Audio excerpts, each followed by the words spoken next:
see you all get up. What the heck you waiting for? Ain't nobody out there hating more. It's a shame, but you came, so stop acting lame. Everybody up, get on the floor. Come catch the feeling, run like you're stealing. Look around, now you got nothing to fear in. Take a second, catch your breath to see if it's safe, and stop. We got some haters over here, we got some haters over there. We got us people in the middle, acting like we just don't care. Get on your feet, get up out your seat. Everybody here, get up.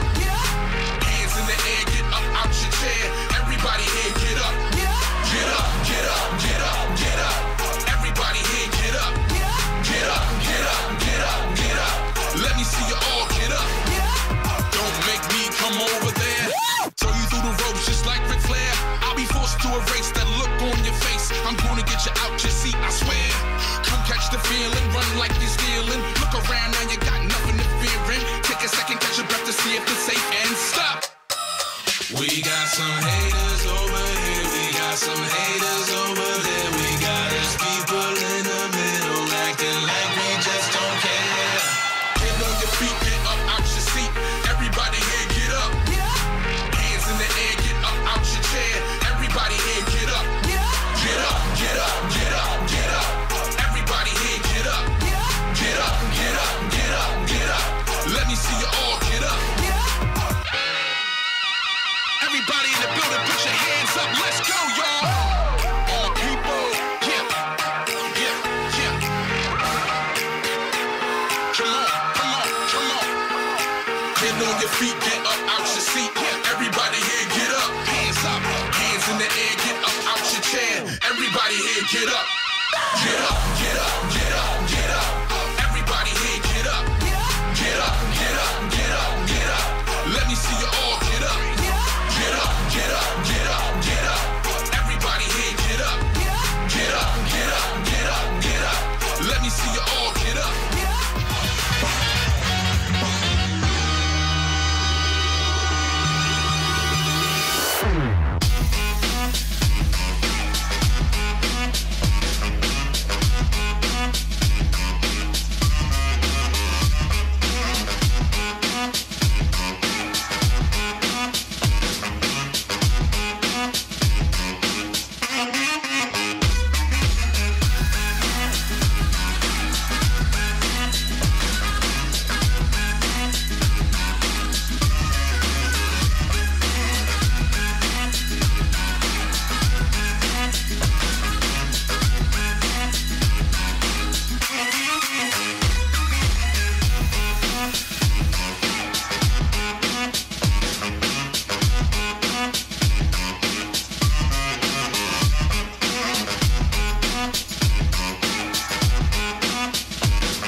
like you're stealing. Look around now, you got nothing to fearing. Take a second, catch your breath to see if it's safe and stop.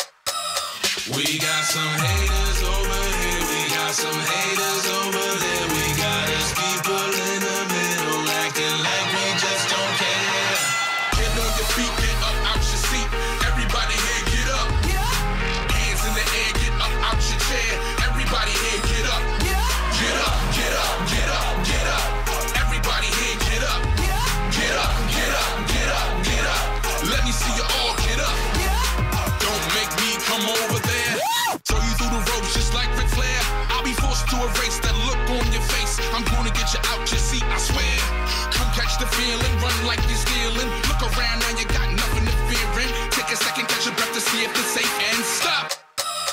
We got some haters over here, we got some haters over there. We got us people in the middle acting like we just don't care. Get on your feet, get up out your seat. Everybody here, get up. Hands in the air, get up out your chair.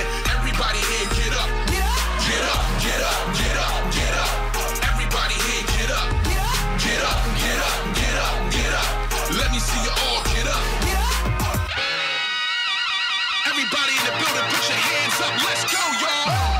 All people, yeah, yeah, yeah. Come on, come on, come on. Get on your feet, get up out your seat. Everybody here, get up. Hands up, hands in the air, get up out your chair. Everybody here, get up. Get up, get up, get up, get up. Everybody here, get up. Get up, get up, get up, get up. Let me see you all get up. Get up, get up, get up, get up. Everybody here, get up. Get up, get up, get up, get up. Let me see you all get up.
and gentlemen, it is time. We are back for the Winter Royale.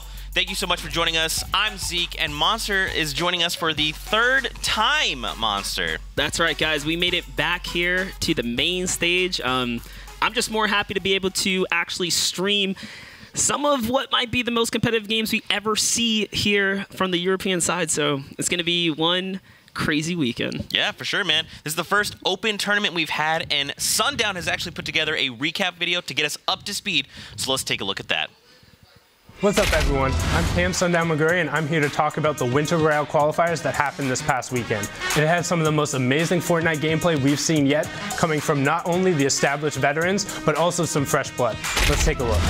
The first session started off with a lot of players thinking they'd be able to capitalize on the elimination points, but quickly realizing that this would prove to be a tough mountain to climb. Players were able to show that consistently winning games with decent performances and playing for the late game would not only allow for them to have a chance at those valued placement points coming at 10th, 5th, and with victory royales, but also give them more shots at being able to eliminate more opponents as they survive later on into the game.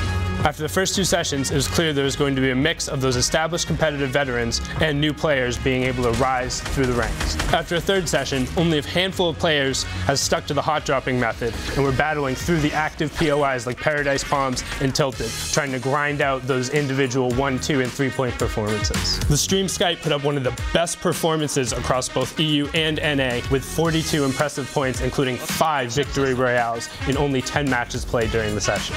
The second day saw Micho reclaim his top 10 spot that he lost after the first, as well as an intense battle at the bottom, with players realizing that 29 and 30 points would get them in, but the 27 and 28 point bubble was going to be incredibly competitive. The glorious German ghost duo of Camo and Issa were both able to qualify, putting them into the heats with a chance at the grand finals. The bottom spots were a constant shift in new players bouncing in and out, but Marky Lorcas managed to snag spot 200 in the final hour, with possibly one of the most impressive performances we've seen to date. While a lot of players fell short, the competitive cohort of skirmish veterans were able to hold the gates and keep out a lot of new hopefuls. This includes BNQ, Property Crippa, Noisy, Violent, and Keenstock. Who will be able to make it through Heat 1 and Heat 2? Will it be one of those established veterans proving they're the cream in the crop, or will one of the new blood rise his way through all of the challengers and make his name in the Fortnite community? I have no idea, but I am so excited to find out. Pretty impressive stuff, man. There's a lot of crazy plays. That Zexro play where he's like in the storm, grapples up, grapples down. Dude, like Zexro was a walking highlight reel this weekend. His performances, not only on the EU side of things, but the NA, the clips for days, and we're talking some very impressive clips. Yeah, for sure. We also have, don't forget, we've got 2 heats. Heat 1 going on right now, Heat 2 coming on a little bit later. We'll have 200 players from the European scene joining us. We'll take a look at the rosters of these players going in. And there is quite a few notable names on this first Heat lineup, but keep in mind there's going to be a lot of players that we've never seen before. Yeah, like the amount of new faces kind of popping up from this open tournament style, it's crazy. So yeah, you might see some of your fan favorites, but you are going to see probably a wave of new competitors making it to the scene here. This is their opportunity.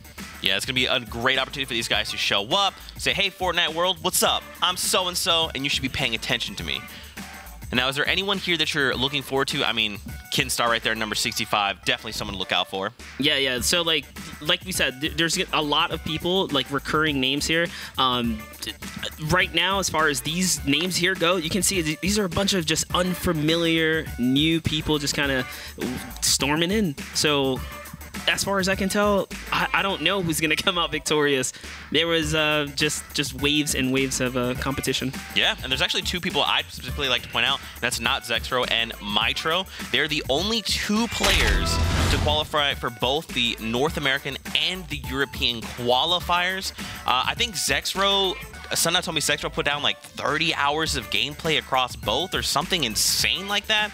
I mean, to qualify in both regions? That's crazy, man. First off, to qualify is hard in its own. To do it with, like, ping, like, how? I don't even know how that's possible. So big shout-outs to Mitro and, yeah, Zexro doing something that was absolutely incredible. I'd also like to point out, Zexro actually took shots at Mitro since they were both the only 2 to qualify. And he's basically looking to hot drop on Mitro. No. Yeah, so as you can see by this tweet, he's He's calling him out. He's calling him out. Now, Mitro's kind of like, I don't know who this guy is. Look, I don't know who Zexra is either. But look, I'm gonna take him out. Do you think we're really gonna see potentially these guys go head to head somehow? I mean, if they know where the other is landing, I think we could see it. We do have 5 games, so it's like, spend 1 game, see if I can headhunt this guy. Maybe it works out. For the highlights, one time? For the highlights. That'd be crazy. Yeah, for sure. And another thing is, this is going to be a little different because we are using the pop-up tournament formats. We're in Scavenger Cup, and that shakes things up a little bit. So first off, we have a mat cap. So in each mat material, you can only have 500 of that material, 500 wood, 500 brick, 500 metal. You also have increased farm rates. That's up by 40%. And finally, you get the 50 health per elim. Which is huge. That's such a game changer. That means, like, in the past, seeing players fight in a storm, you can take those risky engagements and get the shield payoff or the HP payoff. So it really will pay in the aggressor's favor for sure. Yeah, definitely. And on top of the scavenger format, we also have big bonus, crowd favorite. We're bringing that back. And that is pretty standard, what you're used to seeing. So eliminations based, 3 to 4 is 1 point. At that 5 threshold, you hit 2 points. At 7 eliminations, at final threshold, you get 3 points. And this is where the big bonus comes into play. Every elimination after 7 is an additional point. So if you get 8 eliminations, you'll have 4 points because 1 plus 3 is 4. I can count. And then don't forget, we also have the placement points. Right, and let's not shoo away the placement. Placing in this game format is going to be extremely valuable for players. 4th to 10th place, you're going to get 1 point. 2nd and 3rd, 2 points. And of course, if you can get that Victory Royale, that's 3 points. We've seen Victory Royales and placement really carry players if you can be consistent. And again, the bonus, most eliminations in a single match are in stage 3. That's 20,000 in prize money right there. I believe that is the biggest bonus, the biggest bonus. But of course, outside of the biggest bonus, there's also prizing to give out. We got $500,000 for NA and another $500 for EU. So I mean, and the thing to take note is just for qualifying for finals, you get paid. Yeah, and that's my favorite part. People that are out here competing and trying their best to make it, reward the players, and that's exactly what Epic's Games has been doing with the prize as far as the payouts go. 21st to 100, you grinded, take that 1,500 home. That's really awesome. Yeah, for sure. We got our players gearing up, getting ready in the battle bus. But really quickly, what we want to do is 2 things. Obviously, guys, there's always a hashtag Winter Royale. Let us know your thoughts, your opinions, predictions. Let us know you're enjoying the show and things you'd like to see done differently. And a small note is gifting is in game. So if you haven't heard, yeah, that's going to be in game till December 3rd, this upcoming Monday. So make sure you get your gifting in. Couple key things on this. You can only gift people that you have had on your friends list for 2 days. Right. You can only do 3 gifts a day. And you can only gift whatever is currently in the item shop. And then this is me sending a gift to Cali North. I was like, I have to, they want a clip? All right, I'm going to send a gift to Cali North. He was like, oh, wait, what? Yeah, it's good to know because I'm missing a ton of skins. So at Monster D-Face, I'm accepting now. I'm accepting. There you go. He was super pumped about the fact that I said. He was also like, "Why did you send me the panda?" Little dance right there. He was like, "Why did you send?" I was like, "No, you don't get to tell me what you want. I'm just gonna send you." You get to send something. But yeah, man, we're gearing up. So with that, we're getting ready to head into game number 1. Don't forget, we've got 5 games heading your way today. So let's kick things off right. Wait, already? Wait. Yeah, dude, we're in there. We're going. Oh gosh. So, Monster, obviously we've had this kind of tournament system in the game for a little while now. We've had it shift and change, but you've been hands-on with Scavenger. I have. I actually, not to boast, guys, but I ranked 190 in the first day. Really happy to hit top 200 off the bat. But I knew I was going to be up here, so I kind of took a break on it. I gotta say, the format for this, I just can't wait, hopefully, to see this implemented into public, because the heal system is just something to note. But I also want to talk about the concern of low material cap. 500 material cap, rotations are extremely important. If you mistime your rotation, you're gonna burn all of your material faster than you can actually, faster than you actually realize. Rotating on 500, it's going to be crazy to see how many players are, actually pro at rotating. Yeah, and I mean, typically in most games before this, you'd have 1,000. You see players running around with 1,000 each mat. 1,000 of each mat. 3,000 mats versus 1,500. You are capping your limit by 50%, literally. So this is a really, really important thing to kind of take note of. Who can time their rotations perfectly, and this is going to be your first drop right here. Yeah, I'm looking forward to see how this shakes things up.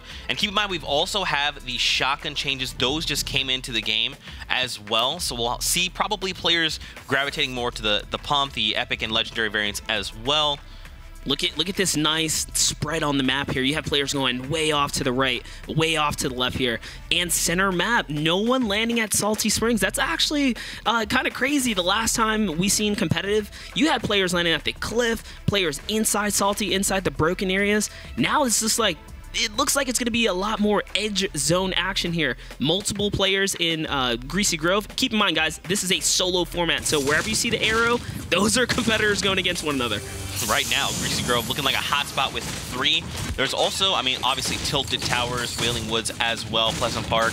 A lot of key places, even like Paradise Palm, seeing some action as well. You see this loadout right here? Pump shotgun, compact SMG. Oh my gosh, this guy is so loaded right here.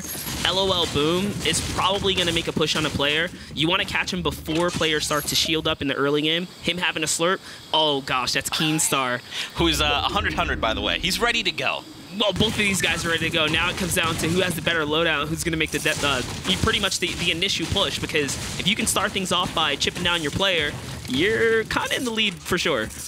Keep an eye on the loadout, though. Keenstar's loadout, not the greatest Definitely right now. Not the greatest. Just an SMG, great tack, and bandages. We saw that other player had blues. He has a pump. He had just topped off with that slurp. Dynamite right here being tossed out. It's going to open up the entire diner there. So now he gets a nice little look in. Zitted here. Probably hears the player below him. Or maybe he just lost him. Yeah, he must have lost track of this player. That player is now in the parking lot. Decided to disengage a bit here.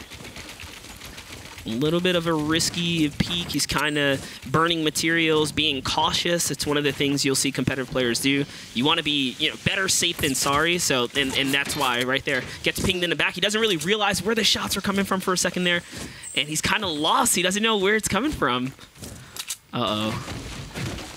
This is this player who was shooting shots over at Excited. And I appreciate the aggression coming out of this early game. Like, we kind of touched on it, that 50 health. If you're sitting on 100 health and you eliminate a player, instead of getting 50 health, which you can't get, they'll turn into 50 shield. So that's why players are being like, you know what, I'll take some early game fights. Why not? Yeah, Honortron played that correctly. He backed up. He's really trying to use that scope rifle to his advantage. He doesn't want to take a close range engagement. And it looks like Crew actually just picked up his first elim here, and he's about to get into another battle. Oh, he's going to disengage there. Yeah, that's definitely a good play. And using the disengage to not only push himself back, but pick up the rift on the way as well. Good play. Rascology here in the divot against Graham, who's looking to find himself some eliminations here. He does have 2 grapplers, so keep an eye on that. He's going to try and make some grappler plays. Not only a grappler, but a double barrel. That's 114 to the chest. It's going to put him right down. That's that shotgun buff right there. Shotguns are just the way to go. Double barrel grappler. He's probably feeling pretty good. Having 2 elims all ready to start the game feels pretty good.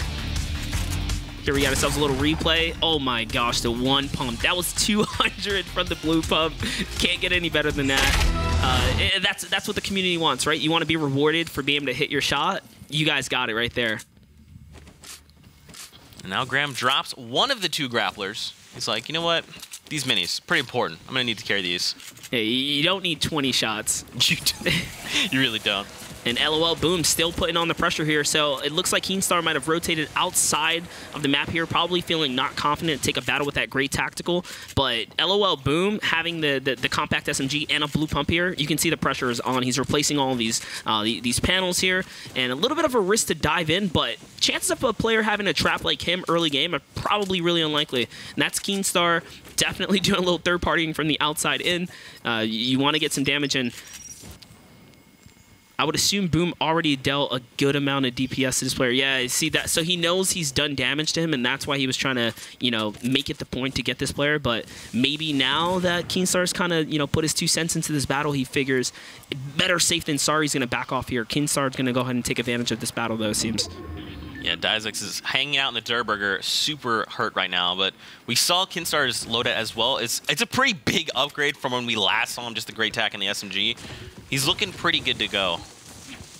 I mean, yeah, like he's got the heals for endgame. He's got that hand cannon recently getting some incredible buff. Again, something else that the community kind of cried for.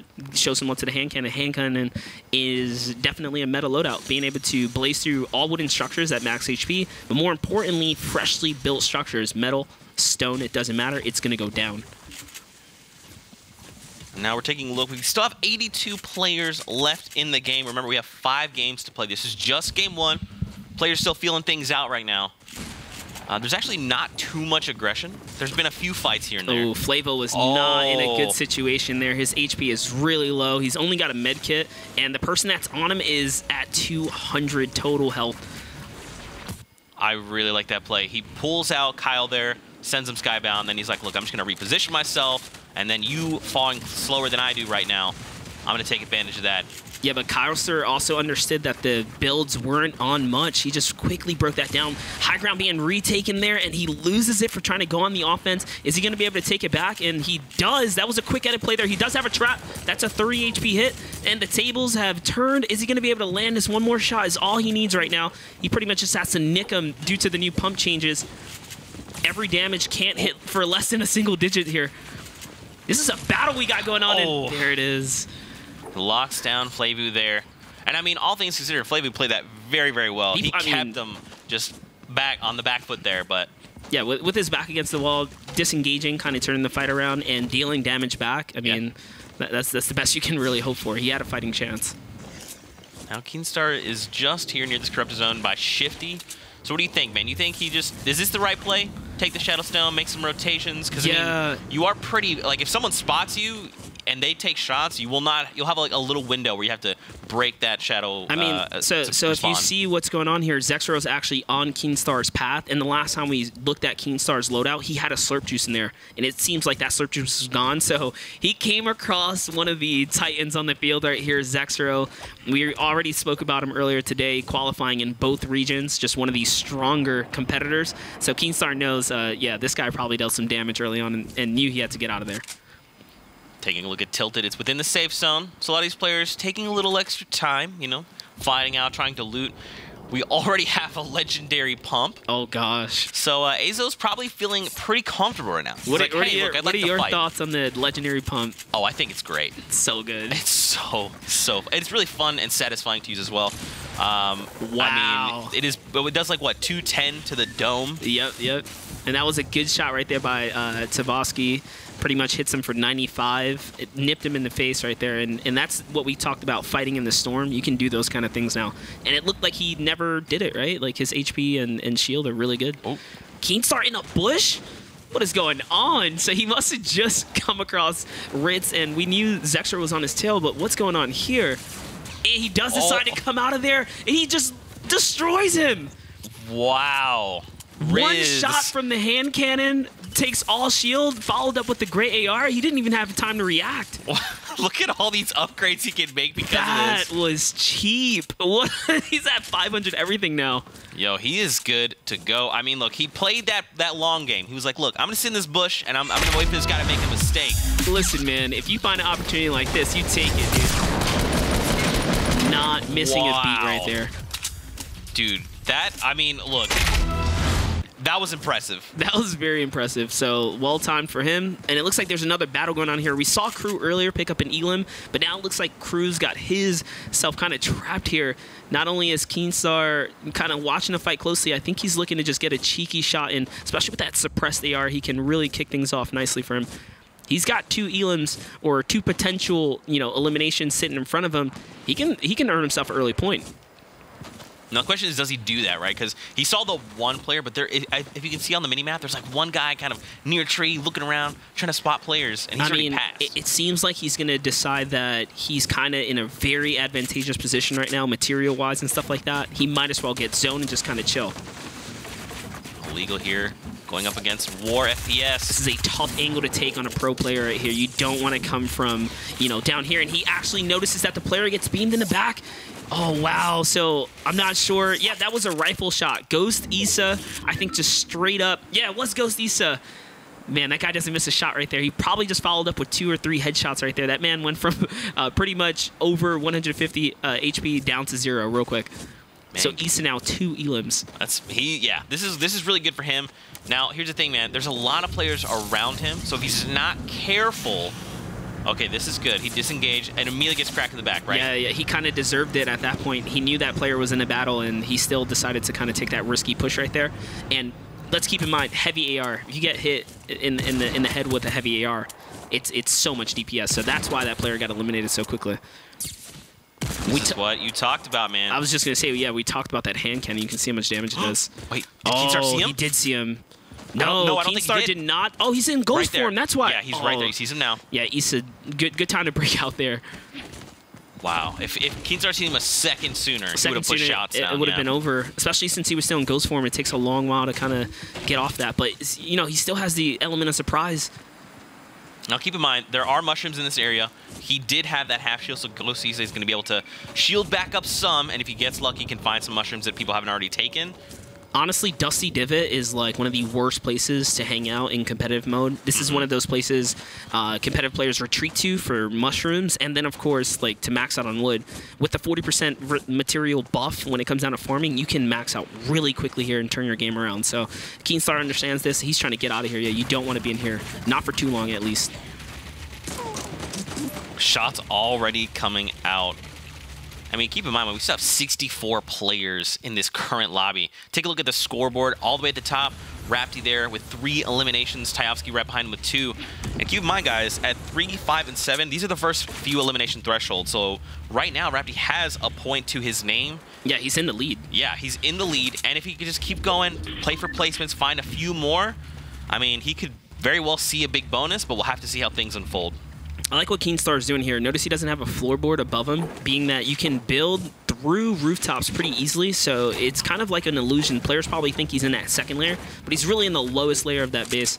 Just a little nifty trick right there for him holding down that fort. Yeah, so in case you're new to Fortnite, you're looking to level up your game, typically what competitive players do is they put down the 1x1, right? So that's a walls all around, a floor, and a ceiling, and then you put the cone on top, and that just provides some extra protection from the top.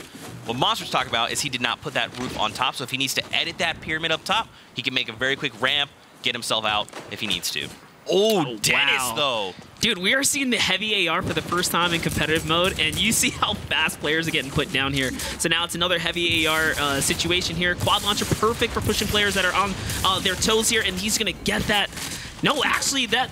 Oh, yeah, there it is. War FPS, he does get the explode kill there.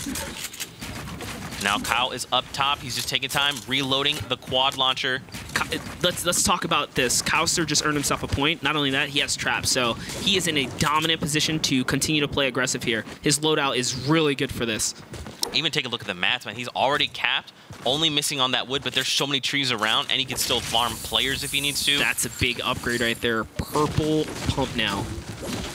This is 200 to the dome. If you get a headshot, that's just the player gone. That's it. The one pump is definitely back, especially for the upgraded variants of the pump shotgun. It does quite a lot of damage. You can actually feel the difference. And also, keep in mind, he does have a grappler. He's going to look to utilize that, see if he can get an advantage on players. You know, I honestly want to say that this Fortnite competitive looks different already. This scavenger mode is really bringing out the aggression from these players. We're, like, almost down to just 50 players. I want to say it's, like, almost unseen in the past, right? This amount of players kind of taking on one another. It's typically, like, right around 70, 75 players just at this point, and then that's when things get chaotic. But not this time around. Now that players can heal for, or get rewarded, you should say, for their aggression. You see the fights going on. Look at the divot. It's pretty congested, man. There's a lot of players here. I told you. What's tough about fighting here is, well, oh, Zexro's still alive. You see here? He's not good, though. Yeah, HP is low. Yeah, he's not in a very favorable position. Zexro, no eliminations either. Proving in the past or over the weekend to be one of the better slayers. It looks like he's having a rough time here, just in general. 0 HP, or 0 shield, I should say, and 0 elim. So hopefully things start going in his favor and he can catch someone. You know, Monster, we're coming down here. We're going to get a new safe zone in just a moment. The tough spot about being in Divot is trying to leave Divot. Yeah. You know, Keemstar pointed that out, or recognized that early on, and he immediately went to slightly higher grounds. He did not stay in the Divot. Now Zexro trying to make this rotation. Keep in mind, his loadout is lacking right now. He does not have that much available to him. Zexro understands that there are players all around them, choosing to try and rotate on the tail of Dougie, but he gets tagged by Stecto here, and that's a good dynamite play to kind of hold this player off. I don't think he wants to stick around, though, if I'm being honest. Yeah, he's just trying to just make the safety. No one wants to stick around here. All these shots flying, people are using this time of chaos to actually rotate, which is not a bad play at all. Dougie, though, he's suspicious right now. He's like, I hear things. I'm sure he does. I hear building close by. There's got to be someone on the other side of this wall. Zexo's trying to actually bait this player out. So he put a wall right there to kind of like fake the rotation, and he's still sticking around this area because he has some time to play with the storm here. 20 seconds is not a lot, but he has short rotation, so he kind of realizes that he can take his time on this one here. I don't think he realizes there is a player in that box, though. I'm pretty sure that player's been silent up until this point. Now he's making this rotation, going for that long play. Now he's not expending as many mats as you typically see, right? He's very aware there is a mat cap. There's not much to farm, and I'm getting ready to fight some players as I try and navigate. Yeah, these little opportunities like this, he's pretty much trying to recycle what his enemy built. Sure, he's aware of the dangers in the area, but like proper timing on the rotation is going to reward you, and that's exactly what he manages to pull off here. He rotates for practically free, just using up some of the mats. Look at, he's trying to conserve as much as possible, only using a cone at this time right now. I actually love this adaptation. So you do floor, and then you do a pyramid, and you can edit all four sides so they go up, and then you can actually see outside. Yeah. But the trade-off is, if someone cracks that ceiling, you're just sitting there. Yeah. No other form of protection. But to be fair, I mean, at least he is conserving mats, because that's what you got to do in this situation. Dizak's there. You can see him on the left. He is hurting right now. Maybe 3 HP. Over to Skite here. 40 players approaching the zone right now. Zone is just trickling on in. These guys are making hard rotations right now. Players are getting eliminated on the backside. We see a 24-meter snipe. Someone got no-scoped at close range or something. It is going down right now. These players are looking to engage. Guys, remember that 50 health on elimination. That's still, I mean, if you're looking to trade with someone, you're like, look, if I can just get this guy, I'm going to get materials, I'm going to get his upgrades, potentially his ammo, and I get health and or shield. This could be worth the risk. Ooh, looks like he is in a really good spot right now. He's got a lot of materials, and he's got those mega impulses to kind of pretty much push him from the opposite side of this zone to the next one. But he sees the battling going on. This guy's really weak, catches him by surprise, and I think he takes that one. Yep. He's got 5 elims now. That is 2 points, but man, they are looking to punish him for taking that elimination right there. That was worth. He is so close to approaching the big bonus. Look at all the upgrades. He can, look, a grappler now. It's only got 2 shots. I would not take 2 shots from 3 of those impulses. I would stick with the impulses here. But, I mean, grappler is another play that, or item that you can make very precise, great rotations with, so I guess he's going to take that instead. Now look at the edge here. Now the storm is starting to move a little bit, so these players are trying to scatter, get near side of this new circle. This is the time. This is the time you go for elims when players are most exposed. Yeah, see, especially if you have the zone like Hugo does here. He's sitting high and heavy. He's trying to get players, just break them down as they rotate. Looks like Uwu actually used that same exact launch pad that we see someone else place down, so he is really, really good right now. 26 players remain. Man, this loadout is looking fantastic. 500 rounds, but now we're over to Martin. Oh, okay. Taken out. Seth takes him down. And now, I mean, this is when things are going to get hectic very quickly, Monster. We are looking at 23 players left alive. Back into the divot we go. Yeah. And Skite right here sitting up on natural grounds, only in a 1x1, but this feels like superior high ground at this point, really. Now, look how forward northeast we're going. This is going to be really tough. This guy just beamed that player, by the way. He used the hand cannon to break the wall and then just clipped him with the AK as he was falling down. So that's just that adaptation you talked about. For the heavy AR, I'm personally like, so the way the heavy AR works, great at longer ranges, terrible when you're on the move rotating, but once you have zone and you're chilling in a 1x1 like this is one of the best weapons to have. He actually almost caught that player. He was just very, very close to taking this player down. It's just a meta loadout, following up hand cannon while players are trying to, protect themselves, and then heavy AR. Oh, he finds a shot. Another one. That was 45. He cleans that player up as they were trying to rotate. That gives him a point right there. He just barely misses a point right there. The other player felt his death, unfortunately. Over back to Rapti, who's got 5 eliminations. With 1 or 2 more, he'd hit 3 points coming out of this first game. DM Sick here, 3 eliminations as well. That's a point for him. We're approaching top 10, so these guys don't want to get eliminated right now. They want to stay alive for top 10 to get this placement point. Let's see what's happening here. Skite going for the high ground. He is just continuously taking his high ground. I guess he likes the dominant feel of being up in the air with the hand cannon and heavy AR. He's putting himself in a favorable position for his loadout. I mean, but Skite's playing this really well. He's got a grappler. There's no way he's not going to be up top. And he also has 500 mats as far as metal goes. Skite just picked that player off with a 17 HP shot. That's how low these players are. Skite is killing it right now. He needs 1 more point, then he meets that second threshold. That's a 48. Oh, that's Whites. He wants that one. He's got to pull out the hand cannon, dude. Just start breaking these walls down and not let him heal. He's probably going to connect all the way here. Yeah, this is a good place to be. Exactly what he's doing right now. He hears the grapple shots going off, so he raises himself just a little bit, but he doesn't want to lose track of these players here. These are free eliminations on these rotations, and he understands this. He sees the players rotating down below. You got to protect yourself. These shots, man. Skite is just killing it right now. Notice every time he hears a grapple shot go off, he gets, you know, a little cautious, and he raises himself 1 layer. But that's what you need to do, man. You know, he's aware. He's like, look, players could have a grappler coming in this late game. I need to be ready for this. And it looks like Zone is actually going to favor Skite here. He realizes that this player is going to be leaning back towards him. He's going to go ahead and take this high ground again. This is costing him a lot of materials, though. He's looking into beam a player. We're down to 3 players left. Look at this aggression right there. Opens up the edit. That wall was his. Player falls down. All shield gone on that guy. Skite is leading it right here. Is he going to chase for this? That's a point. Is he going to take it? Oh, he decides to continue to hold position here. Oh, he clips him. It's 1v1 now. He does have that hand cannon, so he can look to blow the ceiling out. Well, he knows this player is weak. He already had him once. Try to swap. He does. What a good shot right there, Skite. Using all of his material to hold the high ground. Even though he could have chased that player down, he decides to hold grounds.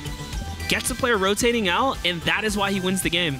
Man, Skite's game sense there toward these last few circles was phenomenal. That was crazy. If you paid attention to the loadout, you see he didn't really ever expend too much. He was only taking shots when he needed to with that heavy assault rifle. The only time you saw him get like really kind of like overbuild in situations was when you saw that the grapple shot was going off. He was continuously like, all right, let me elevate myself, because that's the thing about the grapple gun. When they shoot it, you know they're going to come straight up to the high ground. But those guys are just using it to rotate on the ground level. So we'll play to Skite, man. That was a crazy game. Let's take a look at that final elimination there for the last game. Game number 1 on the day. But man, and you talked about it, the fact that he watched this player hop over this edge, he could have chased, right? He could have. But that player's already down below. They've already established himself, and he has someone coming in from behind. So instead, he's like, look, I need to see what this other guy behind me's doing. Takes him out, and then he's like, all right, I have high ground. Dude, I have a hand cannon. I thought it was all over when he switched to the heavy AR at close range. You do not want to use that at close range. Yeah. But he takes 2 shots, realizes that the cooldown should be good, switches back to the pump, and puts him down. Yeah, typically you see just the normal ARs in that slot, so you can get a few more shots out. Heavy AR at point blank range. Slow rate of fire. Yeah, but Skite makes it work. He makes it work. A victory out, and he had 6 eliminations, so he did not meet that 3rd threshold, so he's going to at least get 5 points coming out of game 1. Probably feeling pretty good. But every elimination counts, guys, because, you know, at the end of the day, he's probably leading in elims right now. So either way, I mean, it's an incredible feat to be able to pick up elims, especially if he finds himself in a tiebreaker or something like that. That could be the difference. Yeah, it's when you have to go head-to-head with tiebreakers, if one player has more eliminations, they could bump out another player. So that's something to keep an eye out for as we move forward during the rest of these games. But, you know, for a first game, that was pretty cool. There was a lot of action. There was a lot of action. You know what I want to see right now is the standings. We'll take a look at the standings coming out of this first game and see where players are. No surprise. No surprise there. 5 points to his names. Now, Rapti with a phenomenal performance as well. 3 points off of, I believe, just eliminations.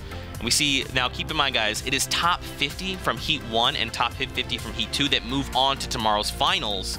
So we'll keep you guys updated, but there is still quite a few points left. I mean, you see a lot of 1s on the board, but it is only game 1. We have 4 games left to play. I mean, to earn a point still, if you can consistently just earn yourself points, you're in top 50. Yeah. It's no easy feat to get elims. For a second there, we thought like Uwu was going to take that game, but something just kind of went wrong. He's staying at whole ground, the low ground. Skype quickly realizes going up to the top was the play to make with those materials. Yeah, and I think he really...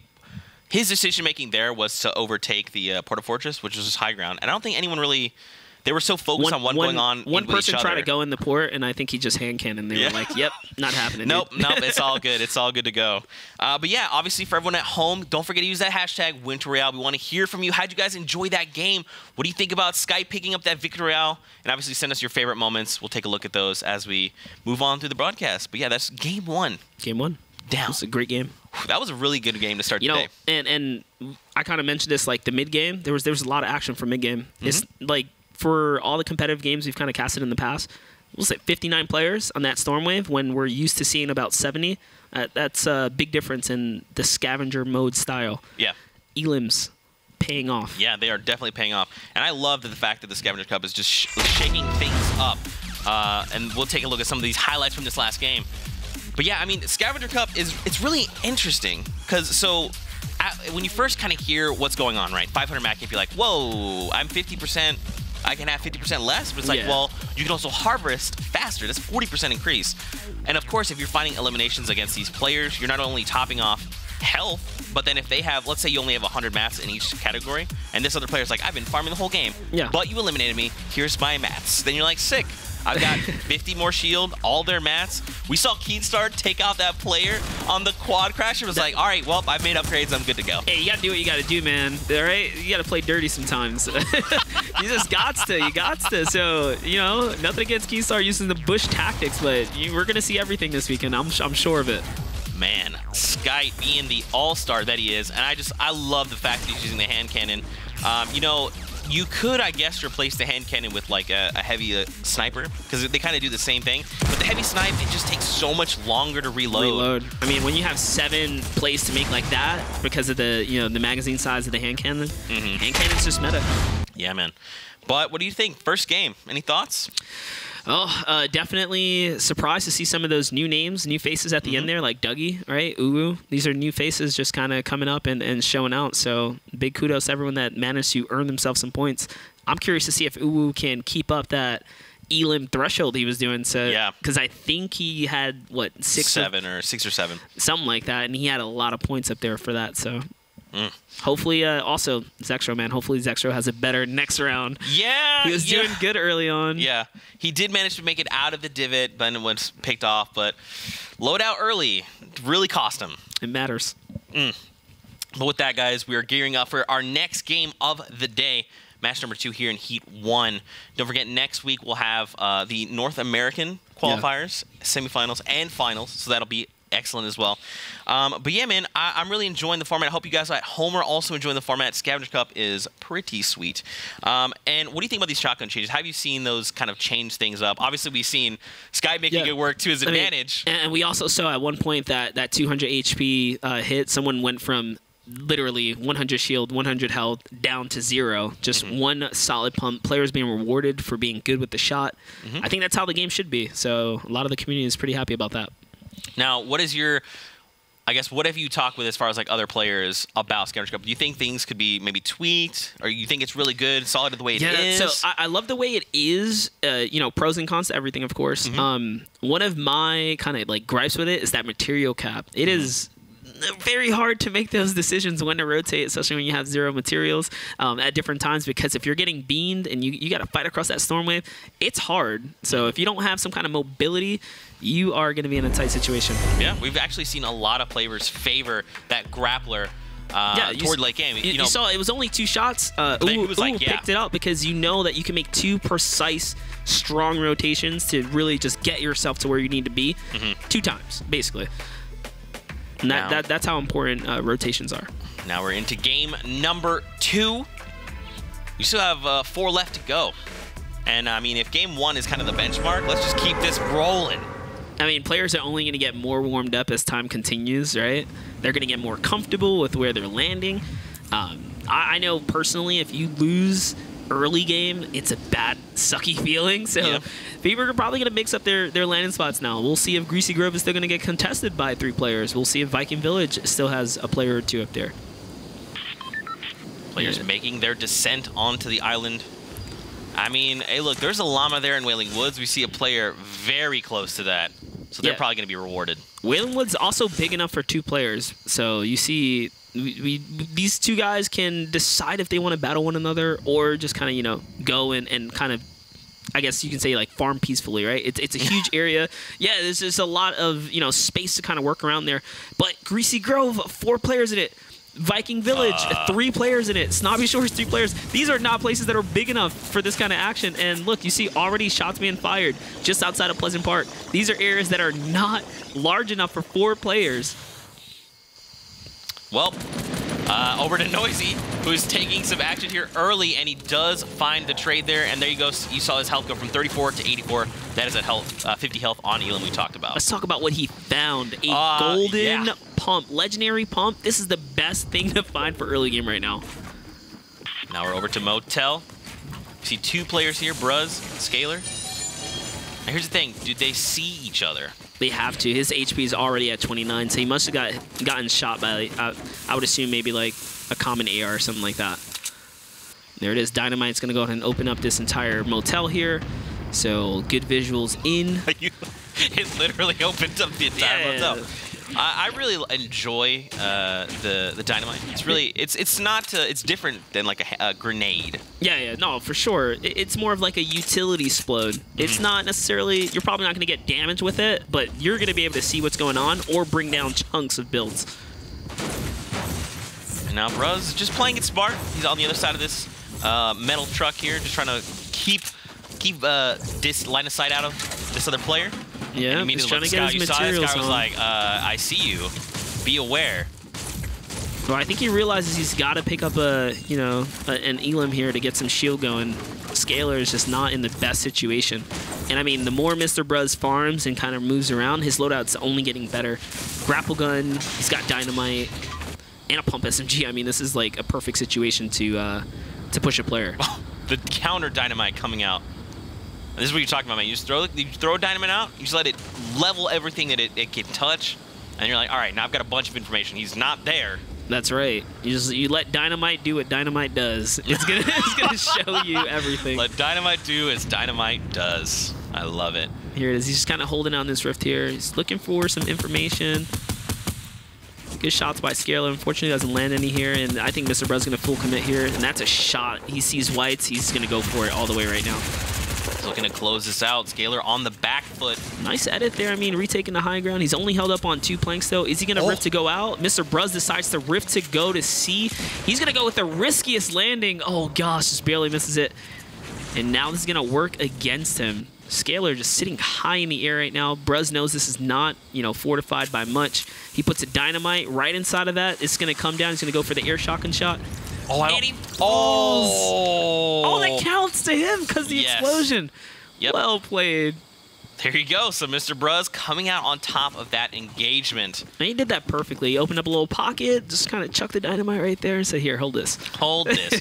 Feel free to fall to your death. I will take the 50 health. Thank you. Again, pros and cons of glider redeploy right there, right? Like glider redeploy being out the game, now fall damage is back. So it's still a skill in, maintaining how high you are and being aware of your positioning.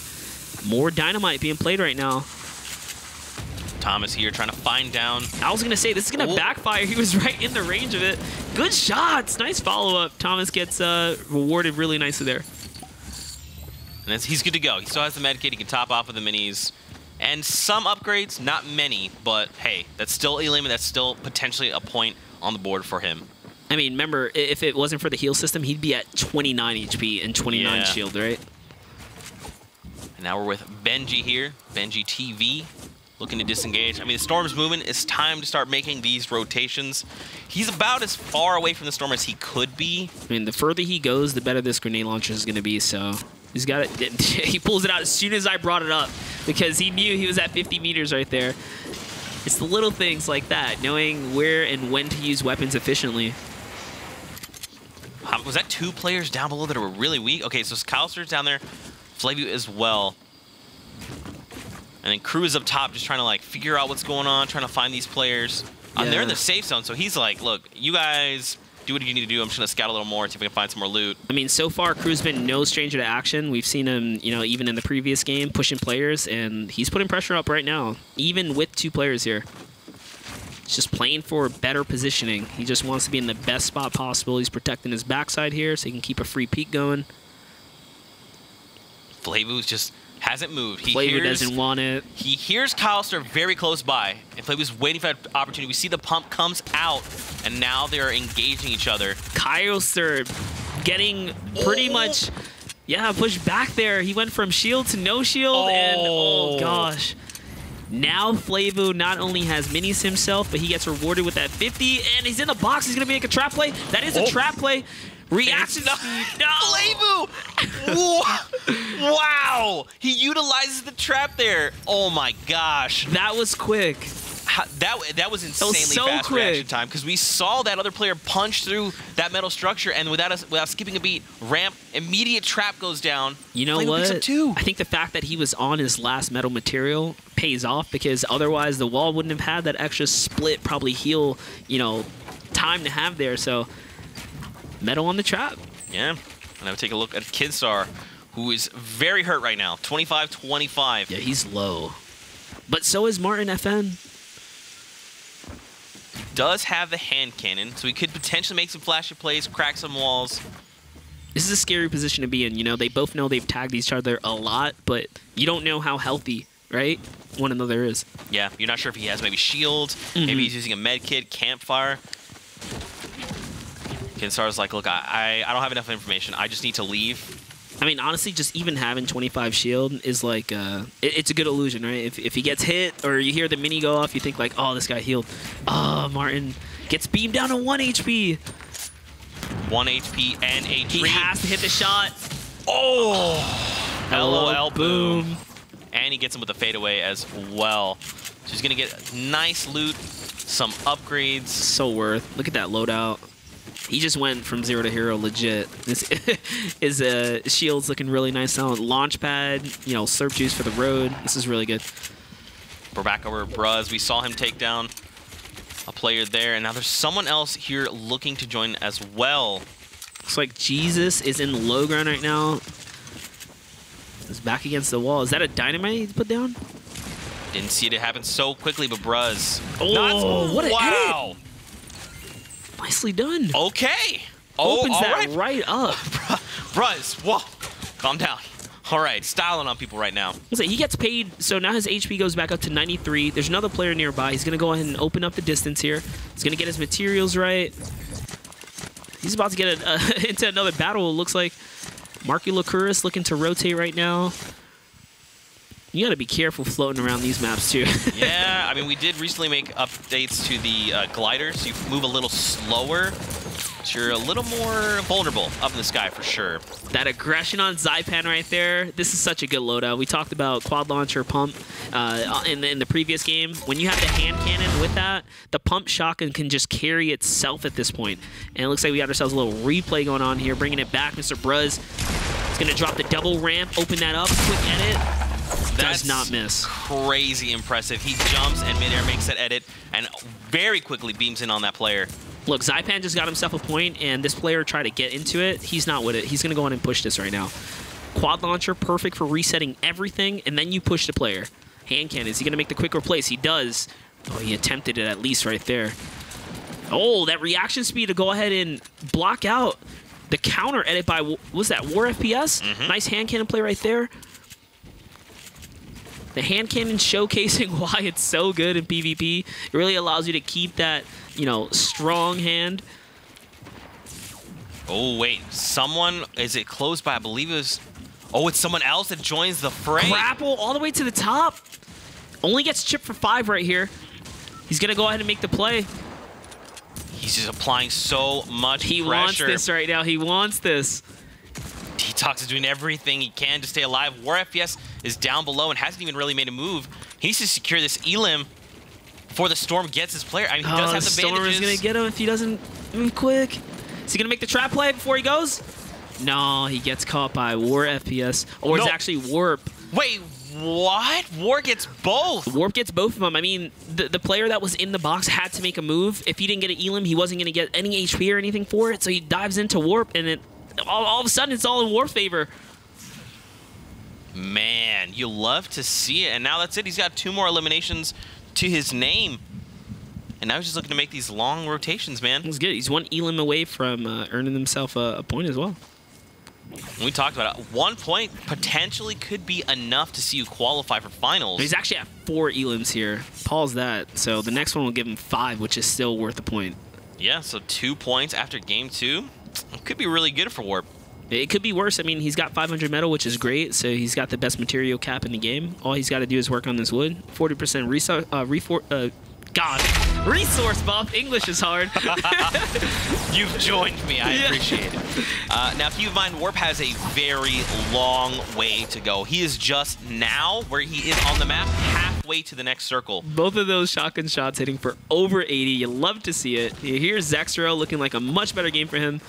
And he's getting pushed. Let's see what he's got. Low ground. See if he can use some high ground retakes here. This is probably one of the common situations most players find themselves in, right? You somehow find yourself in the low ground. What does a Slayer like Zexro do? He's going to go ahead and turtle up here. He's kind of holding down, listening for the player, realize the player keeps going. Now he's going to turn things around and go to make the push. He does have free shots there on Rask. He takes him. It's not quite enough. He does beam down his shield, so he knows he's on whites right now, white health, or his effective HP. Now he's just looking to close it. Now Rask is like, look, I have to leave. Yep. You are forcing me out of the storm, or I'm going to take too much damage. Zexro, noticing all of these other probably forts set up out here, he's just going to go ahead and try and find the best spot to enter in from the storm. He doesn't want to be on top of that player. He sees another guy. He's shooting at him. I don't think that was the right play. He probably thinks this was a player from before, but it's not. He's got 1 medkit to his name, though. Now he's going to be able to top off. He's in a really good spot right now. If you look at the minimap, he's super close to this next safe zone. Actually lucked out on that zone right there. Everything working in his favor right now. He's going to top off of the medkit, but look at Warp. He's been running this entire time. He's got to make it. Okay. Jeez. Wow. So now he's going to use the second medkit. Yep. So he's going to put him at cap. 98. I'm sorry. That shield. Okay. All right. He's good. He's going to be all right. Oh, okay. They're not going to give him the opportunity. I mean, look how much metal he's expended till this point as well. So something was obviously happened while he was in a storm. Now he's still fine, right? He does have the 66 shield. Those stinks. That's pure. That's straight damage so to close. your health bar. He's literally on the luckiest guy. Luckiest guy in the game right here. Warp. Oh my God, please. A pixel away from death right there. And he manages to top himself off. What are the Steve odds? there left. Just be like, well, I didn't find that Elim. I guess maybe he's gone. Steve's got to be disappointed here. If Steve knew, if he had ticked twice, that would have been an Elim right there. Ooh, peek that. I dare you. Warp looking for it. He wants this 1 point. You know you can get it somewhere. It's good damage right there. There's so many players around here though. Like this is really tough. Whoa! Whoa! Sniped. 58 meters. Steve cracks back. Goodbye. Steve was the one that hit him with the initial stink, and he's like, oh, wait, no, you were still there. I'm sorry. Let me go ahead and finish off what I started. No, he only wanted 1 more Elim. He was so close. But that is the way of the road. And now Zexro finding himself in this new safe zone pretty comfortable. Matt's not looking great, I'll be honest. But he's in a favorable spot. He can look to shoot these players. I mean, honestly, Zexro's got a launch pad. Like, although he has no heals, his materials are also kind of dwindling away. He's probably going to make a big play soon. Oh. That was the shot right there. Wow. Okay. All right. That was impressive. I mean, full sprint. He kind of deserves it, right? That was pretty impressive. That was not an easy shot. Now we're back over to Zexro, the player who qualified for both North American and European Winter Royale games. And now we did see Ritz right there on the left. He picked up an elimination on another player. Yeah, Zexro was kind of eyeing that battle the whole time. It seemed like he was trying to third party it just a little bit. But now that he knows Ritz has got the Elim, that guy's going to get paid off. So his shield is in a different situation. You know, honestly, like, the whole heal system also, you know, you got to put a lot more thought into who you want to push. Because if that player just so happens to confirm that Elim, things are suddenly different. He's a lot healthier than he was before you got there. Yeah. Sometimes. Sometimes. Sometimes. And with that snipe, Steve is currently on 4 eliminations, leading the pack.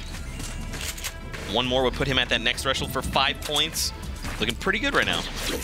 Surprisingly, Zexro only somehow was in the top 5 for a little bit there. So this game here, I mean, there's still only 40 players left. This is a tough rotation to make as well. Look at all these players in Pleasant here. Yeah, so the key thing about going through Pleasant is you have some cover. So we talked about, again, too, remember material usage? Yes. This guy's burning material right now when he doesn't have to. It's just, no, he's burned all of his wood.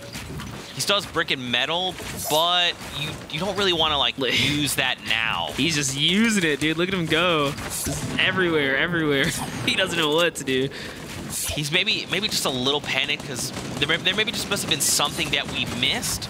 Because he's like, really, you're right, he's burning mats. He's just going through it. He just burned, I want to say about 50% of his resource right there alone. And he's not done. He's still just going. Burning through the brick right now. He's got to be very careful. We'll come back to Arson in a little bit. He's right on top of 2 players now, so things are about to go down. He's going to need himself an Elim to replenish what he's wasted on that long rotation. Arson has control of this wall. He makes the edit, misses the shot. That was an opportunity that he needed to hit there. And now it's going down. Setharu's feeling it. He's not going to jump in that 1x1. He knows better than that, though. That's right, because the potential of a trap play. Now, he did claim that wall. He owns that wall. He's able to make that edit. That's what we saw the other player disengage. And now Arson. we're back over to Arson, man. I mean, look at the mats. Now only down to 500, so he's got to make a play at this point. He owns most of this. You might as well make the edits. So here's the thing, man. If he could find another elimination on a player that's conserved mats, he's going to be okay. But he needs to find that elimination and not be in a position to be punished for it. Set down below, and down below him is MSX. I mean, look at this. This is where things get crazy. We're down to 36 players in the current lobby. Congestion all over. We're on the side of a mountain. Now we're going back into Pleasant Park. Oh, gosh. This is going to be a hard rotation. The mountain ones are always the toughest because you got to go over or around. Arson gets shot a couple times there. He's going to go ahead and take this opportunity to heal up. He is loaded with shields. My gosh. Yeah, he's looking really good in that department. Now, AR count at 43 and only a few slugs to his name. Again, look, and it's not that he's doing anything bad. He needs one solid engagement, one solid elim, and he's going to be back in this. Hey, you gotta pick and choose your battles, especially when you're low on material. And it looks like he found when someone grappled in. This is his play to make right here. And as soon as he goes for it, someone else sees an opportunity to kind of push in. Oh, they had enough time to double mini there. You hear it happening. Those grenades right now. are coming in. Is it going to help or play against them? Oh, that's right on top of him. Oh, gosh. Oh, he gets chunked again there. Shit. Oh! Wow! Lands a 1 pump. Talk about needing the payout. He got it. Oh my gosh, he immediately flicks that guy in the face. He had 20-something HP, lands the 180 pump, puts that player down. Now he's in a favorable situation all over again. Looks like Sethu also finding himself an elim right there. He's 1 elim away from a point. He's got to catch someone on this rotation. It's the best time to find players. And look what he found himself, Monster. He found himself a grappler. He only has 2 charges, but those 2 charges are vital moving into his final circles. That's right, and a golden scar, perfect for pushing and firing at players. That's 68 right there. Oh! Follows up, nice shot. So this is what you talked about, Monster. Making aggressive plays. You saw him take the fall damage, but he's so certain. Ritz was so confident in that elim. He tops back off, and he's still at 100. Yeah, and you can make these plays. You can dive bomb players like this because you're going to get paid off for it. Now Ritz here. There's so many players around him. He does have 4 elims, Monster. He only needs 1 more for that 2-point threshold. He's only got ice traps, so he's got to be careful with those too. Yeah. You accidentally place a chiller, and you're like, oh no. Keenstar's still alive. You saw him kind of there. It looks like this zone is going to cut right through the valley here. This is a good push zone for them. Not one that's going to go over the mountain, so a little bit favorable, to be honest. Oh, he tries to trade there with that player. Risky peek for sure. So he's ahead. He's ahead of the rotation here. That's a quad. It's not what you want to hear. Man, he was sent reeling there for a second. Oh, lands a shot. All right, that's 5 eliminations. That's 2 points to his name now. Now up to 82 HP. I mean, better than 30, right? Yeah, that's true. Look at nice this. Little fight. Oh, he gets cracked for a little bit of damage. He's got the heavy there. Down to 9 HP. If he can find this Elim, it's he not only needed another enough. shot. Nero cracks back. I mean, crazy interesting though, right? He saw the heavy. He's like, nah, I got the pump. The pump is so trusty right now. Everyone asked the question. Look at that. Oh my. All right, that's 105. That player has been eliminated. We talk about how trusty it is. Full damage being rewarded. This guy is getting paid right now for landing his pump shots. Look at this. This player delivers another grappler match, and now he has 5 eliminations to his name. Property Kripa is doing so good right now. He just got himself another one. He's going for the full push. Decides to be a little more passive on that one instead. He's going for the build-off for the high ground. He wants this high ground. He saw what can happen from Skites in the previous game. He's going to try and keep this positioning. And now look, he's at the very top of the mountain. Now, Ozlo does have a grappler he can contest. But Kripa's in a very commanding spot. Behind him, it's 199 in the face! One pump. We're going to see it all day, guys. He is looking so good. He does get shot there on the descent. 7 elims. He needs this for a point and for the victory. He pops the take the L. This could be the first big bonus we see on the day, Monster. I want to know why he took the L right there. Is it because he has high ground? Is he that confident right now? I mean, he's on fire. You saw he took down Noisy, 2 players back to back. Oh gosh, he landed a shot there. This player has no mats. I think he knows. He just needs one just needs shot. To wait it out. He literally needs to wait it out. Go for it. Go for the bacon. Go for the bacon. Hit the shot. Now the Vic does crack back. Well played. Kripa gets the peak and 8 eliminations to his name. That's the first big bonus of the day.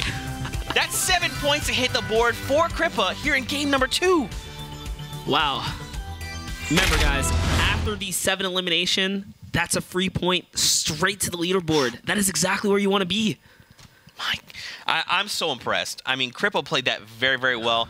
And I mean, there toward the end, he had high ground, and then he takes on a player who looks down, takes on the player. Someone grapples up on his left, and without even skipping a beat, he just chunks him. He's like, "Hey, thank you, grappler." Yes. Wow. And even under all that pressure, he was able to kind of like really resource manage. He realized his grapple had 2 shots. Noticed that one had 5, trades it out right there on the fly, and then disengages down. That was a crazy end game, but you also saw what the grappler can do. He pushed across, got another position, went to high ground. He was just all over the map right there using the grappler. Grappler has really had a huge resurgence in the recent patches. Yeah, for sure. We'll take a look at the final moments coming out of that last game and see how Kripa got himself that victory out in 7 points. He's the first person to activate big bonus for 1 additional point.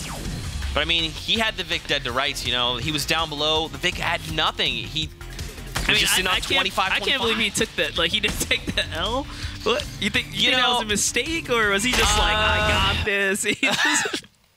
You know, it's hard to say. It's hard to say. That? But at the end of the day, he does find that elimination, gets that victory out. So 7 points. I mean, it's a win-win. Not only did he get all the elims, he got the victory. That was crazy. Well played. Yeah, and I mean, just being able to be cognizant of where he is, like you're talking about, utilizing that grappler with the 5 charges. He didn't overutilize anything that he had, and he was just always aware. It's like, I know there's going to be a player here, down below, pop, 1 up the left, got it, don't worry about it.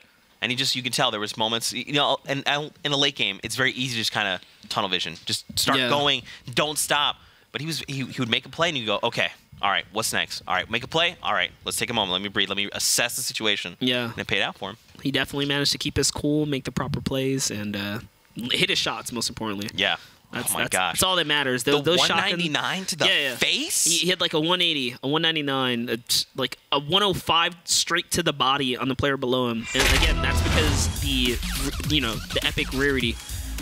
And this is a little bit of a highlights from the early situation here. First Elam going to Bruz right there. Nice dynamite play. This was a super, super fun game, and you can tell players are warming up. They're ready to go. They're ready to make some plays. Ooh, we didn't see that snipe right there. Ben G with a quick peek on the hunting rifle. D-Tukes here, trying to find the Elim. Does he? He does. Great tactical. Man, what an incredible game. And I'm telling you, man, you can see a lot of these players starting to get a little more aggressive. They're like, hey, look, you know what? I'm willing to play for that 50. Will I get the 50 health? Maybe 50 shield? Let's find out this time on Winter Royale. Yeah. I mean, definitely worth going for those risky plays. I mean, we saw the aggression kind of come out. And, oh, right through the foliage. It was even better than I thought. It was a hard shot. First of all, it's hard to hit moving shots, but then to hit him through the foliage, even more impressive. And Kripa, he just respecting that player. You saw he didn't overpeak. He was like, look, this guy tagged me back. Let me see how much it was for. Had his little rotation going, just kind of come up, hit him a few times. It's hard to know, right, how weak your opponent is. He just had to like hit him with a pump, minimal. Yeah. He would have took that player out. He had 28 total health as far as his health pool went.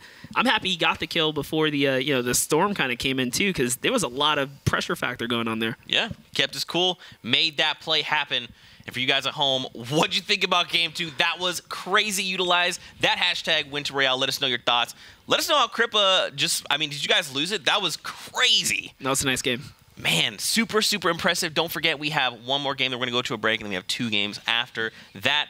And guys, we also have a look at the standings. Let's see where players have shaken out after our second game on the day. So with that, Kripa, dude, comes out of nowhere. Hits the board with 7 points and says, look, everybody, I need you all to step aside for a moment. Unfortunate for Sky, he doesn't get himself any points there, but he's still standing strong at 5 total points. It's way high on the boards here. And as far as I can tell, it looks like a lot of other players now managing to find themselves at least a couple of points, because it doesn't seem like the boards move that much. Look at all the 1 points up here.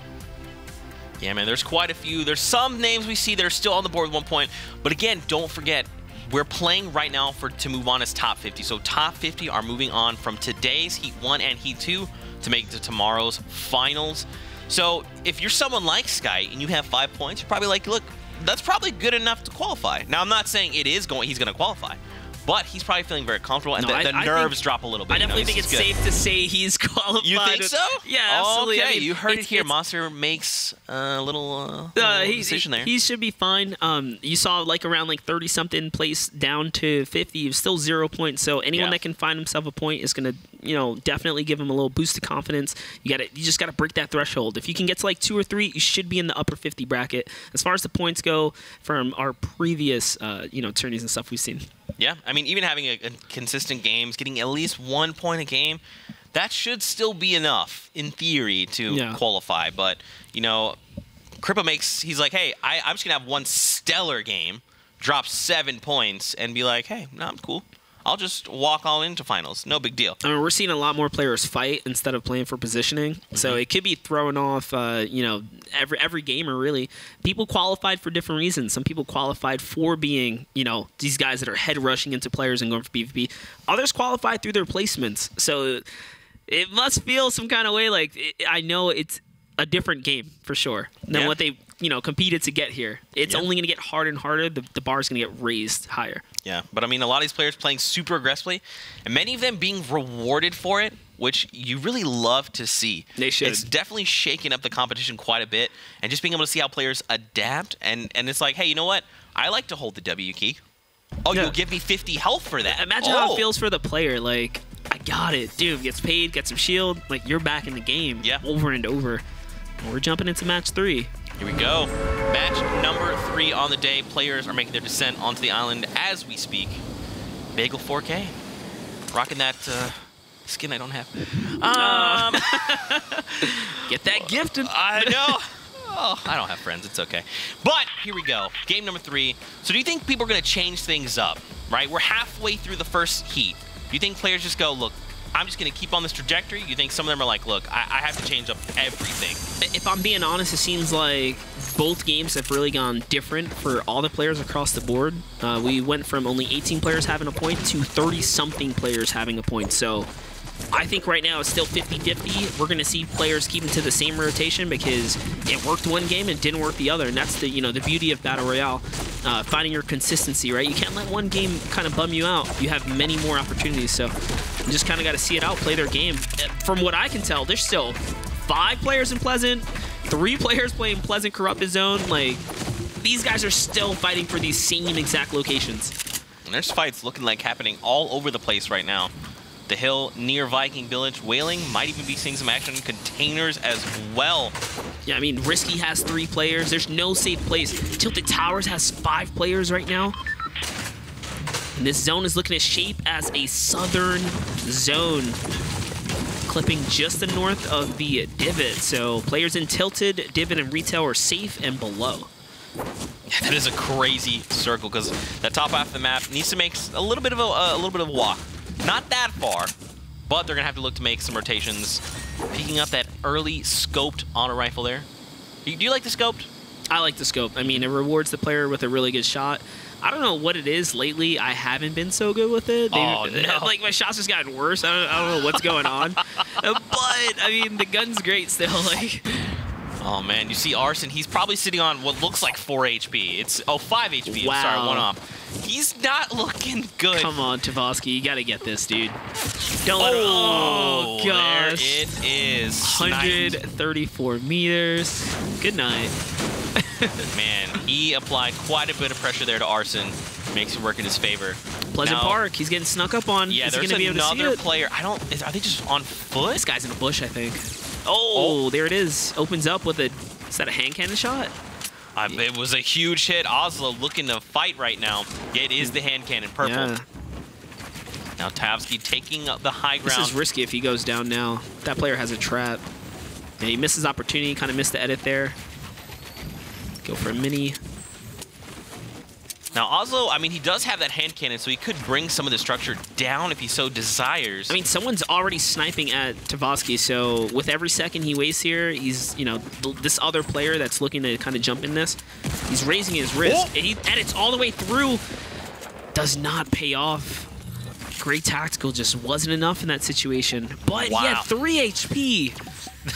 3 HP, back man. Up to 53. This is That's the rough. value and the heal on Elam we talked about. Hey, whoever suggested this, you're amazing, right? It's really good. It's really good. It's really good. Definitely changed things up. Clusia here against Skype down below. Okay, Clusia looking to make the edit. This is a tough edit to make if you're not using the techniques to kind of phase through. Just trying to get a little bit of distraction there. Nice play. He's already landed a shot on this guy. This guy's 1 hit right now, so one of those SMGs did pierce through.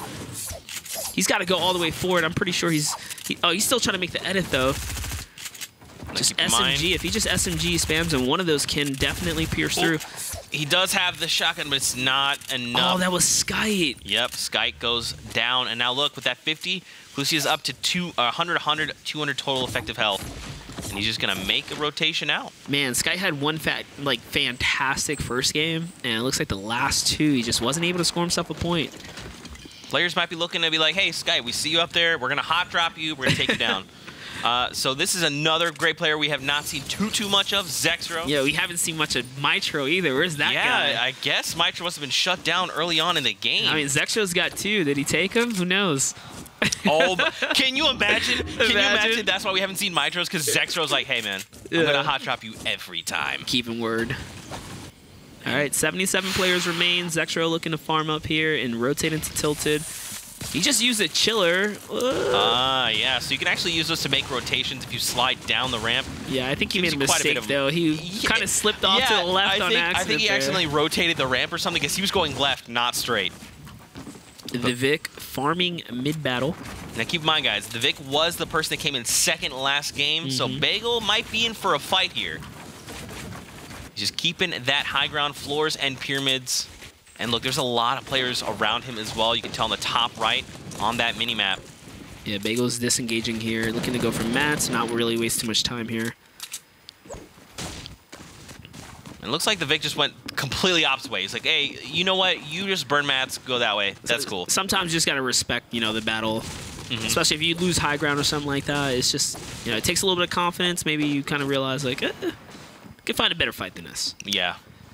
Honestly, I think that Mark's a great player. Being able to know, like, this is not the fight for me, because a lot of players are just like, I have to fight all the time.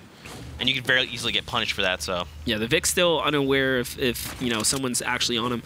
But I mean, this loadout, he's set for endgame. 3 big pods. Good position to be in. Zexro finding his next victim here. This is definitely a different game for Zexro, right? You can see when he's confident with his loadout and shield. Look at his playstyle versus when he's not in this situation. Zexro's got this player with his back against the wall. I mean, only shields up on this man here. So all he's got to do is land a good shot. That's 1. Can he get the second? He does with the follow-up from the heavy AR. That's pretty impressive.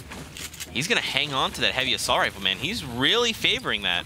He's going to take this hand cannon, right? Let's see. I'm hoping so. I think if he takes another glance at the loot there, he might go for the hand cannon. It fits his playstyle so well. Maybe he's looking to burn these 3 poisons first. Yeah, there it is. One stink bomb goes out. He knows he's got at least 15 HP down this player. He finds a little opportunity to kind of sneak on by, and he's going to disengage. Doesn't feel confident for going that high in the air. It's not worth it. Wow. He immediately heard that player disengage the fight, and I'd like to point out, Mitro has actually been eliminated. Gotcha. Okay, he's gotta find an opportunity to pop a slurp juice here. Going back for the high ground now. He's kind of using that disengage, letting this player kind of chase him around a little bit to find a better opportunity. Lose high ground again. He makes a side jump, kind of misses the jump there, but so does his opponent. His opponent actually disengages to low ground. Now Zexro, man, he's just taking his time. He knows the circle's just right here. He can afford to take this engagement. I find it crazy how Zexro just believes in the hip fire of the heavy AR. It's so hit or miss at times. I mean, look, when you're Zexro, you just make the world work for you. Here it is. He sees players in the storm as well. So this changes things. Now he knows there's multiple, for sure, players here. He hears shots going off. Did Nero just go down there? Whoever was in the storm just got taken out. Looks like Scalar is bandaging in the storm as well. Now, something to note is these guys are very far from the circle. The circle is currently down south near Fatal Fields and Lucky Landing. They've got quite a way to run. This is actually the worst possible zone for this situation. No one should be battling right now unless you find yourself an opportunity to end the battle like instantly, basically. And here's a quick look at the zone right there. No one in Flush Factory area, by the way. So all of these guys are going to be taking a nice clean. Whoever's leading it is going to have a clean rotation. He gets the elimination. He finds Dunky there. 2 shots. Now that loot is his. 2 shots is all you need right there. GG. He's making it work, man. Zexro. He's putting on a show right now. Hey, those are the points he needs to qualify for tomorrow right there. I think he's just got to get himself one more. He might be good to go. Ooh, almost a really good edit play into a trap. That was pretty impressive. He dives right down, no wall there. Airwalks almost gets paid. There it is. He's gonna get out of there. Oh, he doesn't exactly. He heard the mine there. Now Airwalks running over the hill. So now he's like, okay, look, I know where he is now. I can close in on this guy. All right, he's maybe just gonna let him go. I mean, the corrupted zone you can kind of use. I mean, those little craters you also got to think about it. He doesn't have any shields, so he wants to land shots first. You don't want to necessarily dive. Oh, and that's why right there. Okay. So he gets hit pretty hard. This player knows he's got no shield now. So Airwalk's feeling super confident here in this situation. That's another shot right there. He lands 2, 33 HP. He's probably gonna get chipped out the sky. Let's see it. That's 1. He only needs 1 more shot here. Oh my! He actually that was the riskiest. The riskiest play. Airwalks. Airwalks probably doesn't realize he can cancel that mid-air. He does. Cancels it mid-air, comes down with a shotgun shot. So he does realize. That was crazy. So that was the HP he needed. Wow, and he tops back up. He's like, hey, look, that's enough. I'm going to get some health, some shield, and now here's the thing. He has to run. He's got to book it. He does have the extra rotation if he needs. Okay, Zexro. Zexro finds another one. Right outside the corrupted zone. Name? He's like, do I need any of this? Chug Jug, Med Kit, takes the wood. Let's get out of here. GG's. Zexro now looking heavy with 5 elims, looking to make his way to big bonus. After 7 eliminations, every elim at that point counts as a full point to the board. That was crazy. We'll take a look at this moment again from Airwalks. Just impressive. Gosh, dude. So good. And that's honestly not an easy shot to make. That's very hard to do mid-air at that range. But he made it look so incredibly easy. Yeah, for those of you guys curious as to like what happened there, if you didn't know, when you're in ghost form and you cancel, typically if you fall from high damage, you're going to take fall damage. But being that he used the bounce, the corrupted zone bounce, you can cancel mid-air. You can jump off of anything. You can even use, hypothetically, an ATV, boost to the max limit. But as long as you are off the effect of that bounce, you're safe to fall from any damage. Man, or height, really. Look at Zexro, the North American player, just dominating. North American player on EU, putting in work here. I mean, this guy is insane. Jeez, the damage on the heavy AR here is really nice. He needs to do something. Oh, he doesn't have time to chug jug. He's got to go. I don't know. He tried to do the math there. Chiller is this for the gonna little work? bit of... So close. Zexro finds him as he's just coming in. Messed up his timing. You need 20 HP to pop a med kit in the storm. I think he didn't realize the 1 tick to 2 tick difference. Oh, it sucks. He might have even been hoping to get like a third party there just to help with that HP, but it just didn't work out in his favor. And his timing was definitely a bit off right there. I appreciate the chiller and to try and, you know, up his momentum a little bit, but someone was watching him the whole time and was like, Heated yes. moments. Good play. Nice, valiant effort, right? Valiant effort. Now we're over to Rojo, who is finding himself inside the new safe circle. And this is almost dead center of the current storm, so a lot of these players are going to start rotating in all the way around this circle. And I think this is where things get a little weird, because typically you have like a circle within, when there is a circle within a circle, there's always like an edge where you know everyone's going to be funneling in through. This has just gone to a smaller circle all the way around, so a lot of these players can go, well, I'm safe right now, and I don't actually have to funnel into where all these other players might be. I'll just make a long rotation. Yeah, it's gonna to the edge of the island. That'll cause a lot of congestion. There's gonna be a lot of congestion on the Fatal Field side for sure. We got a little replay. Oh. Barely dodges the trap. Gosh, dude. All right. He jumped right over that. That was pretty stellar there. It was actually Marky right here. He's got himself 3 elims now. He's gonna have to heal up. Gets chipped in the back. And he's going to be all right, man. If he could just find another elimination, he can use that extra 50, top himself off. But now we are nearing the final few circles of the game. 46 players left. And again, this is kind of what I talked about. You can kind of make these long rotations. There's not like one spot where you have to funnel in through. You can go, all right, I don't want to go here. There's people here. I just need to keep walking along. Maybe yeah, I mean, and he knows. He knows for a fact there's going to be a lot of players in Fatals, so he's taking a wide route here for sure. That is a clinger. All right. Marky's like, I'm good. I'd like to rotate. This guy's going for it. You can see players just in front being shot at. It's LOL Boom. He's already used all of his minis. LOL Boom gets shot right here, so he's tagged pretty low. Dazak's still going for it. That's a good shot. He only needs to hit one more now. Nice hand cannon play. Is it enough, though? He's just trying to track this player down. Keep in mind, the circle is still moving. It's still closing. This guy just made a mistake by trapping himself right there. He can't stay in the storm now, and someone else actually snags it. It was Issa. We've seen Issa put in work with this rifle multiple times today already. Oh, man. Dizak's been sent reeling, and it's not enough. Ghost Issa finds 2 there. Third-partying that entire engagement. Yeah, you definitely expected it. Not only did he take those 2 elims, he put LOL Boom in a really tight situation as well for peeking him. So you can see Issa is no joke with an AR. This time he has a SCAR. The last time we watched him, he had the heavy AR. So now having himself an epic rifle here. And now look at the new safe zone. It's over by Paradise. It's a half in, half out. We'll take a look at this moment again. Issa just playing this match. So keep in mind, there are also other shots coming in. That's Keenstar. He's looking at third party this, but Issa is the one that can secure it. And then he sees Boom there on the other side as well. Some good tap fire right there. Talk about connecting shots right there. That's 70 DPS taken off this player instantly, just for showing himself for you know, a split moment to Issa. He's just gonna take your shield. Hey, what's going on here? It's 70 HP. Yeah, before even like 2 walls came out, he was already done. Issa's gonna go for the shot there. Missed.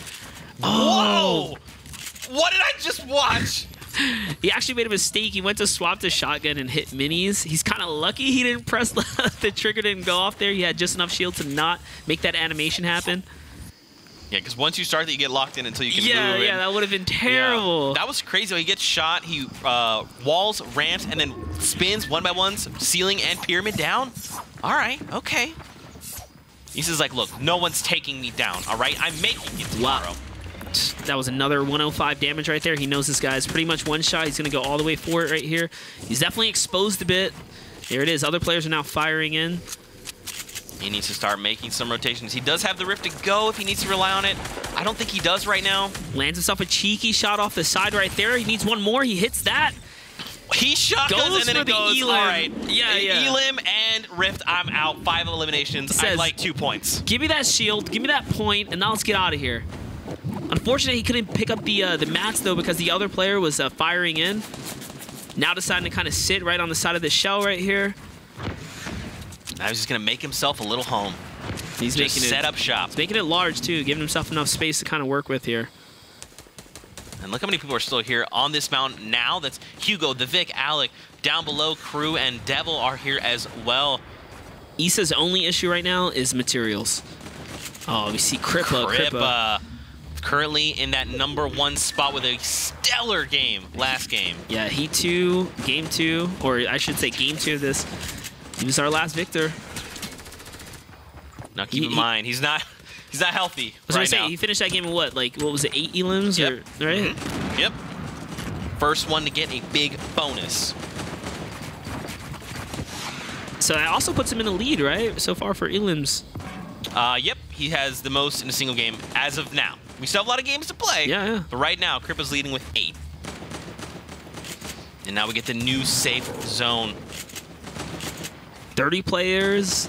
No mountain on this rotation. It looks like it's going to be a nice, clean, another one through just a nice open playing field. This is good for players. And there's actually a drop already in that zone, too. It's kind of waiting to be claimed here. So here it is. Zone's now starting to rotate in. Players on the backside have to make a very far track. We talk about rotating with low materials. This guy comes in with the ATV and does not pay off. It's beamed out the sky. Crippa lands a good shot there. He's going to go for it for the HP. Doesn't seem like he can. He's now getting hit from the mountain. He doesn't seem to know where it's coming from. He's just panic building at this point, trying to block any shots. He's also looking at third party. Sees these players. He's like, look, if I can snag one of these on the way out. And he's got balloons. He's got to jump. Oh, no. Astro shuts Crippa down. Tough rotation. Going for the Elim right there. Did not pay off. That aggression will bite you back if you expose yourself. MSX has 4 eliminations. With one more, he would also snag himself 2 points. Oh, careful. Hitting some 90s right there. You know what they say, man. You got to flex those 90s. There you go. And no, someone is using a turret right now. And look, the stink bomb is going to be like, come on, turret, no! Stink bombs are so good for this, for the congestion. Man, MSX has got so much room to play with here, too. He's leading with plenty of space to rotate and move. He can see everything that's going on right now. They say that, information is one of the most valuable things. MSX has got a lot of information on the field right now. I mean, look at the loadout. Ammo counts through the roof. He's got minis as well. He's so comfortable. He doesn't have to put himself into this battle, but I think he just knows players have to come towards him, so he's trying to catch him first. Oh, he gets beamed from the side. And that's what happens when you step too close. He should have took that free rotation that he knew he had over to his left-hand side. Yeah, now he's kind of... he's still staying around. He wants it. MSX, he's looking at closing. He's like, look, I need one more Elim, and I get 5. That's 2 points. That's huge for me. He went from best spot to worst spot, put himself on the storm line. Issa hitting shots right there. 70 for the headshot. That's another one for him. He's at 6. This is 7. This is 7 Elim. He's just on big bonus right now. Issa's going in. He's feeling top form right now. This is his game to take. Every Elim right now for Issa is going to give him a free point, so he's going to want to go for kills right now. I mean, look, if he knew how many players around him were so low. And now, look, we have to move northwest here along this, just outside of Lucky Landing. He's on a hunt here, Zeke, and not only that, he owns all of this material, so he's just recycling right now. Perfect for him. Damages the wall so he can see through it just a little bit. Just a little bit. That's some high-level play you don't see too often. And Screeky here finds an Elim there. It's his 7th low. We have 2 players. Can he get this one right here? This is a point. Screeky looking pretty good. No heavy rounds there. Screeky looking to make himself qualify right here, right now. Can he hit this shot? There's a player below him. He does not. He ran out of mats. And now back up top, Issa. Look, he's Issa gets beamed by the Vic in the storm. And that was it. If you blink, you missed what all just unfolded. And 2 players tied for big bonus. We're taken down. Gosh, I think we had 3 big bonus players on the field at once at that point. That was crazy. The Vic makes it work. We saw him come in 2nd place last game. He said, 2nd is not good enough for me. I am good enough to find that #1 spot. We'll take a look at the final moments that last game. So Speezy's down below, and look, he just cracks Issa. Oh, he actually just came out of the storm, had high ground. Issa did not realize, and then takes one. Heavy pump shotgun to the back. And look, I mean, the Vic was already rotating. He was like, look, I know I got to keep moving. I got to get over this hill, because when we fight hills, the hill wins. That's right. And he made it work. There it is. Gets himself a Victory Royale. That's kind of crazy. Like, to see all these players, like, every Elim can game change the board so quick. To them not to get that 8 Elim, it's got to sting just a little bit. You're just so close. Because that would have also been a free point. Yeah. If they had picked up 1, even 2, that would have, and if they had won as well, 8 points at the board, that would have been nuts. Especially for them at that moment. Some good stuff. Some good stuff. That is that game 2 or game 3? That is game 2. I want to say that's 3 already. Is that 3? Yeah, oh my gosh.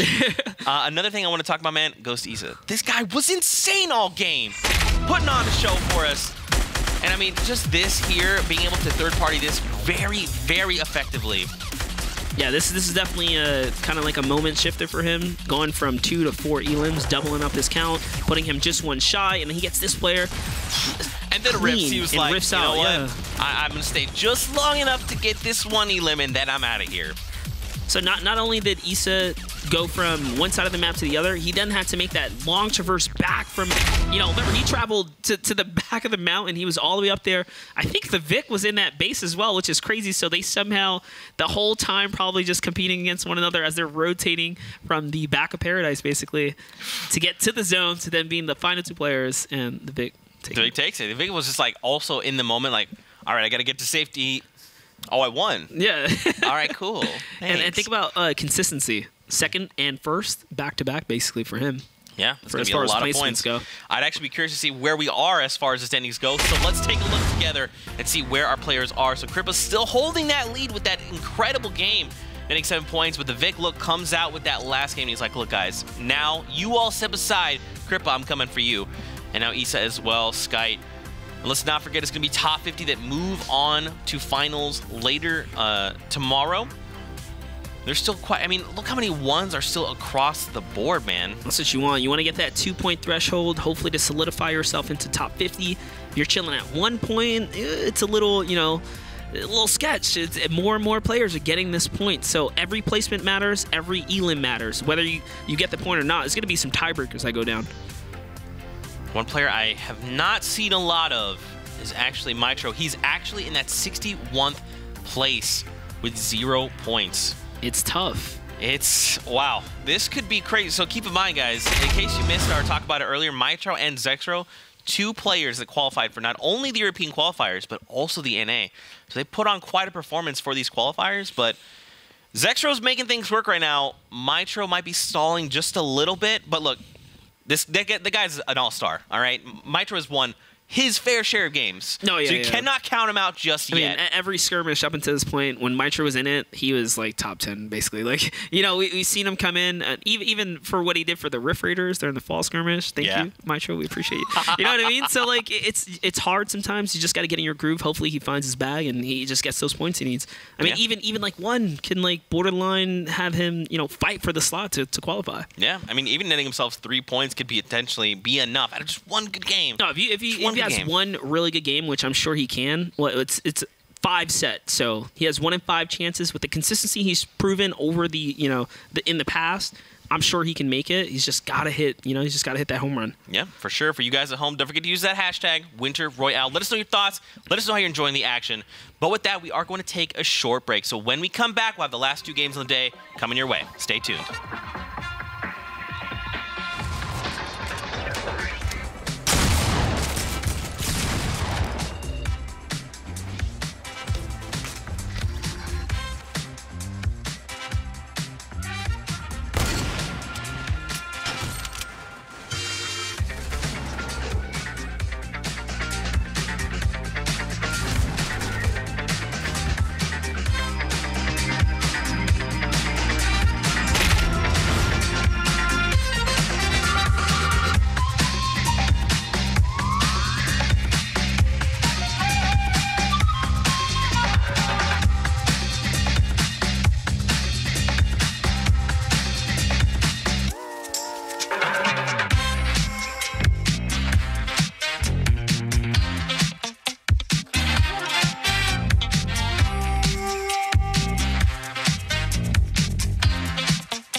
What's going on, guys? We are back with the Winter Royale, and we actually have a very special guest joining us.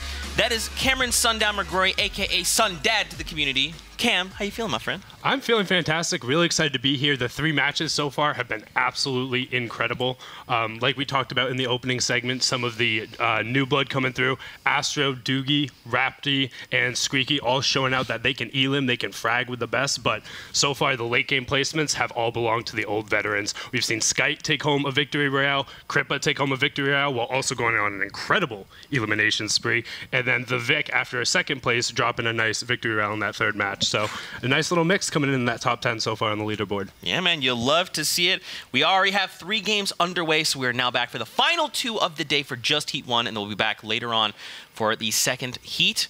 But Monster Man, these games have been crazy. You kind of touched on it. How is Scavenger really just shaking things up? In case people haven't missed out, you know? Yeah, definitely has proven its worth. You can just see by the amount of players left in those final zones. Went from in the previous, skirmishes seeing 70 players to like 40 and dwindling down even faster than that. So the payout for going for your elims is paying off. These guys are going for it. We're seeing people diving into 1x1s. The meta shifted, hand cannons, grapplers. It's all going down right here. Not a lot of double barrel though, right? We're seeing just pump coming out. Yeah, man. We'll take a look at the standings coming out of that last break, the first 3 games. So we'll see where our players have squared up coming into these final 2 games. Crippo, like Cam talked about, still coming in that number 1 spot. Do not forget, it is top 50 from Heat 1 and Heat 2 that move on to finals tomorrow. So a lot of these players looking to just get enough points to make it into those finals, but there's still quite a few players that don't have any points at all. Correct, and we're seeing them just right outside the bubble or even in contention right now. So 1 point might end up being enough with a couple tiebreakers in your favor. 2 seems to look like it's going to get you in. So with 2 matches left, you have to be thinking the pressure is on a lot of these guys, particularly Mitro hanging just outside in that 61 spot, Violin as well. They had to come up clutch in the qualifier. Can they do it again with just 2 matches left? Yeah, man, and that's actually something I want to talk about is Mitro. Like, what's going on? He hasn't been in. Maybe he's been hot drop. Maybe Zexro is actually headhunting them and has been. Like, I mean, what's going on? Like we said in the previous game, you have 5 opportunities. You just gotta make it click one time. It's a lot of pressure. I mean, you can go through everything to qualify. You felt like maybe you had a lot of free time, unlimited matches, but maybe when the pressure's over his head, it's just kind of hard to take it in right now. One thing we haven't really seen so far from Mitro is we haven't seen him get behind in these skirmishes before. Normally he is the forerunner. Normally he's the one setting the pace. Yeah. He's getting either a victory out or a bunch of elims early. So I'm interested to see what happens. Can he turn it up here, or is this going to be another situation where maybe the pressure gets to him a little bit? I'm rooting for him. I mean, I really me too. I think he can do it. I think he's going to pop off in one of these 2 games. Again, he held up the Rift Raiders, guys. All right, he's got a spot. He's got a spot in here, man. Thank you. There it is. Now, if you guys are just joining us and you're curious about the format, a couple things. So first, we're actually in the pop-up tournament format, so we're rocking that Scavenger Cup. So first off, players are going to have mat caps. It's 500 mat cap for each one, so 500 wood, brick, and metal. On top of that, you have increased farming rates. That's up by 40%. And the key thing we've seen all day so far is that 50 health on elimination. If you have 100 health, that converts into shield. And we brought back big bonus. Crowd favorite, big bonus. The big bonus. So elimination-wise, 3 is the first threshold. That will get you 1 point. At 5 is 2 points. And at 7 eliminations is 3 points. The big bonus is after 7 eliminations, every elim is worth 1 additional point. Right now, Kripa's the only one that has tapped into that with 8 elims. But obviously, guys, there is also the standings as well. Yeah, so as far as standings go, if you get 4th to 10th place, that's going to land you a point. 2nd and 3rd is going to get you up to that 2-point bracket. And then winning that Victory Royale, 3 points. And then, of course, most eliminations in a single match during Stage 3 is going to get you 20K in prize money. That's a bonus. The biggest bonus. The biggest, you will. Yes, and that will be for during the grand finals as well. So that is in Stage 3 for the grand finals. These guys still need to qualify into that, and here's the prizing for that grand finals as well. So like we said, the top 50 from each heat is going to go through, and just qualifying will get you a piece of that prize pool, and then from 20 on up, you start getting a little bit more of that prize pool. And this is what everyone's competing for, but it's really to just say, you know what, I'm here, not only am I of the 200 best, but I then proved myself through that gauntlet as well, made it to the top 100, and I can say through the open qualifier, I did it. I mean, and that's an impressive feat on its own to be able to say, look, I'm the top 100 in the European region, in the North American region. What's up? How's it going? Or you're the top 100 in the NA and the European region. Like, well, it could happen. It could Zexro happen. and or Mitro could do that. Zexro already kind of proven himself, and I mean, I'm happy to see like Ghost Issa kind of turn up in that last one. I think that took him from like 0 all the way up to 6 points in pretty much one round as well. These are the like kind of changes that one game can really bring you. So. Yeah, it can happen. I'm hoping Mitro can have that one game. I'm a Mitro fan. I am. But here we go, guys. We're hopping into match number 4 on the day. Is there anything you guys are maybe looking forward to seeing? Maybe, something hasn't quite happened yet? So I really, like we're talking about Mitro, all of us being a huge fan of his, I really want to see him try and string together some early game eliminations, get that confidence under himself, maybe drop somewhere else, go look for those early fights. I know he lost one early on in the first game, but if he can take that and get some confidence rolling, I think that's going to be key. Yeah, it'd be nice to know where he's landing. We really haven't had too much like airtime of Mitro till this, to date right now. So maybe we can see kind of where he's at, who he's being contested by, what are his problems so far in these rounds. And just looking at the initial bus path going from the top left corner down to the bottom right, so pretty good access to all the POIs. We see a number of people going down towards Greasy, Snobby seeing usual traffic as well, and Tilted, 6 people. 6 Gosh. In the city. That's what happens when players don't get those, those points they're looking for early on. It looks like we got an unfortunate contest for a weapon there, and Keelix right away getting picked up. That's unfortunate when you go for that hot trap, you don't get a gun right away, and somebody else starts putting pressure on you. You just kind of feel helpless, but the other person feels great. They pick up a quick 50 shields because they're not taking damage back the other way, and they can get rolling and maybe go contest somebody else. We talked about Zexro a lot here. Zexro is getting contested for Viking Village. Sick is off to a good start. Dynamite, he's got a little bit of shields, kind of the slurps rolling here, and he does have a heavy AR. This is one of those weapons that in early game, you can see the damage really be put out, so. But with that being said, you see Zexro on the other side, has the pump, has the compact SMG, gets that first shot going down, he clips some solid damage there, takes some of those shields off. Oh! What a shot! Didn't even need to weapon swap. 2 pumps and that's it. Bye, Dimsick. Zexro says hi. That was incredible, and look at all the upgrades he makes after that as well. Yeah, adding into his kit that heavy AR, gets the additional shield, only takes a little bit of chip from him, so he's close to the 100 health, 100 shield threshold, and now we flip over to Tilted to see what's going on in there. Look at all these players. You have players rotating even from the stadium side, it's Hyries, so. This is the thing about Tilted, right? It's more of like a standoff. Who's going to pull the trigger first, right? Having sync bombs, Martin decides that he's got, that offensive kit in his favor. He's going to go for the push here. Yep, and he is pinning Flame into that back corner. Flame kind of opting to try and play defensive and making Martin have to approach him using the natural cover as opposed to his own builds, and probably has his own in there as well. But it's really difficult to approach in there. He's already used his stinks, so not sure how much he's going to be able to get down. He hears him on the other side, though. I mean, a good bonus to that is you can hear when your opponent heals, right? So he's got to know that this guy hasn't healed, he hasn't shielded, at least up until this point. They've been so close to each other thus far, and that's why he puts the brakes up. It's because there's this guy out here, Mocket, looking to kind of dive into this battle. Yeah, Suezu trying to come in and get a piece of this. He sees the other 2 players are there trying to third party it, but didn't realize this is kind of what happens in Tilted. You don't actually get engagements, you get people standing just from the side, and then the rush comes in. There's the hand cannon trying to break through the wall, but he builds his own ramp. Hand cannon is so good for this. He bullies in, he gets hit by a chiller. No, was that a spike trap? He actually put it on the natural wall there. He didn't have to take it. Yeah, it didn't end up going off, though. He ran around the opposite side and was able to slip through the cover. Nades going through. He's able to use the pyramid to block himself off, so no damage has been exchanged. Oh, what a hit. Suezo gets chunked right there for all of his shield. That's a clean 100. That's a full body shot from him. It had to be like a blue pump or so. Yep, and that was Flame, who was just backed up in there, is just waiting for an opportunity to try and catch one of these guys. He was down shields, but now Suezu out shields as well, so Martin is the one with the health lead, but this is those little standoffs you get. It's hard to push somebody through this natural cover. I mean, and to be fair, Martin just barely got away with that. So if he peeks now, Flame's still, a problem here. Absolutely, and that blue pump in such a close quarters fight is going to be incredibly deadly, but you see Martin on the other side with a bolt action rifle, even a body shot on either of these 2 will take them down. So if they peek an elbow, they peek a shoulder, and he's able to catch it, that's an elim for him. Yeah. Suezu is like kind of like a little gentleman's agreement, like, you know what, it's a little too hot, I came in, it didn't pay off. He's got a little bit of shields there, and he didn't pick up the bandies. He could have. I'm curious to why. Maybe he just still feels a little. All right, he's just like, look, I want out of this entire situation. Yeah, and that's what's funny, seeing all 4 of the people from that be like, nah, we're out. And just illegal right there, picking up. Whew, that shot should have been just illegal. That was They didn't just even illegal. need the compact right there, switching the green pump. And here you have Nero, Violin, and Flix in a nice little 3-man engagement just outside Fatal. Man, look at Violin's kit, though. He's not. I mean, the 2 pistols, the tac.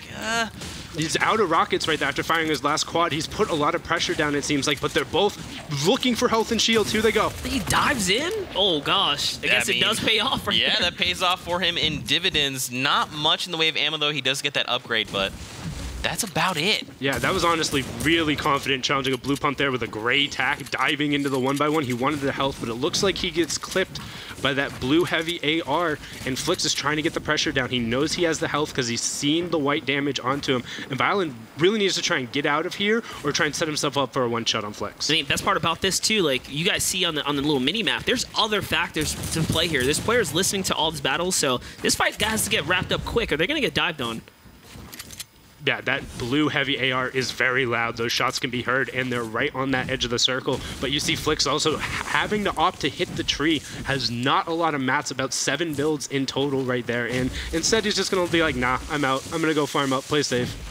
Yeah, maybe not worth, because he's not really sure what Violin has right now. And you talked about if he had like a blue pump or higher, he could get 1 pumped. Yeah. I mean, you know, having a great tact, your confidence kind of dwindles after, you know, he gets away. It's like, all right, I started off great, but, you know, now it's taking a little too long. It's a good play to disengage. Yeah, and we still see we're in that first circle. However, 75 people left, and we're going to flip on over to Mitro. There are a lot of people around here. You see rotating out of Tilted, trying to get to that near side of the circle as soon as they can, but there's going to be 5 or 6 people. His Atlantis counterpart in Ketcher rotating back behind him. Not sure if they've made contact yet, but they're both rotating around this mountain. They should see each other shortly, but they have another person coming behind them as well, and Mitro spotted him. Is he going to turn for it? He's just kind of looking. I mean, that's the thing. He's 2 options. He's like, I know there's a guy in front of me and a guy behind me. What feels more favorable? He doesn't really want to get sandwiched in this situation, particularly he has a jump pad. He has 2 shockwave grenades. He's doing well with the hand cannon, the blue heavy AR. He has a good kit. He knows he can opt to leave because that edge of the circle is going to get crazy. And now we flip back over to Zypan, Chris, and it looks like Buzz as well hanging out over there. Another 3-man fight around Salty. So taking a look at the loadout, man. How do we feel about this blue tack? I mean, blue tack in the current game is not that bad, man. The recent changes to the shotgun, things feel a lot more consistent. So, you know, having a blue tack, you have a little bit of confidence there. You definitely feel good. Yeah, the real difficulty with Zypan's kit right here is he doesn't have a way to pierce through builds reliably. He could hunting rifle into the blue AR, but that's still not going to really allow him to have enough time to either own the wall back from him or get a shotgun shot off. So he doesn't have a whole lot to contest, and it looks like Chris was also just healing up, and they're going to gentleman's disengage. Now we're over to Flavu and Kalster. A little bit of a skirmish right now. Yeah, and we see Kalster had a couple of solid elims last game, and he also has that quad launcher going for the high ground. Man, we're seeing a lot of quad launcher pushes here. This is what happens when the quad comes out. You blow open these 1x1s. He's got a trap. He doesn't own any walls. He's got to get out of there quick. Look at the speed on the edit right there. More importantly, the accuracy on the shot. You got to hit it. Yeah. Kalster secures them, but that is a grappler. Can I also quickly mention, Kalster and Flavor has been going at it since like They have. They really have. That's something. Yeah, no, they've absolutely been going at it. And here we see Zexo trying to find a 30 limb for a point, but we talk about being on that near side of the circle. There's 2 people right here, and there should be others right around. Yeah, no, there's J back right around. There's the 3rd. So it's 3 people all just finishing their rotation at the end, and they get forced together. Will Zex opt to take this fight being under 100 effective HP, or will he disengage knowing he has that high ground to get out? He's probably going to play the high ground, let them kind of initiate on one another, and maybe if he heals something, he'll probably double back. Yeah, I think if he hears shots, he'll look back down because there is the long rotation. He knows that they're both there, but otherwise he doesn't want to have himself be threatened. Trying to play safe, but also be able to third party if something there exposes. it is. He's just going to put himself in a very good position. He can see both of his opponents. If they make a move, he's going to be on him. The question is, do Daizas and J-Back know that the other is there? I'm assuming now J-Back is like, okay, someone else is here, but Daiza probably doesn't know that quite yet. J-Back following through those builds? Here we see Kalster just there he is picking up that shot on Jesus, going to 2 elims. Okay, so see what happened there is he actually just finished up the battle, and then he gets into that quick next engagement. And this is the heal system kind of paying off there. You know, do dividends, you get that elim, you get those points. It just kind of feels good. And here you go with Crew towards the edge of the circle with Maxim and Sethu right around the outside trying to heal up real quick. Maxim is super low, but he does have that silenced assault rifle trying to put some shots down in the tree, win the high grounds. I mean, all these guys, you know, their HP is all kind of shaky. Like, the dude in there doesn't have much. He doesn't have much. Even getting off of this might be a little scary. And he's got a grappler. Yep, and we talked about wanting to see Mitro pick up some early elims. You see him picking up his Atlantis counterpart Catcher there in the elim feed. So that's one down for Mitro. Hopefully he can get it running. But we flip over to our previous Victory Royale on the Vic, trying to put some pressure here. He does have an epic rocket launcher and a shockwave grenade. If he opts for the high ground, he knows he only needs one shot here. Can he land it? Yeah, he's looking for it. Oh, close. He's trying to minimize builds. He's like, look, I just need to clip you one time. Yeah, you kind of see it, right? He's not trying to go too high. He's just looking for that quick opportunity. And I think he got it. Yeah, he's going to get it. And that's the Vic showing up his consistency, getting him almost back up to that 200 effective HP. Word. Still has an extra rocket. Let's see if he opts to pick up. Nope, still going to opt out of an AR. So running the pump, rocket, and a gray SMG right there. Wow, he values the gray SMG over a blue AR?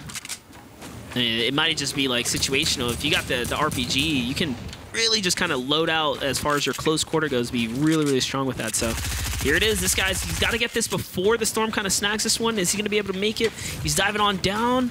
He's got to be quick. Is low. Yeah, he needs to close it down. Oh, he's on a campfire. No wonder I'm like, this guy's still alive.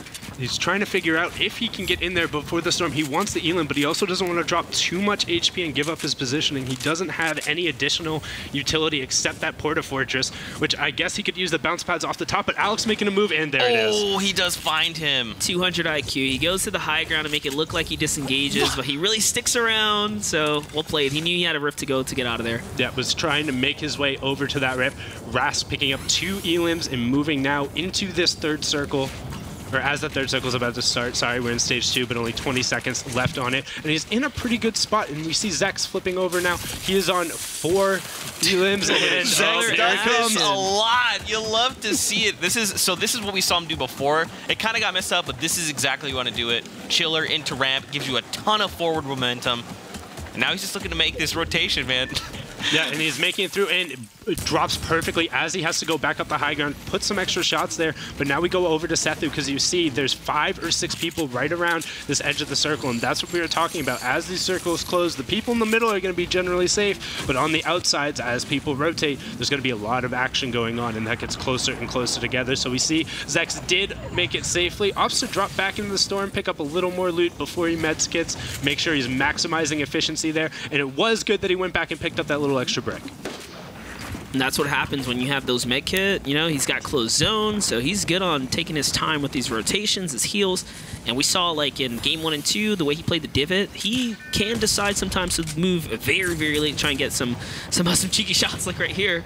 Yeah, and he's able to really put down some damage, and if that guy had lower HP, rather than burning through his shields, that might have been another elim, and he doubles down on him, both him and Mr. Bruz, at the same time putting shots down, so he knows Bruz is there. However, he also knows Bruz was not taking damage, so he gets that extra 50 HP, trades back an immediate 92 damage headshot. Will he be able to go for it, or is he looks like he's going for the mats. Yeah, he wants those mats. Look at this, man. Zexro just master with that heavy assault rifle. So in the previous patch, he would have picked up that double barrel. Not no more. He's just holding on to this pump now. That's how the game changes with update after update here. Yeah, and you see he's trying to get a little bit of third party going on. He already knows Bruz is weak, so he's put shot down on the other guy just so he can't pressure and finish him off. But rotations are going to have to start soon, so Warp is leaving. Bruz is trying to leave. Can Zexo... Oh, no. Oh, he gets beamed by Warp. Warp. Can Zexo get beamed? Absolutely he can. Warp, on the other hand, picking that up and just trying to disengage. 6 elims already. 45 people left. What is going on? He just needs one shot on Mr. Bruz, and that's all him. Close as a 44. Is it here? Shotgun. It is He's enough. up 7, so he is now, if any more elims will be big bonus. So a little bit about Warp. He has been talking about wanting an opportunity forever. He's been talking about open qualifiers forever. He's saying, just give me a chance. Let me play against these guys, and I promise you I will be one of the best. And right now he's showing that he deserves to play in that grand final with this performance. 7 elims. I think this is the earliest we've ever seen 7 elims. There's 40-something players alive. He's got 7 already. Could this be a double? You know, he can end up in the teens here if he has a really good endgame rotation. Absolutely, he could, and he's been playing consistently well all day. In all of the games. We've seen him in that bottom left elimination feed. We've seen him popping off and making good plays, and he just trades shots out like it's nothing. Look at that. That was almost another elim going across. He's willing to kind of take the bait, let the wall come down, and trade right back with you when he has that heavy AR. Yeah, he's like, oh, if you're going to peek, I'll trade that damage, because if I hit 2 shots, you're probably going down. And we see him starting to get a little aggro here. Doesn't want to be in the spot, doesn't want to be on the back of that storm, still taking some chip damage. Oh, no, and it's double now. Players. It's from both high grounds, and that's going to be it. It's really hard. And a third player actually joined in from that from the side. It wasn't one, it wasn't 2. It was Dementos getting the angle on him.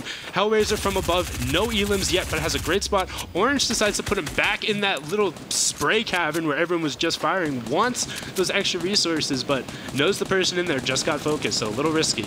Man, that's a lot of stuff there that Zexro had as well as far as loot goes, so you gotta wonder, is someone gonna go, I would like to see what he had? Yeah, and it looks like Orange is going to go for that. Dementos is right on the side. But these guys are all pretty close to the next circle rotation, so that's going to be that first moving circle where we see people just outside of the original one. It overlaps the end, and there's going to be a lot of action that happens as everyone rotates to that near side, because there's already a couple people camped out there. So everyone is just going to be running into that firing range, but then also other people are going to be looking to trade shots back out like Warp was doing before, trying to pick them off. There's Kripa, one of our winners from the previous games here. He's got a long rotation to make. He's still leading as far as top 5 goes. You can see Kripa, the Vic, Issa, and Sky and Screeky here, all with very close points that any game can kind of change this all around. Kripa looking to just kind of get some chip here, playing the Storm out all the way to the end. And, I mean, it's Storm Wave 4, so it's going to start dealing a lot of damage. You can't get caught in this one. Yep, and as we talk about, you see actually the Vic and Skype picking up elims in the kill feed, and Baba Bless also picking up another elim down there in the feed, able to show that the rotation right as it's happening. And the thing with Kripa is he's capable of putting up numbers here, and there's Baba Bless, the one who just picked up 2 elims. Kripa gets a great shot, and he opts to rotate away with the shockwave, uses both of them to get across that circle as fast as he can, doesn't want to risk it right here, wants to stay alive. That was a really great play. I mean, he did not use those too early, you know. The incentive is like, hey, I have this, I should use this to get to safety. But Kripa's like, look, I can get a little farther. I get a little more mileage out of these things. Yeah. He was definitely getting shot from the side as well, so he kind of had a lot of factors coming in. That's what happens when you decide to rotate late like that, all the way from the backside.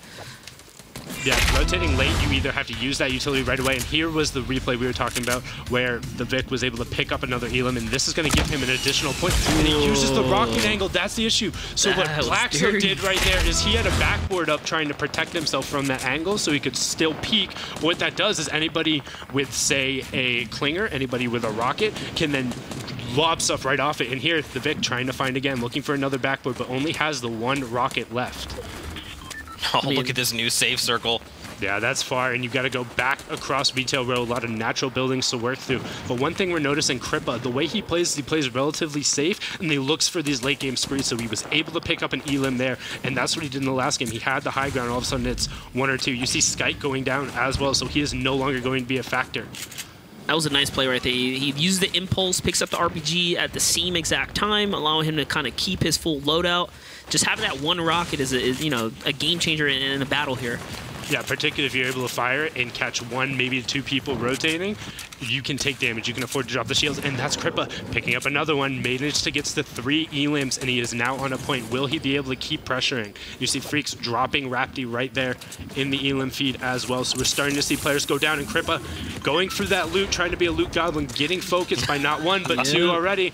And this is what happens. 1 person focuses, everyone else has to rotate. So they pick 1, and you hear the launch pad going off. That's the benefit of rotating late. Oh, doesn't get to snag it in time though. He was just trying to get a cheeky elim right there. He claims the loot though, and finds a ton of wood there. He's got a lot of pressure, a lot of side pressure here. He knows the player pretty much hovering right over him. This is a lot of mats being wasted here, but this is what you got to do when you have all these factors, all these players nearby you. You can see the amount of HP on these players too is not that high. Like all he has to do is just land a nice little shot, maybe a shot with this purple heavy AR here. It's gonna pay off. Yeah, and luckily he still has enough wood and metal to get through. Wood for the quick defense, and metal if he is able to get in the circle and needs to wall off. So he's in an okay position, holding some extra minis, and ooh, he's gonna probably want to use those as soon as he can. He's rotating right into Mitro as well. I mean, he's got a lot of pressure here coming from both sides. If he goes any more close to the left, Mitro can pick this one off. Looks like Mitro is playing for the long game. Crippa's only got 17 HP. He's got to make a quick out of here. Oh, lucky for him, he's gonna be able to kind of rotate right back where he came from. He doesn't have to go through this crazy congestion.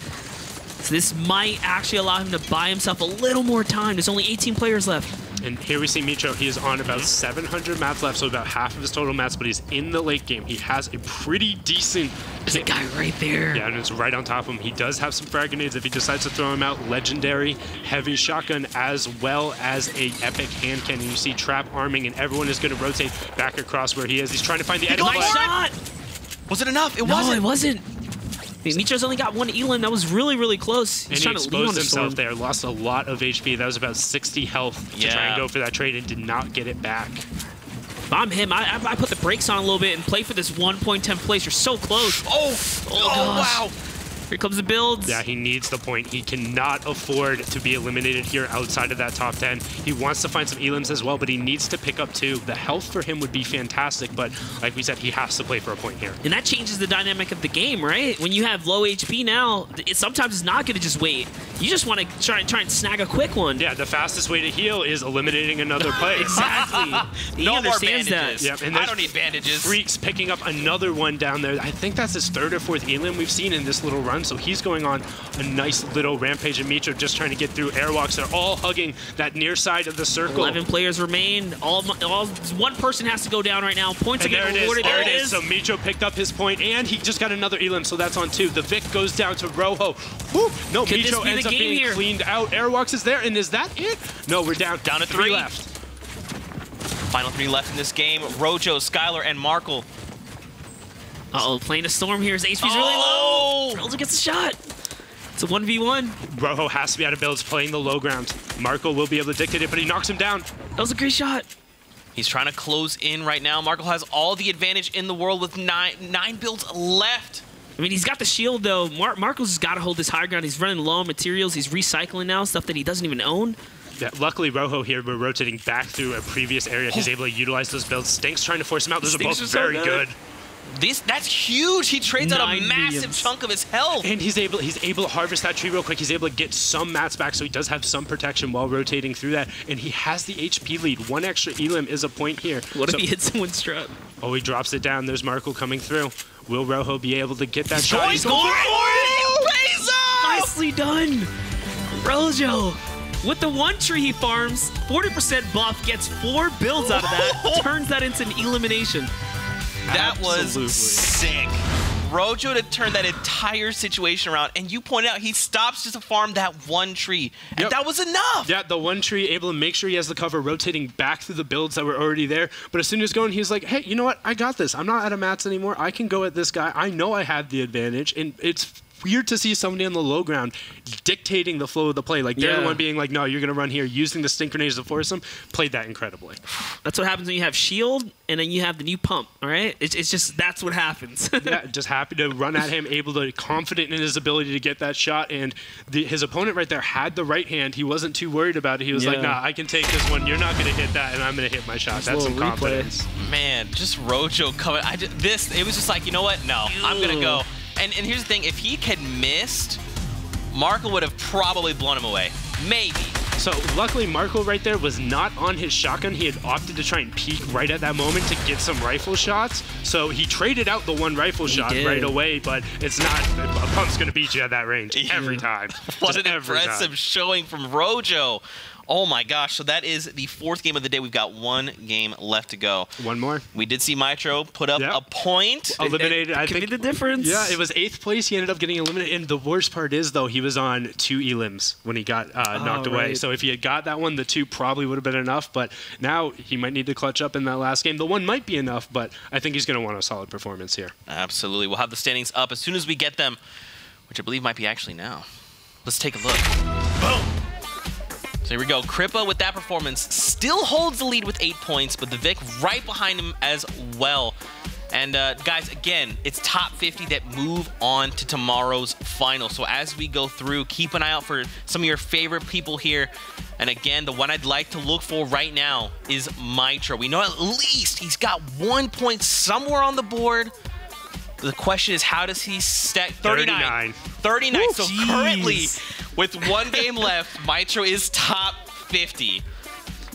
But will it be enough after this last game? And we see, actually, right now, the barrier is 1 point. If you have 1 point, you will be in the 49th. The 50th spot is on 0 from the tiebreakers, but the 1 point looks like it's going to be enough. And we got a lot of really solid players just outside. We see Dementos, Rascology, Violin right there on the outside. Will they be able to get that one good game? I mean, it's crazy. We saw Dementos get some elims, so for him to not even be like in the 50 range, he's like closer to 60. That just shows that everyone there is getting, eliminations. It's just the difference is like you got to get the point. You got to seal the deal. You have to convert. You have to convert on either that third elim or, as you were saying, as soon as he called out, hey, there's 15 people left. Like, slow down. Yeah, chill out. Like, play safe. With it. He's shooting the 8. It was crazy.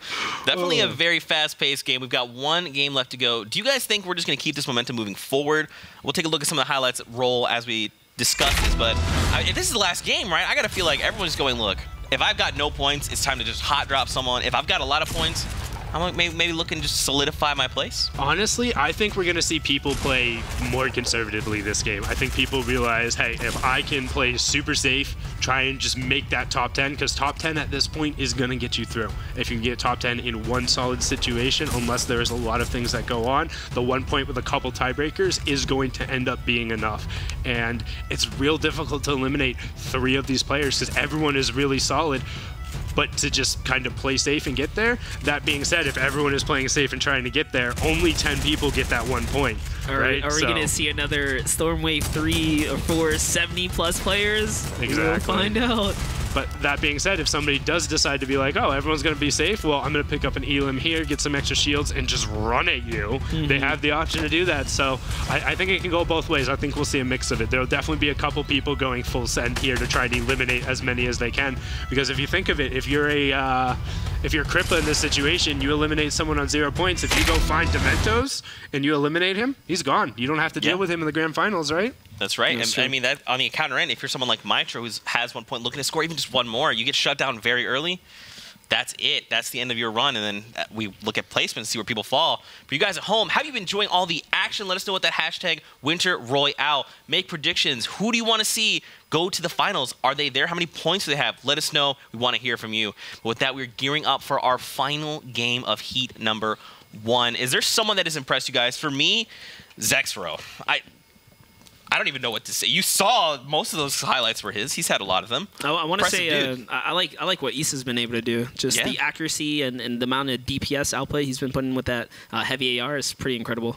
Yeah, I think Issa has been absolutely incredible. Crippa as well. Crippa, I mean, consistently going through, showing he's capable of those elims. But on the flip side of that, I've been impressed with a lot of the newer blood in terms of how they're trading out. Astro in particular, the way he opts to take shots and when he decides to take shots has just been on point for somebody who's not used to being in these high-stress, high-pressure situations. He's doing incredible. Talking about players that haven't been used to it, Warp. Yeah, I mean, we saw what he can do. Popping off 7 elims at 40+ players remaining.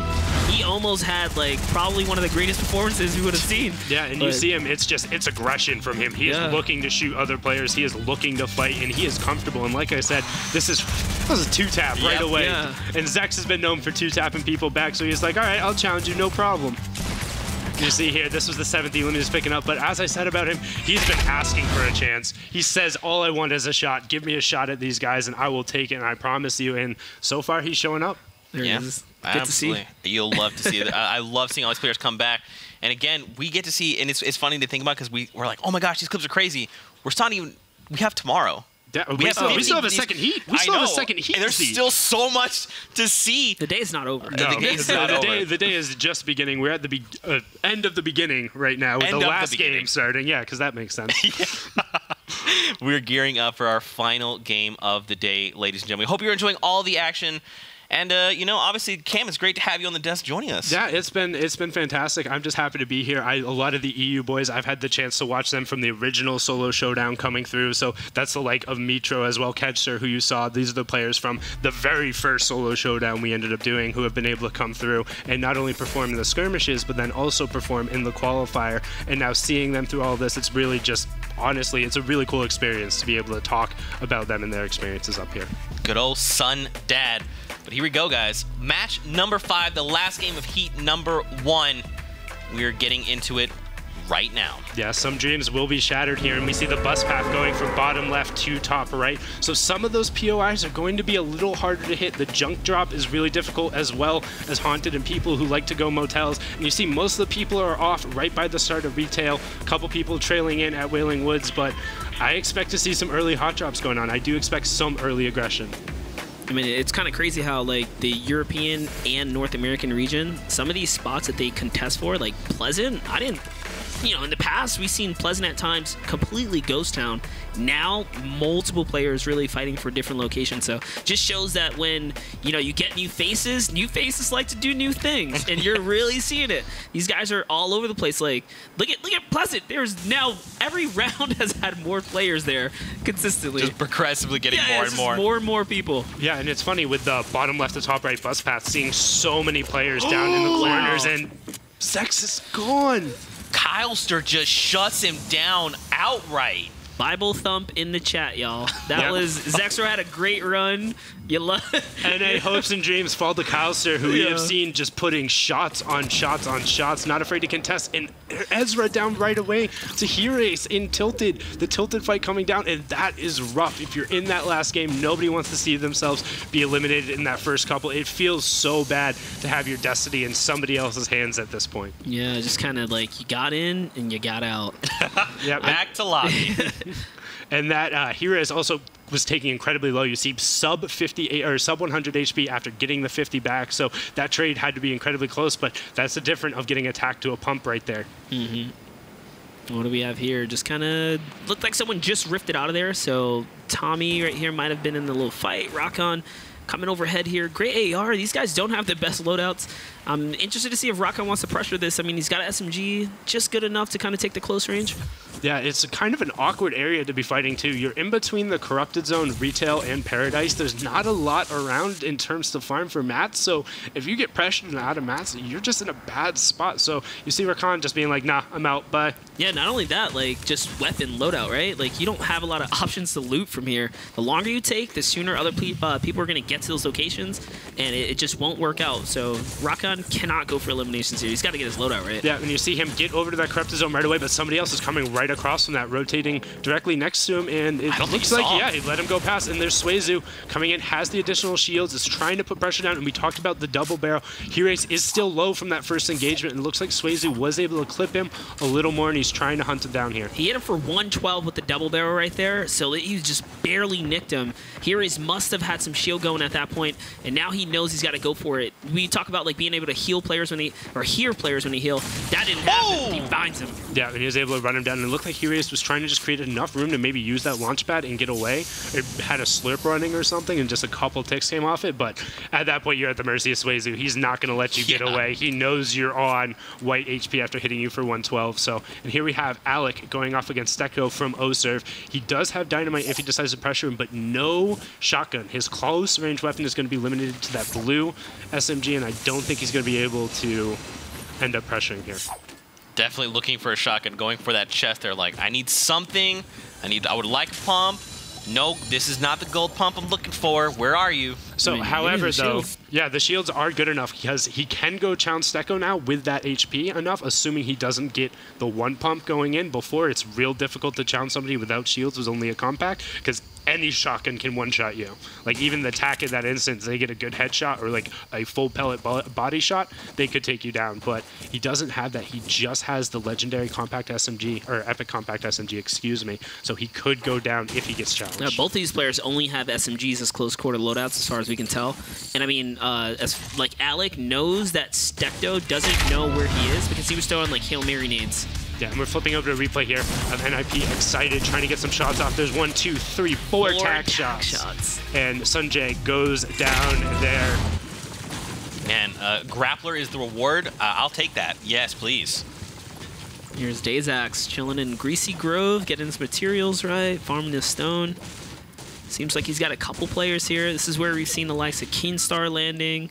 Yep, there LOL he is. Boom. And both of these guys, surprisingly, we've seen Boom make it endgame and Keenstar make it endgame. So I guess they kind of realize, hey, I'm going to loot this half, you loot that half, and you know they're just kind of giving each other that respect and space. Yeah, Boom has no problem. If he loses a fight, he will back out. He'll be like, I know, I'm not going to challenge you again. If he challenges Keenstar once, it goes okay. He'll be like, oh, maybe I go again. But if he gets rocked, he'll be like, all right, I'll take the smart decision and play for late. Helix, no! I mean, he made such a cone, like a great cone play. He really landed the roof chop right overhead on him.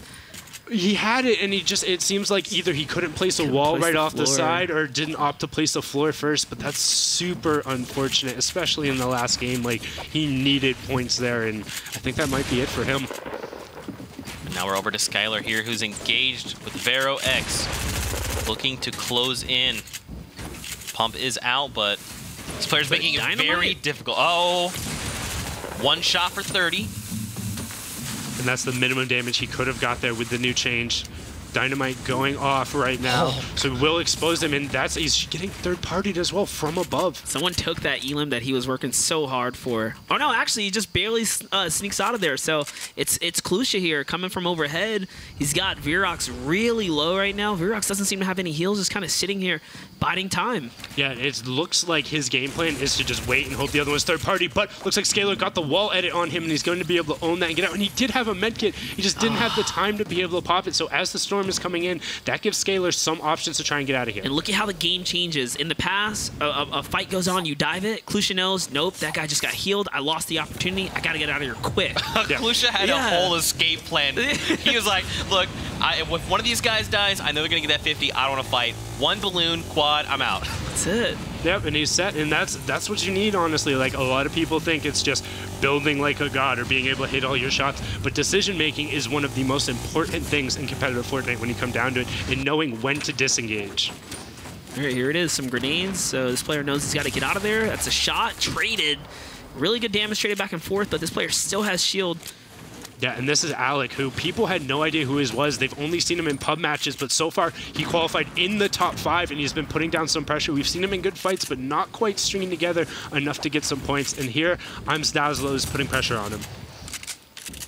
Alex not looking good, but he cracks back. I think he kind of deserved it, using the heavy AR instead of your SMG right there. Pressure might have got him. Yeah, that's kind of asking for trouble, challenging right there. Not with a shoddy out being able to change. Like, the most you're going to be able to do is 2-tap headshot, and I think Alex even had enough HP to survive that. Yeah, he's let the wall come down and then just traded with the heavy shots right back. Yep, had no issue with it. We see Speedy's trying to own the wall, does get it, but there's still a ramp in his way, so he knows he's being stalled out, doesn't want to get third party, and you see Rakan there sitting with a rift to go, so if he wants to leave, he can leave. There it is, he's gone. Yep, bye. Is he going to follow? Yep, Speedy follows. He's like, oh, I might just take this to rotate for free, thank you. Yeah, it's a free rotation, you got to take it. Taking a look at this replay coming out from Skylar. This is what we saw before when he takes down Vero. And this is what Cam talked about. Owning a wall means you have edit rights over that wall, and that's all it took. And here comes Warp again, using that double barrel. We haven't seen a lot of it, but he's putting it back to effectiveness with the good old trusted grappler double barrel combo. And we see him trying to put more pressure. He's like, I know I'm already in, but I'm using it again. Yeah, he's trying to pressure in on Issa. Can Issa defend? And nope. Oh, he got the vertical. And then he dances on him. And he got the 50 HP back, so it looks like he ended up trapping the ceiling for that? Or was that just a shock into the face? It was just a pump, clean shot. It's gold. Yep, traded it back, so he lived with 34 HP. Wow, that was you have two of the best shotguns, arguably at close range now, going against one another. If you need to land 2 double barrels, he needs to land 1 single pump. And that's why you see some pro players opting in to have the upgraded pump variants instead. Yeah, because he had enough time. The first shot ended up landing, but Issa had enough time time to react and throw that ramp in between, and then start playing those edit 1x1 games. And when you're fighting in a literal 1x1 with ramps and all that going on, the pump is fantastic, because if you're able to hit that full body shot, it's guaranteed the plus 100 damage. On the flip side of that, the double barrel, you're not guaranteed. It has the wider spread. If you can get it on them, you're good, but if you drop one of your shots all of a sudden, then that precision goes out the window and you might not have enough to burst them, as seen there. 34 HP is the difference. X8 here with that legendary hand cannon. I'm really excited to see what he does with that. Yeah, and you see the Skite going down to Dungy, somebody we talked about had the second place in that first match, and now he's trying to turn it in here. X8 really needs to pick up a point in this game as well. With sitting on 2 elims and 54 players left, he needs to try and either third-party somebody and pick that up, or honestly just go for it. You have the kit to be able to pressure somebody. If they're not on point and defending themselves, he can get through and get some shots on them. He's pretty much got to make this hard rotation, so if I'm him, I go center map here. Playing around in retail is just not where you want to be. You can see players all around him, and that's it. The first sign of him having a player nearby him kind of spooks him. Is he going to go for this play? Yeah, he has a lot of mats, but yeah, he's playing aggro. He has the 1500, but now you see he's already burned through half of his brick just trying to get the high ground, and the other guy can spend about a quarter of the mats to just sit up there. Yeah, that's a little bit of bait, though. Now, look, he's going back down. He's kind of breaking it down. All he needs is 1 point. He knows it. That's why he's trying to take advantage of the situation. Yeah, and it looks like he's just going to set up shop on the near side of the circle as people rotate through. I think it's kind of risky, because with the corrupted zones right there, a lot of people are going to be flooding right past him. Anybody who's still coming up the south is going to be there. Not too much danger from the north, but Hamo is directly on top of him. And Hamo's being really brave considering his loadout. Only 20 rounds for AR, 2 clips of SMG, and a few slugs. I mean, that's why he has to go for it, right? He doesn't really have a lot of options as far as medium and long range go. Right. He has to change his loadout somehow. He's got to go for it. Yeah, and I think he's feeling relatively confident taking a 1x1 fight, knowing he's at 100-100. And there, the pressure comes down, Edit comes out, trying to get above, and X8 is going to take that high ground back from Hamo. So what Hamo had worked so long to hold, X8 now has, and he's in control, dropping a sync grenade down. Yeah, that was a rough one. So now another player sniping in at Hamo. He went from a great situation to somehow losing the high ground. He also owns really not many of these walls, and that's a quick kind of edit play there. Yeah, and X8 now owns that wall and has the edit privilege on it, so going to have to use the ramp, and he gets the ramp space too. 105. It's enough. Cannon. Oh, that was fantastic, and that's a point, so it should be good enough for X8 as he continues rotating through. Talk about that hand cannon. Quick swap, takes the ramp from him, makes the edit on top of that. That was a tough edit. He went from top down to then turn his crosshair back up. Pretty crazy shot right there. Yeah, and making sure he gives himself right hand the entire time his opponent is unable to get it, and that's owning 2 walls in his face and making 2 edits right away, and that was impressive. And you see Doogie here already in the top 10, but making sure he lines himself up another elim, letting people know, hey, I really belong here. Not only can I place out, but I can slay out with the best of you guys. Now we get a new safe zone that's down by retail. A lot of these players need to start thinking about rotations with 40 seconds left on the clock. Yeah, and you have a couple difficult rotations with 4 or 5 people being up by Tomato Temple and then 4 or 5 people being in the divot. Really difficult to get out through there right now. And this is the first action we've seen in Tomato all day. What kind of builds are going on here? That's actually, he's on Chillers. Whoever that one's just made a quick escape on Chillers. Kind of just skating across the sky there. That was actually crazy. Yeah, that was real difficult rotation. Honestly, probably made Doogie miss a shot because you see him going to line it up and not expecting the Chiller move speed. You do start moving quick. Now Scalar here, the very edge of the circle, kind of slowing things down just a little bit. So Doogie does have that one impulse. He can use it to disengage, the shockwave rather. Do you think he uses it now?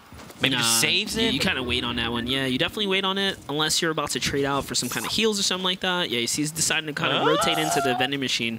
There's minis. Yeah, and you see actually fantastic sweep there, picking up a trap elim in the elim feed. That's going to be 3 elims for him, so that's a point going off. And you see Sethu trying to chase for his point here. He needs this as well, using the legendary hand cannon to try and pressure these walls. You know they've one-shot player-made walls, but the explosion trade back, that's the quad. Hitting for the 84 damage, and he's immediately just going to bunker up. Sethu just needs 1 here, so he's got to play it kind of slow, look for the perfect opportunity. We thought we'd see more players alive, but no, trend seems to be following suit. It's 40 right here, just about 40, so same pace as far as all these games go. Hand cannon that quickly replaced walls, allows him to track down Noctin here, and looks like he's going to go for it. Yeah, Noctin just trying to build his way out. It's like, I don't want anything to do with that. And you notice why. Look at everybody collapsing in towards that near side of the circle. You have at least 20 people in the upper half of that circle, all trying to contest. You see Just Illegal picking up Rapti down in that Elim feed. So Rapti is going to be out. Sethu still trying to pressure here. Issa picking up Markle as well. So good. Oh, Skylar there finds an elimination. Yeah, and that's Doogie out. So Scalar sitting there on the 2 Elims, needs to get through. Gonna have enough time for the rotate. Storm's not gonna tick too bad. And you see Astro alive right there as well. Look at how many players, all the names. That's what happens when it goes straight south and you're chilling in that north area. It's a tough rotation. Yeah, and Storm's going to start ticking for 5, so he does need to get out of this. Can't afford to stay in there, particularly because he has no health heals, so he can afford to take that shield damage, but not much more. Anything that ticks him right now will kill him from an AR. Yeah, and the way the heal system works, even if you have shield, it'll heal your HP first.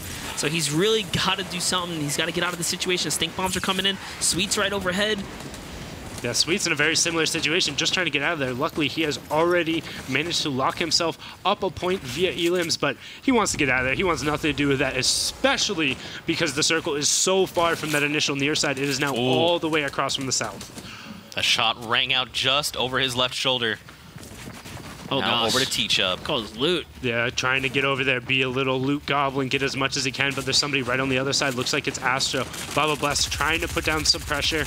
You see Kripa is picking up Stecto there in the feed, so Kripa's still going strong, showing he deserves to be here. Someone stole it. They third-partied it. Jonas managed to pick up Oslo as well right there, so putting Baba Blast in a tough situation, but he is in that next zone and trying to wait. He has a great control over it and wants to try and catch people rotating on that outside edge. There it is, trying to get his resources right. I mean, he's got zone. He can chill for a second, but with this kind of zone, everyone coming from north down, look at how many players are alive. It's the most amount of players we've seen. Definitely now placement is starting to play a big part. People want this point. Yeah, anybody in this match who's still sitting on 0 overall points in the standing is looking to play for that top 10, even if it is just 37. And there, Baba Bless gets melted by Benj. Yep, Benj picking it up, or Benji. You see X8 still holding that high ground. Remember, ladies and gentlemen, this is match 5 of the first heat, so 50 players from this will be going through, and that's why you see everyone is just trying to play for that top 10. Everyone wants that point. Now, here we go. Storm is moving, got 30 seconds, and we're going to get a new safe zone, but Just Illegal, again, illegally making plays, taking faces left and right. That's Ford his name. And he was trying to get a defensive trap down. He's getting beamed through that.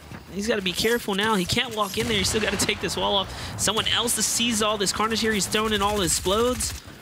His airwalk's pinning him against somebody else, and they want in for the loot. He sees the white damage, getting that 36 tick. Is it going to be enough? You see this all the time. You see someone getting pressured, everyone turns on him. Dan's got him. And it's always interesting to me, why do people then run in there? You've just seen that it was a firing field, and everyone's taking target practice. So, hey, let me run in there and try and grab that. Let me run in after it's that funny, person. even though the high ground player usually gets the elim, the low ground guy usually claims all loot. Yeah, because nobody's going to drop down and go get that. Nobody wants to go contest into that area, but you see Issa walling himself off. He's right on that edge. He has the fastest rotation, and we're going back through retail. So a lot of natural buildings you have to clear through. Wow, these players looking to scramble, trying to get into the safe zone. Look at Rascology, Sweet as well, super, super low. And so this is where things kind of get a little hectic, right? Do players opt to make early rotations, just get there as quickly as they can? They make super late rotations, look to find eliminations as players are trying to get to safety. I mean, it's game sense. It's all about game sense. You really have to analyze the field. If you feel confident on that push, or if you know you got to play for some cheeky late game kills, sometimes you just got to wait. Yep, and for a lot of those late rotation guys, it's kind of playing a little bit of a gamble. You're hoping somebody else uses a rift to go or uses a launch pad, and there is Issa with the edit play, owns the wall on Dimsek, and he gets it right back. So that's going to be unfortunate. DMSec going down, and here you see utility being used to make your way across. Flick's using the grappler. Somebody puts a launch pad out, and as soon as you hear one, guaranteed other people are going to flock over to it. This is their last game right here, so every single player is trying to stay alive. You still have 32 players up. Storm Wave 5. Yeah, and it's getting down to it. And the one who I would like to watch is Rascology. He was super low, but he needs that placement point. He needs to pick up an Elim to try and make it off the other side of the bubble. You see X8 taking the high ground. So Rascology goes down to Noctan, actually, so he is out. Will not be moving on to the grand finals. X8, though, he's got 4 Elims. He's looking for one more to get those 2 points. X8 is actually now in the lead for this right here because Just Illegal was actually eliminated. Oh, he goes down, so yeah, he's the next front runner. And look, Crippa is here as well. 156. And that is an Elim and a half right there, putting him up so to 5. dirty. Yep, Teach-Up poke for a second, didn't keep his side covered. Sorry, your head's gone. And a point, right? Yep. That was the 5th Elim. And a point, Yep, but that's 2. Crippa is sitting right below Crippa and Astro. So there's 2 incredible players directly below X8 right now, sitting on the high ground. Those are his maps to go take. He's going to try and kind of slide on over, get those free gear right Yeah, here. he's like, I need whatever I can get. Oh, gosh. Oh, grappler. Punished. But that's the issue, going for the Loot Goblin right there. Everyone else is looking at it as well, and this is another long rotation coming out, so you hear one launch pad going off there. Someone actually grappled to his previous location, takes his high ground, so positioning now gone. X8 going with the double ramp rush outwards. He's going for this high ground. This is a risky play so high up. Yeah, he's 90ing up to try and turn and catch other people rotating, but Flick says, you want to poke? I'll snipe you back. Go poke again. 44 meters. Yeah, impressive trade back right there. Airwalk's going down to the storm, and you see now getting almost to the edge, opting to wall himself up and get shots. There's a launch pad. Not sure what that's quite doing there. Almost next to the new circle, and he's defending it. Probably going to edit out, look to jump in. Gets the awkward jump right to the edge, so that works. Ketzer picking up 2 right away with an explosion and into a shotgun. And look at everyone on the near side of the circle. Issa on a 1 HP rotation gets taken out by Isu's Verwin right there.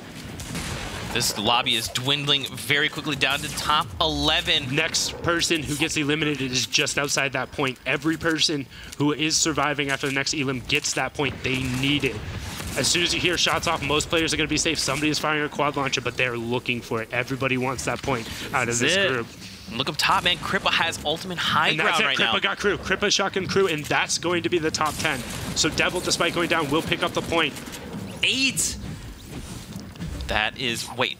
Yep, Wait. now we're down to 7. Flick's trying to get through. Will the 10 damage go off? He does get the grappler in, and he's able to save, so he's on the 5 points. Does hit that threshold. He's got no 7 materials. players left. Yep, trying to utilize other people's builds and just hiding, playing safe, using his grappler. But there's only 1 left. What can he do? He tries to find a shot. Whiffs the shot. Nope, Shonis challenges him right away with the pump into the compact SMG. Gonna pick that up. 6 left. Oh my gosh, what was that? The rocket from above. Trays a shot that pays him out with 50 HP now, 61. He's got to go for it. He needs all this HP right now. He's trying to do it. He's used his last material. That's another one he snags. Is he going to be able to hit this shot? He's waiting for the edit. Can he hit it? We're down to 4. There it is. Oh, 1, 2. Oh, he doesn't get it. Shonis playing safe, and Crippa on 9 HP. HP. If he gets ticked, it's over. He has to play incredibly careful, but you see people are out of builds based on how they're playing on the lower ground. Astro trying to play safe. Going head to head. This is what he needs. But no, this is Shonis is putting on a clinic, trying to get what he can.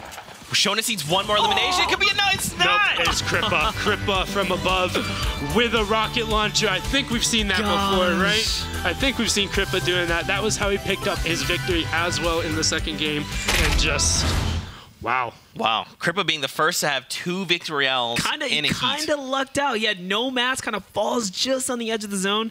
Then having the RPG, he reloads it. Those 2 players engage on one another. He was perfect for him. That could have been actually really scary if Crippa had held on too long, because then if they both engage, then the other player has time to loot up, heal, top off, but Crippa's like, can't give you that opportunity. I gotta go in. And even in a different world, if the gingerbread player just looked to the left and saw him there, he was out in the open, he had nothing to hide behind. Yeah, and he was just standing right there, but when you're getting pushed by somebody else, who do you prioritize? The person who's above on the high ground firing the rocket, or the person who's pushing you in the face with a compact SMG? For me, that's a tough choice. I don't know. I'm probably gonna get the guy in front of me, but either way, wow. And we see Crippa just, again, he is known for staying alive to the late game and then consistently being able to go on elimination sprees. He didn't have a lot of elims, then boom, all of a sudden victory royale for elims. That kind of consistency tomorrow, that would get him up there. That would get him up there. Absolutely crazy. Let's take a look at these final moments from that last game. The Crippa clutches up. And again, guys, he had 6 HP, tops off twice, and it managed to take down Shonis there. Yeah, and I mean, Shonis was popping off there at the end. Yeah. Yeah, Shonis went from, I think, again, 1 elim to like 6 elims and just earned himself a spot. But when you're that low on mats and you're just trying to get whatever you can, and there's somebody above you firing a rocket launcher, we've seen repeatedly, that's a recipe for success. And Kripa being able to get in that position with no mats was incredible. As you said, the use of the grappler, making sure he's using other people's builds and staying on the high ground, just on point from him. Yeah, man, for sure. We're calculating final standings. We'll run some of the highlights coming into this last game in just a moment, but that was a pretty incredible way to end the first heat. Yeah. Now, a couple things to keep in mind. For example, Mitro, right? He had 1 point coming into this. He was in 39th spot before. I'm pretty sure, if I remember correctly, he actually got eliminated on, or very early on, rather. Yeah, I don't think he was able to hit that. And here, you talk about getting eliminated early on. Kalster showing that his aim has been on point, putting it in there. Warp as well, showing that he can be the aggressor in a lot of these situations. And that's what I love about the EU boys. They're not afraid to go fly at someone. If they have an advantage, or they even think they're better than the person they're going up against, they'll go. They'll hold W and they will fly at him. And you see this type of situation just incredible, and he trades it back, and that's Issa. Like, Warp thinks he's better in that situation, and Issa's like, you wanna challenge me? 34 HP is the difference, man. And I've really enjoyed the way this 50 health on Elim in the Scavenger Cup is just, it just shakes things up, because oftentimes before this, you find Elim, and a lot of these players end on 3 HP, and in previous situations, you're like, well, I've got 3 HP. I can't, if anyone looks in my direction, I'm just gonna die. Yeah, but this now, is an incredible shot right there. 156, the headshot with the hand cannon. And here we go. This was the final moments again. And we've seen this before. It's very similar to one of the early games, just the higher ground people lower on mats. It doesn't matter that he's low HP there. Like, it doesn't matter that he's low mats. He's the one who's going to be able to tell, like, this is how the situation's going to play out. I'm going to fire rockets at you until you're no longer in the lobby. He tried so hard to, like, scavenge for the loot. Yeah. Just looking, he's like, oh, I see some metal. That was 3. Oh, wait, brick. No, that was 4. Too late. Well, too late. And that is the end of it all. For you guys at home, what did you think of Heat number 1? We had a bunch of crazy games. Use the hashtag Winter Royale. Let us know your thoughts. Were your predictions right? Were they wrong? And obviously talk about Cam. We've had him on the desk, and Monster returning for his 3rd time. Give it up for these guys. They are incredible. But again, we're calculating final standings. Do you guys have a favorite moment from the day, just kind of like overall? Oh, gosh.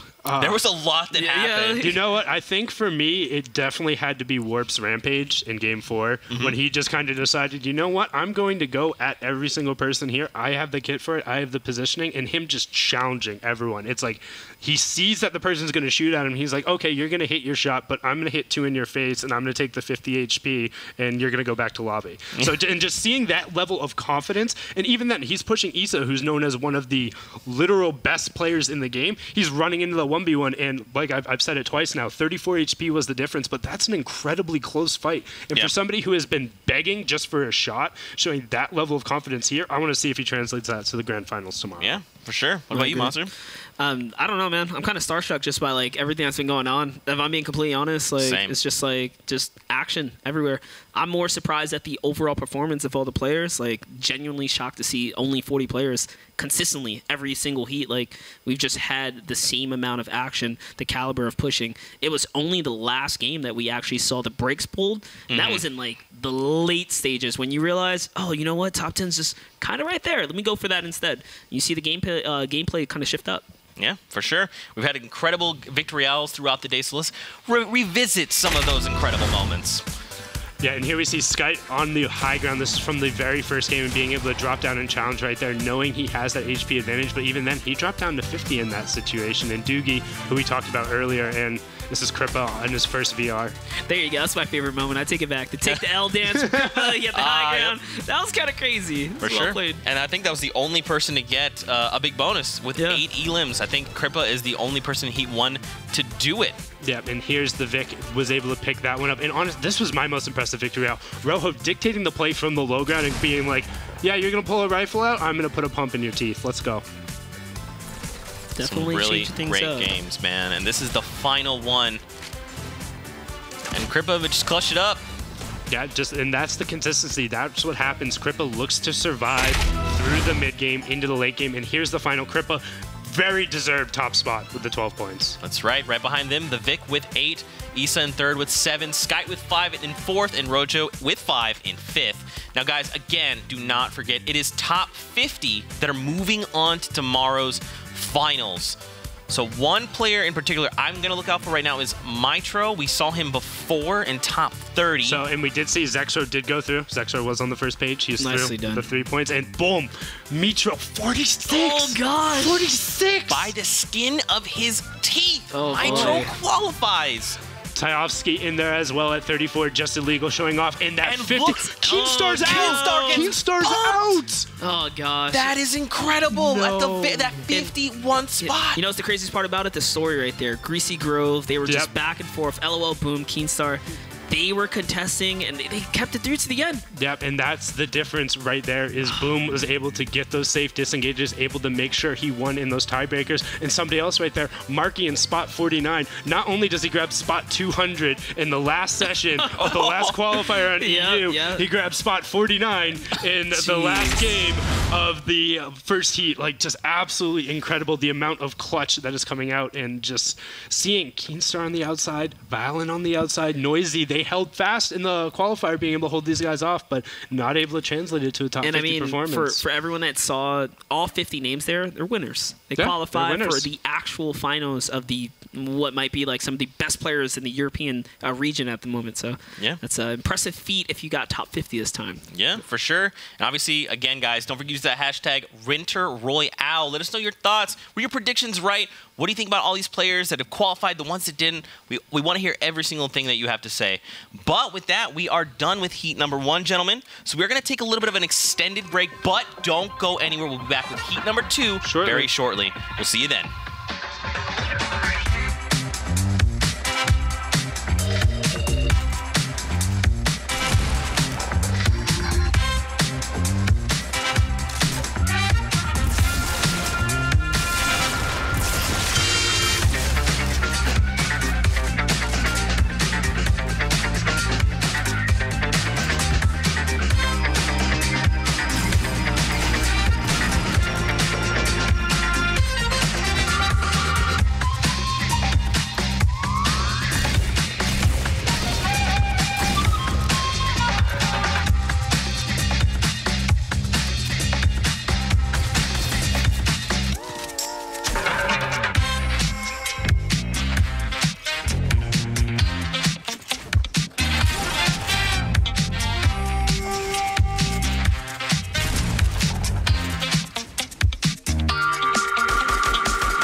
We got some haters over here, we got some haters over there. We got us people in the middle acting like we just don't care.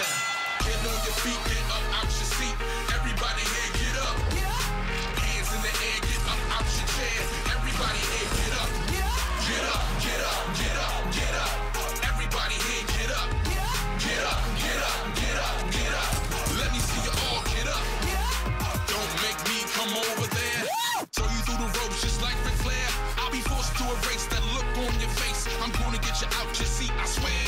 Come catch the feeling, run like you're stealing. Look around now, you got nothing to fear in. Take a second, catch your breath to see if it's safe and stop. We got some haters over here, we got some haters over there. We got us people in the middle acting like we just don't care. Get on your feet, get up out your seat. Everybody here, get up. Hands in the air, get up out your chair.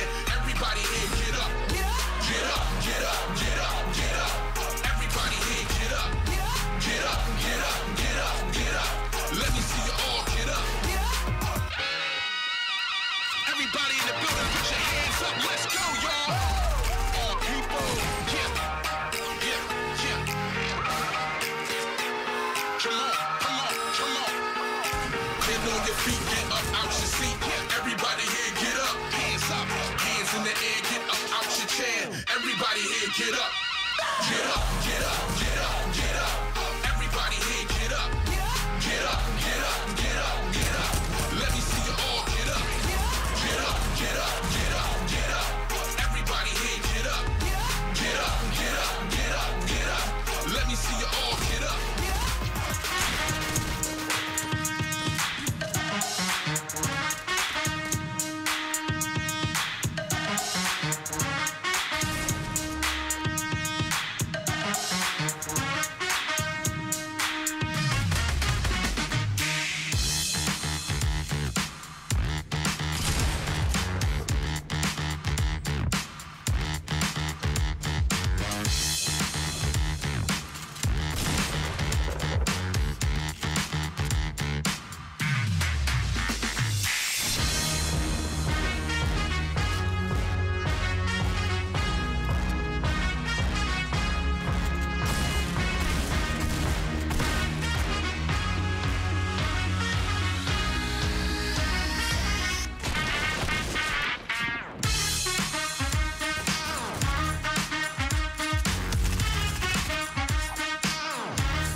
We got some haters over here, we got some haters over there. We got us people in the middle, acting like we just don't care.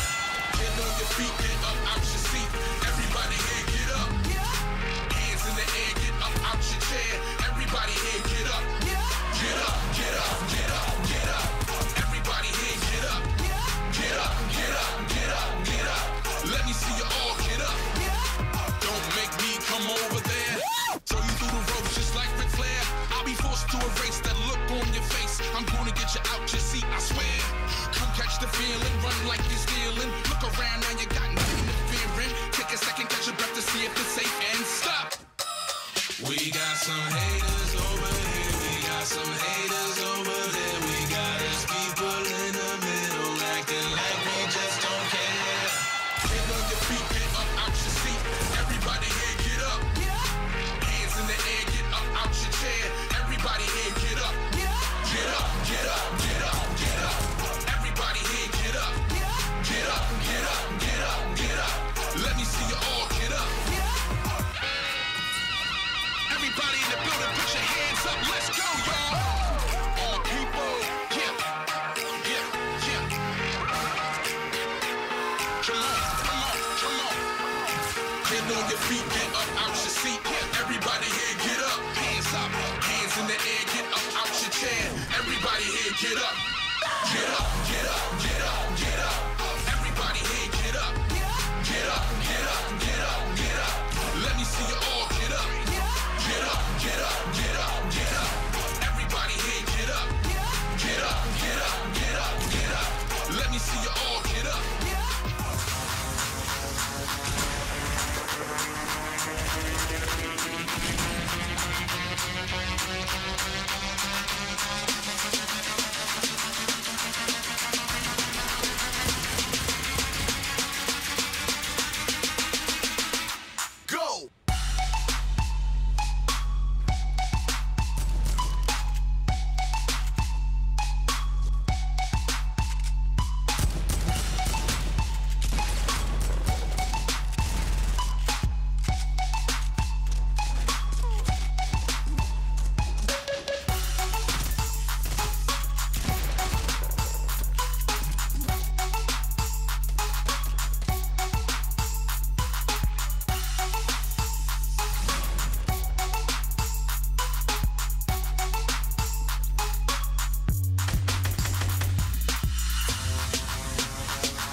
What's going on, Fortnite fam? We are back with the Winter Royale.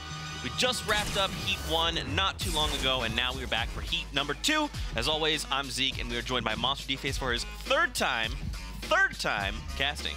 Third time, guys. Third time's a charm. It's been a great Heat 1.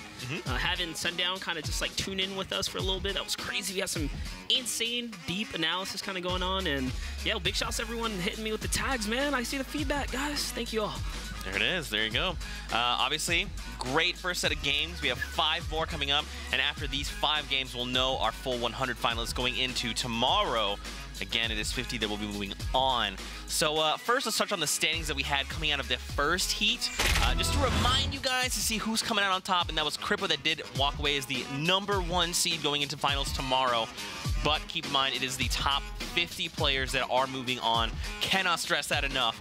So typically it would just be like the first, top 10 or top 20 that place in the money, but top 50 moving on, and whoever moves on to tomorrow, they get money for just getting there. Yeah, it's basically where you want to be, right? You just want to hit top 50, you're already a winner. And I mean, if you guys are, like, again, just tuning in a little bit late, you missed Heat 1, these are the 50 winners of Heat 1. And now we're going to get into another 100 players that are going to be contesting their way and trying to be top 50 again so they can make it to final best 100 players of the European region. That's right. And I mean, there's even some big names got edged out at the very end. 51 spot, Kinsel right there. LOL Boom taking it just barely, but making it enough to take that 50th spot. And I mean, if you did miss the first few games, don't worry, guys. We got a bunch of highlight reels to run. Let's take a look at some of these incredible moments. But I mean, here's the thing, man. You got to assume anyone in Heat 2 watched Heat 1 and probably picked up some things. Maybe you're like, actually, I was going to go to this one spot. I actually like this other spot now more. Yeah.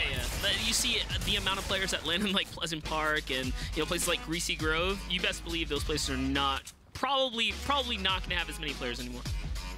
Yeah, and we even saw 2 of the biggest names, I think, coming out of Heat 1 were probably Zexro and Atlantis Mitro, both of which did qualify for finals tomorrow. They're also 2 of the only players to qualify for North American and the European region, which is an impressive feat all on its own. Yeah, and it's like, jump on that. Dude, Mitro's having a really rough Heat.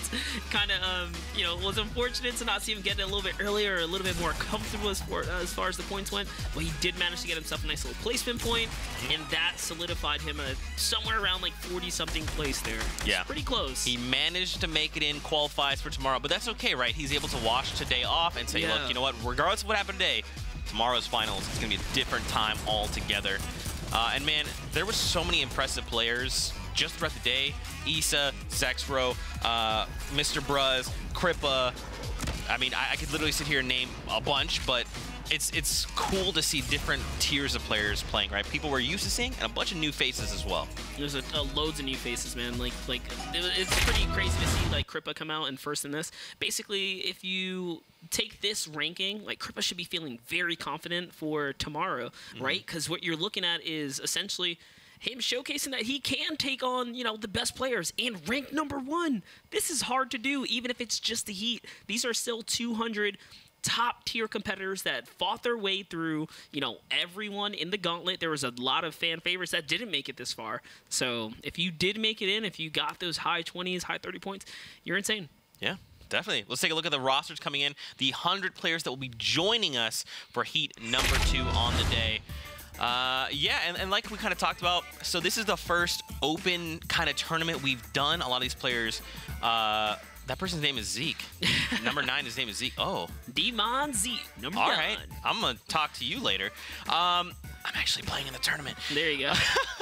But anyway, so going back, this is the first open tournament. A lot of these players competed against everyone during the pop-up tournaments that we kind of see being developed. And so there's going to be a ton of new faces and some recurring faces that we've seen before. People like Pathby, for example, right? Yep. We've seen them all through these skirmishes. We've seen Ghost Camo on the previous page. My boy Kessie, he's shown up and really shown what he can do here. Just, again, AP Hostile. These are people that have, in the past have shown that they can make it through skirmishes and stuff like that, and they weren't chosen for, like, no reason, right? They have what it takes to compete at the best levels. And then, of course, you have just boatloads of new names here and new faces that are going to come up on the rise from both regions. Here right now we're focusing on the top. This is the next set for European region. Yeah, that's right. And then not too far away, we'll have the North American as well. But man, there's quite a few people to talk about it as well. And obviously, guys, if you're watching at home and you're like, man, I want to be part of this conversation, you can be. Hashtag Winter Royale. Always use that hashtag. We love going through, just hearing what you have to say, hear about things you enjoy, things you wish could be done differently. All that stuff. We're always listening, you guys. But with that, you're probably also curious about, man, Zeke, what the heck's the format? What's going on? So, really interestingly, just like we talked about, we're in the tournament cups, we're actually doing scavenger cups. So, a few big notes that are different. First off, 500 mat caps. You can only hold 500 wood, brick, and metal.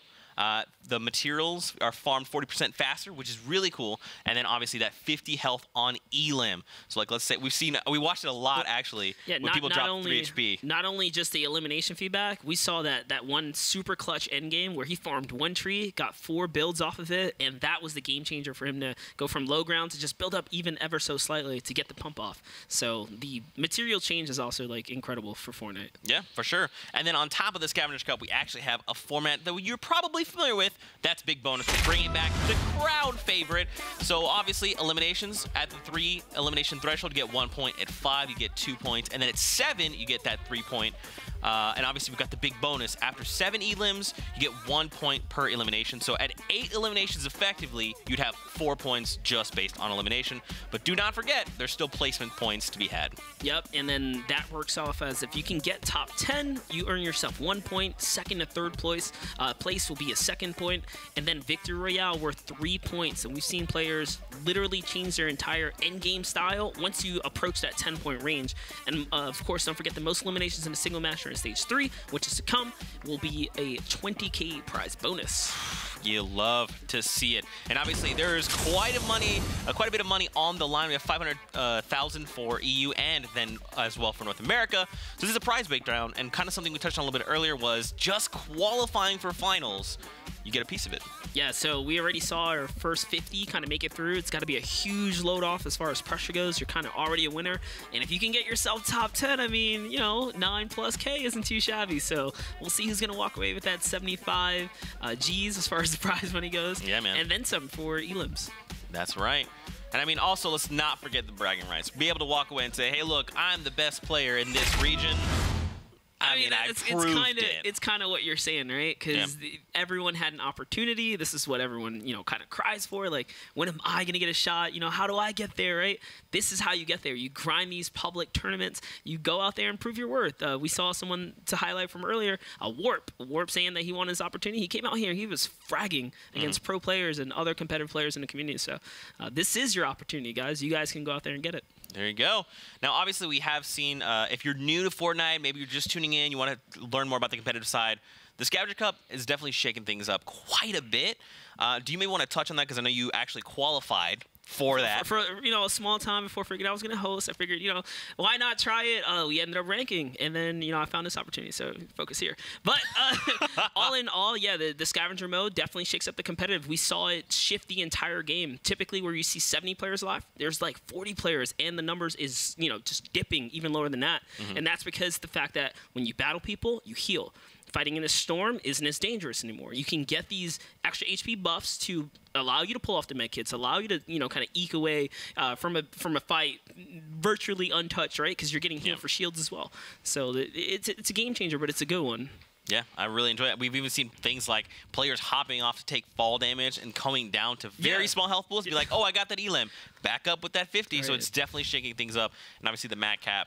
It's weird because you say like, oh, well, we have 500 mats. I was like, well, you also farm faster though. Right. So, and then you have to take into account, well, if I only have 500 mats, what does that mean? What does that look like for my rotations, right? If I have to get to this place.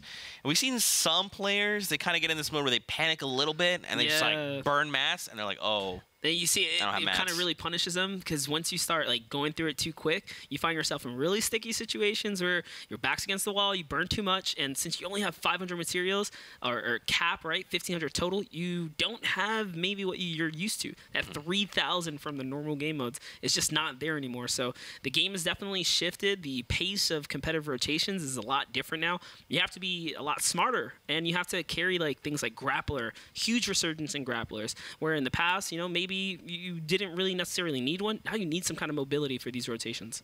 We even saw a player drop an item just for a 2-charge grappler. They were like, this is most valuable. Right. See, so like in the past, you can have 3 mega posters, use that glider redeploy, just get the height and then just kind of dip. 3 would be better than 2. But now with the meta shift, you know, having 2 precise shots for grapplers to help you rotate is a lot better. Yeah, for sure. But with that, ladies and gentlemen, our players are on the battle bus. They're ready to go. So let's hop into match number 1 of heat number 2. We hope you guys are ready and excited. Here we go. Now, something to keep in mind, Monster, we're Season 7, right around the corner. Dude, like, it came so fast. I didn't realize the Battle Pass was already, you know, coming to an end here. And yeah, Season 7. Can't wait for the changes. There's always hype days. Kind of logging the game. Dude, when I get back, I have to grind up the last 2. I don't have weeks 9 and 10. You know, completed. I gotta go do those last 2, and then I'm good to go. I gotta say, man, challenges, like, they drive me crazy, man. What?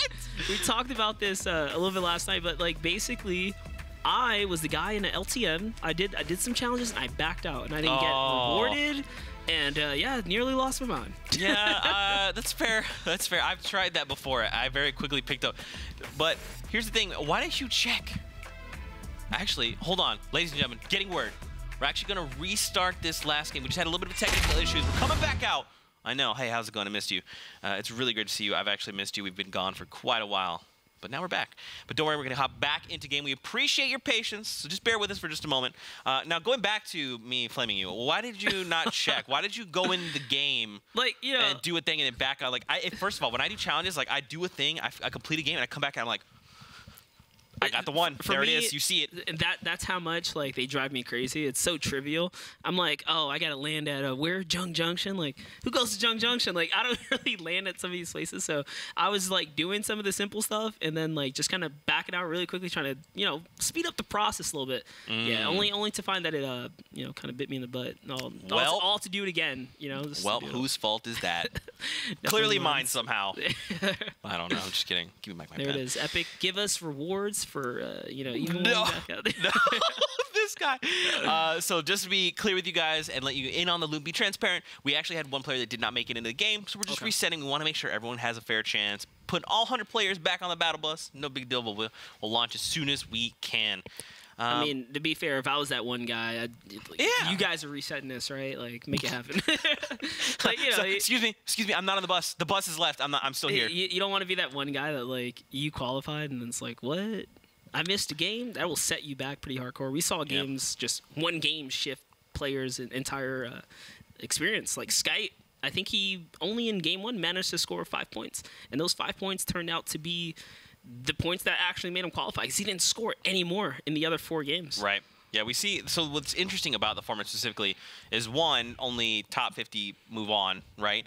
And so the thing is, really, you don't need that many points. I mean, even Mitro qualified with just 1 point. Yeah. So the thing to take away would be, if you have a stellar game, like we had Kripa drop 7 points in a game, and it was like, oh well, he's probably qualifying. Yeah, like all right, we'll see tomorrow. But if you're not having a stellar game, if you just have a consistent game, drop even just 1 point every game. Just get 3 eliminations, hit that benchmark, and then say, look, all right, 1 point. If you do that for 5 games, that's still 5 points. And it's also kind of interesting, like, some people, during the actual qualifier, right, during the pop-up cup, they were taking the route of, like, infinite games, landing in, going for elims, and just kind of backing out, or, you know what I mean, trying to keep up that rotation for points. But now there's a number cap over your head. You can't play the way you probably felt, you know, that way with a normal qualifier, because you got infinite matches. Now it's like, you got to make every single game count. That pressure can be the difference in how people perform. Yeah, for sure. And let's not forget, confidence does play a factor. So if you have, like, a really bad game, like we saw Zexer was, like, having incredible games 1 through 4, and then 5th, he landed Viking Village and was immediately popped. Yeah. And, I mean, in that situation, he was already hit a ton of points. But if you're dropping game 1 and you get edged out, you know, like, you've actually played in a lot of these types of skirmishes. Like, what do you think? Like, how do players center themselves? Because at least for me, I know if that was me, I'd be so tilted. My whole thing is, like, so I've had games in the past where I land somewhere and it's getting contested. And you might win the first round, if you want to call it that, and people will respect you and then kind of, like, give you your space at that point. But there's also times where people are like, no, I'm going to come back again. And then game after game, they want to challenge you. If I lose a POI early on, a point of interest, more than twice, I'm probably looking to shift up my gameplay. Or if I expended too much resource to that one player to get that kill, like if it just was too hard to get in a way, then I'll also just respect it and be like, hey, listen, how about you back up? Give me some room here. Let's get some materials, right? Let's make it to endgame, dude. We don't want to lose right now, right? So you gotta read the player too. Some players will feel that way and respect it. Others will not. And you, the guy that doesn't, like, you gotta chill, bro. Like, what are you doing? Let's get out of here. But it just depends on the player. So you gotta really read the field. It takes a little more than that. But for me, if it's like more than 2-3 times, I'm looking to shake it up. Yeah, change it up. What would change things up is a gift if I sent you one. Because gifting's in game. That's my segue. Boom. So gifting is in game till this upcoming Monday, December 3rd. So get gifting in while you can. A couple key things to talk about. One is you can only send 3 gifts a day. 2, you can only gift someone that has been on your friends list for at least 2 days. And I mean, what's more fun than sending a gift? This is actually me sending a gift to my friend Callie North. And they just, there you go, happy holidays. And there it is. So if it takes 2 days, that means at Monster D Face now. So like in 2 days, because I get back. What's Sunday, right? So 2 days. Yeah. And then you can send me everything you want. Yeah.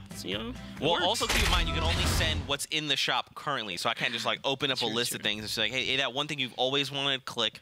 Unless it's in the shop and you get really lucky. That'd be pretty broken. I don't want to see like 100 gingerbreads running around. Dude, I don't have it either, man. Come on. I kind of like the fact that when I see like a real OG, like kind of like a renegade or something like that, I'm like, okay, this guy's been playing the game for a while. Maybe I should be like a little careful. See, because what happened with the Skull Trooper, those guys are everywhere now. It's kind of like in the past, you have to be real, scared. Yeah, real scared. I mean, I still rock Renegade every now and again. Okay. I just feel like, but it's one of those things, man. When you bust out the Renegade, it's like, people say it was like running like Red Knight in season 3. People be like, whoa, kill this player. Yeah, get him. Yeah, but that's why I don't do that. What's your favorite skin? Do you have a favorite skin?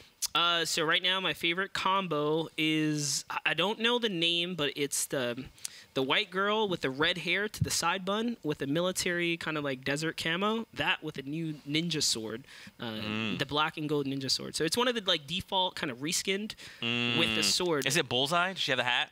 Not the Bullseye. Bullseye is one of the newer ones. This is like one of the like kind of the original default reskins. I'm a big fan of those. But with like the new sword, like I love the season 6 I think we sword. talked about this. You like simpler and clean looking skins. I like the basic looking skins, especially the default reskins, and then the Brainiac. That one I know by heart with the name because it's one of the few male skins that I really enjoy as well. So like Brainiac is another like you can say like the Jonesy default reskin, right? But yeah, Brainiac and that girl. I gotta get her name. So I'm gonna start gifting you cool skins that are not defaults. That I'll never play with. That'd be so rude if you did that. Well, no, I guess it doesn't matter. You could just have it and then... I mean, someone gifted me the rocker guy with the pink mohawk. I was like, I guess. Let's play it. Yeah, there you go. There you go. I'm going to send you... Did you see the new skin in the store? The moth guy? Yeah. Did you see the lamp? I saw it from my phone, and my first tweet was, "It's whenever I travel, they drop fire. Like, what's going on?" Mothbando. Yeah. So it's the lamp. If you guys haven't, if you've seen this in the store, and you're like, I don't know. I'm gonna tell you this. At least the lamp is worth it because when you swing the lamp, little moths come out. Yeah, I saw. They're constantly falling. It's adorable. I'm sorry, I just had to have that. I mean, the skins are only getting more and more extravagant, and it's hard to keep up. Like we talked about the new exclusive, right? It's like impossibly hard to get, like, and or you just gotta go buy it. But some nice skins out there. Some nice skins for sure, ladies and gentlemen. We are gearing up for the next game. Thank you guys for your patience. We appreciate you guys so much, and as always, stay incredible. You're glowing. Did you just get You got a victory out. We know I see you. We know you I did. see you.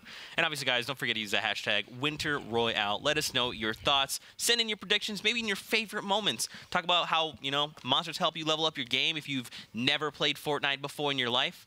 I don't know where you've been if you haven't ever played Fortnite, but that's okay. We're going to help. We're going to level up together. We're going to do this together. All right? Yep.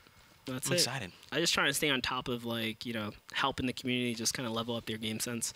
It's one of my niches, if you want to call it that. It's definitely a fun thing to do. It's kind of breaking down gameplay. I've actually learned quite a bit from you. Before the first time we casted, I was like, let me read up on Monster, and I like watched a bunch of your content. I was like, oh, there's like always things. I was like, oh, that's a really good point. One thing I'm gonna call you out. One thing was you taught me when you edit a wall. So you know people do edit a wall window. Okay. And then re-edit so that it's like you can see through it. It's you edit with the door, and then you don't have to double edit. Exactly. It's like one of those simple things. So when you're in a 1x1, especially in competitive, making a window to quick edit peak, you're very vulnerable. Like regardless of how fast you are, you make a window. If someone is just so happen to be that incredible and hit you through that little opportunity, you're gonna get punished for it. Right. It's that you make a door, you still get the transparent edit through the wall. And, the door is closed, right? So you're safe. It's just the little things like that I try and tweak to really just elevate you to the next game, right? To the next level. And as a good player, when you spot other small things, when you're going against other good players, you can tell, like, oh, he's doing this kind of little technique, but it will definitely give you insight to how good that player is. Right. And or vice versa, right? It's like a respect, like a nod. If I see someone use a door, let's say, hypothetically, just exit out of a box, I'm like, all right, this guy is clearly not good or made a mistake, right? Like, everyone makes, like, little 3, box triangles to exit out. If you're making doorways to walk out, I clearly can tell, like, you're probably a little bit inexperienced or a mistake was made. So I can also tell that maybe I have the pressure on you, right? Making you kind of fumble. There you go. So if you guys are new to Fortnite, you'd like to learn things, hit up Monster D-Face. He's got content all the time. Do it. I'm telling you, you won't regret it. But yeah, man, we're gearing up, getting ready. Players are man, it's just people are trying to get on board the battle bus. We're supposed to be like a single file line, and people are just not respecting the rules. I know who you are. I'm not gonna call you out on stream, but I know who you are. Yep, and for all you guys like tuning in, maybe a little late, what's going on right now is we are playing a solo tourney. Yeah. This is the 100, or you should say 200 best players from the European region that managed to qualify through the public rounds. They made it all the way through. We already seen 50 people qualify. This is going to be the last 100 set. A lot riding on here. I think also, like, if we even look at previous times, like TwitchCon, a good example of that is the people that go second, or like, that second heat, are usually the most passive. I don't know if it's the nerves from watching everything that kind of goes on. They kind of overanalyze or maybe change their game plan a little too much. And it ends up backfiring. We saw it in TwitchCon, especially Heat 4. I had the pleasure of casting that one as well. It was the most passive set of games we've seen. So I'm kind of interested if we see that trend today in the European scene, then I'm almost certain that if you are going second, it's probably something to do with pressure people are having a tough time with. That's fair. Like, you have Heat 1, everyone's setting kind of the bar. Yeah, they're kind of going big, making plays, and you're like, oh, I have to live up to that now, and then that might affect your gameplay a little bit. That's pretty fair. I mean, you could just be like Zexro and just be like, I'm just gonna eliminate everybody. I'm just gonna play in everything. I'm just gonna, or Issa is like, I'm just gonna pop everyone, so it doesn't matter. Yeah, Issa definitely has some highlights, some good ones. But, ladies and gentlemen, I'm getting word. We are just gonna have to take a short break, but don't worry. When we get back, we'll have Fortnite action heading your way. So stay tuned.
some haters over here. We got some haters over there. We got us people in the middle acting like we just don't care. Get on your feet, get up out your seat. Everybody here, get up. Hands in the air, get up out your chair. Everybody here, get up. Get up, get up, get up, get up. Everybody here, get up. Get up, get up, get up, get up. Let me see you all get up. Don't make me come over there. Throw you through the ropes just like Ric Flair. I'll be forced to erase that look on your face. I'm gonna get you out your seat, I swear. Come catch the feeling, run like you're stealing. Look around now, you got nothing to fear in. Take a second, catch your breath to see if it's safe and stop. We got some haters over here. We got some haters over there. We got us people in the middle acting like we just don't care. Get on your feet, get up out your seat. Everybody here, get up. Hands in the air, get up out your chair. Everybody here, get up. Get up, get up, get up, get up. Everybody here, get up. Get up, get up, get up, get up. Let me see you all get up. Everybody in the building, put your hands up. Let's go. Welcome back, ladies and gentlemen. Thank you so much for your patience. We appreciate you guys bearing with us. Just to be clear, just want to remind you guys, so we had a game started. One player did not join. To just be fair, we wanted to reset everything, get everyone back in game, and we are gearing up to launch game number 1 of Heat number 2. As always, I'm Zeke. This week we're joined by Monster D-Face for his 3rd time. Cannot stress that enough. 3rd time. Yeah, you know, thanks. I gotta hype you up, man. That's the whole purpose. But yeah, guys, we're just rerunning the games. Want to keep it fair so everyone gets an opportunity to, you know, take their first shot to make it to grand finals. Yeah, there you go. We already have our first 50 that have qualified from earlier on in the Heat number 1, and now we'll find out which 50 will be moving on from Heat number 2. So if you missed the earlier games, you definitely want to go back and see if you can watch a recap on those, because there was some incredible games, and I'm pretty sure, hoping that Heat 2 will also deliver. But with that, guys, we are gearing up, getting ready. And I cannot be more excited. We've already casted the 5 games. We got 5 more. Finals tomorrow will be 6 games. And then we're going to say X person is best in Europe. That's it. Yeah. So this is for the European region. Next week, is it? It's already time for NA. So, you know, it's got a lot of competitive games ahead of us, and next week's going to be the same format. It's going to be 2, you know, different heats of 100 amazing players that are going to go head-to-head, try and see who's the actual greatest. And it looks like now match 1 is kicking off. So, again, thank you guys for your patience. Most importantly, again, we just want to make sure everyone gets their fair shot. So let's go ahead and take a look at this battle bus. Here we go. First game of Heat number 2. Obviously, for everyone at home, don't forget to use that hashtag Winter Royale. Let us know your thoughts, what you'd like to see done differently, and obviously make some predictions. Who are you excited to see go into this Heat number 2? But here we go. Kurt kicking things off. We are over Greasy Grove right now. Pretty solid bus, Monster. This is a good bus. I mean, it's slicing the map straight pretty much down the middle, giving a lot of players access to the entire map. So you can see this game is already kind of shaping out to be a little bit different. Instead of Greasy Grove being highly contested by multiple players, it's contested by 2. And there are multiple players outside of the zone though, right? Like Corrupted and then the little Broken Shack up top. So you can see the game just, this is going to be a different game. The action is going to take place in different places. That's because we have different players. And we talked about this before as well. Different players mean, you know, different, you know, rotations, and certain parts of the map might not even be contested at all. So here in the past, we saw 4 players here. Now we only have 2 guys here. Just 2. Kurt and whoever else is here as well. Start things off with a grappler. You'll love to see it. And actually, not to bring up what already happened, but Keenstar and LOL Boom, 49th and, no, what's it, 50 and 51st player, yep. Fighting from the same area, which was Greasy Grove. So it kind of shows you that every single elimination matters, and losing these early game battles, you don't want to be there. So we already have someone rotating from the Broken Shack down, and looks like we're hopping over to Quad Riceps here. Leon looking to farm some mats. Seems like he has Hayes Ego kind of backed up here. And he's just trying to get his materials right. His loadout, not the greatest, but still a full set of something, right? He's not only have a shotgun, he's got an AR as well, and some explodes to go with it, or stink bomb. I don't think he knew where that shot came from, but it was over the hill there. Yeah, he must have gotten already contested a little bit here. That's why he kind of paused up before. So he's just on edge at the moment for sure. So of 96 players, Monster. This was not the case in Heat 1. No. In Heat 1, it was just elims after elims. I brought this up. It's always something about the people that go second. Must be nerves or something like that. But yeah, you're right. We were already down to like 80-something players in Heat 1. Now we're looking at a lot larger numbers as far as the player base goes. It also could be just because that little hiccup in the first game. Maybe people already kind of got a taste of what could potentially happen. So the cautions are high for people that got eliminated last time. Now over to Mistake, who takes a gigantic chunk of health. Ooh, definitely has to get out of there. Not a bad play, but if he gets chipped one time in the sky here, he's going to go down. And that's exactly what the player decides to do. Instead of going for the riff, he's trying to land his shot. He's got a scar. Sounds like he doesn't make the shot. Lucky him. Mistake gets away for the mistakes he had made. There you go. There's going to be 2 chests, so hopefully he can get some kind of heals. That's not heals, but hey, extra grenades. What about now? Well, I'll have to find out in just a little bit. But over to Junction, where Mexi and Kilos are here as well. Get a load of that loadout. Hand cannon and the burst rifle. It's a pretty tough one to pull off big plays. Both of them are extremely accurate based weapons. You have to be super on point with your shot. If you don't, you're going to get punished pretty hard, especially with the burst and or hand cannon. So he's trying to keep his distance here. He definitely cannot dive bomb with this loadout. He's got to be very careful. Ooh, Mexi trying to close in. That's a miss. 2. So Mexi definitely knows that if he pushes, it's going to be, not good for him, basically, because the hand cannon is one of those weapons that can, make or break your push, being that it can just one-shot wooden structures. And there it is. He refortifies that, so this player, Keolis, kind of gives him a little too much room. And you can see Mexi's being super cautious. He wants these builds to kind of finish out so he can decide where and how exactly he wants to make this push.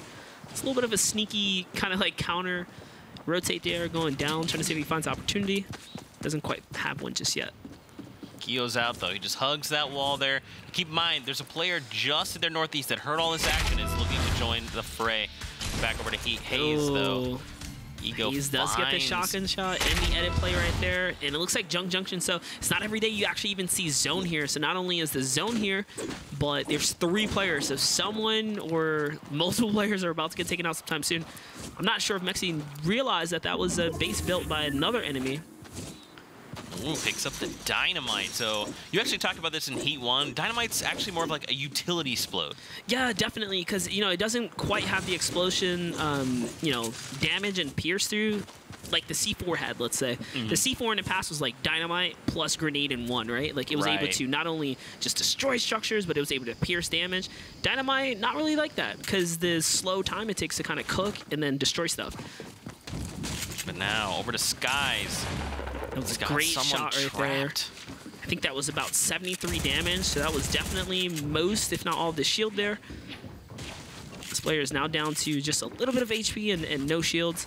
He does have control of these planks here, so he can make the quick edits. It seems like he's kind of hesitant to dive in. You want to be careful because, of course, you have trap plays that can be made and stuff. And as well with the shotgun updates, it's possible to be one pumped. It's totally possible to get one pumped depending on what that guy's loadout is as well. Here, let's check out this replay of Caxi here. There he is. Shotgun plays. And they're back with Skies. So yeah, man, I mean, obviously with the shotgun changes that were recently made, we're seeing players, fall back on this weapon a lot, and it's going to reward players who can land shots. Yep, definitely. And right there, he's actually talking about rewarding shots. That was 74 damage done. He has a heavy shotgun inside of the Salty House. And something about these low ground warriors, if you know how to play it, you can turn the game around really quickly as far as positioning goes. Like right there, just shooting out ramps, right? Using that AR to kind of reset things. He does have a grappler. That was a great play, just kind of taking the high ground. Now it's his here.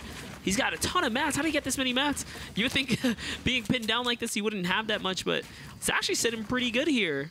But now Axe has joined the fight. He's like, look, I hear some engagements happening. I'd like to join in, please. So does Aphek just above that as well. So now Aphek in the most dominant position as far as all 4 of these players go.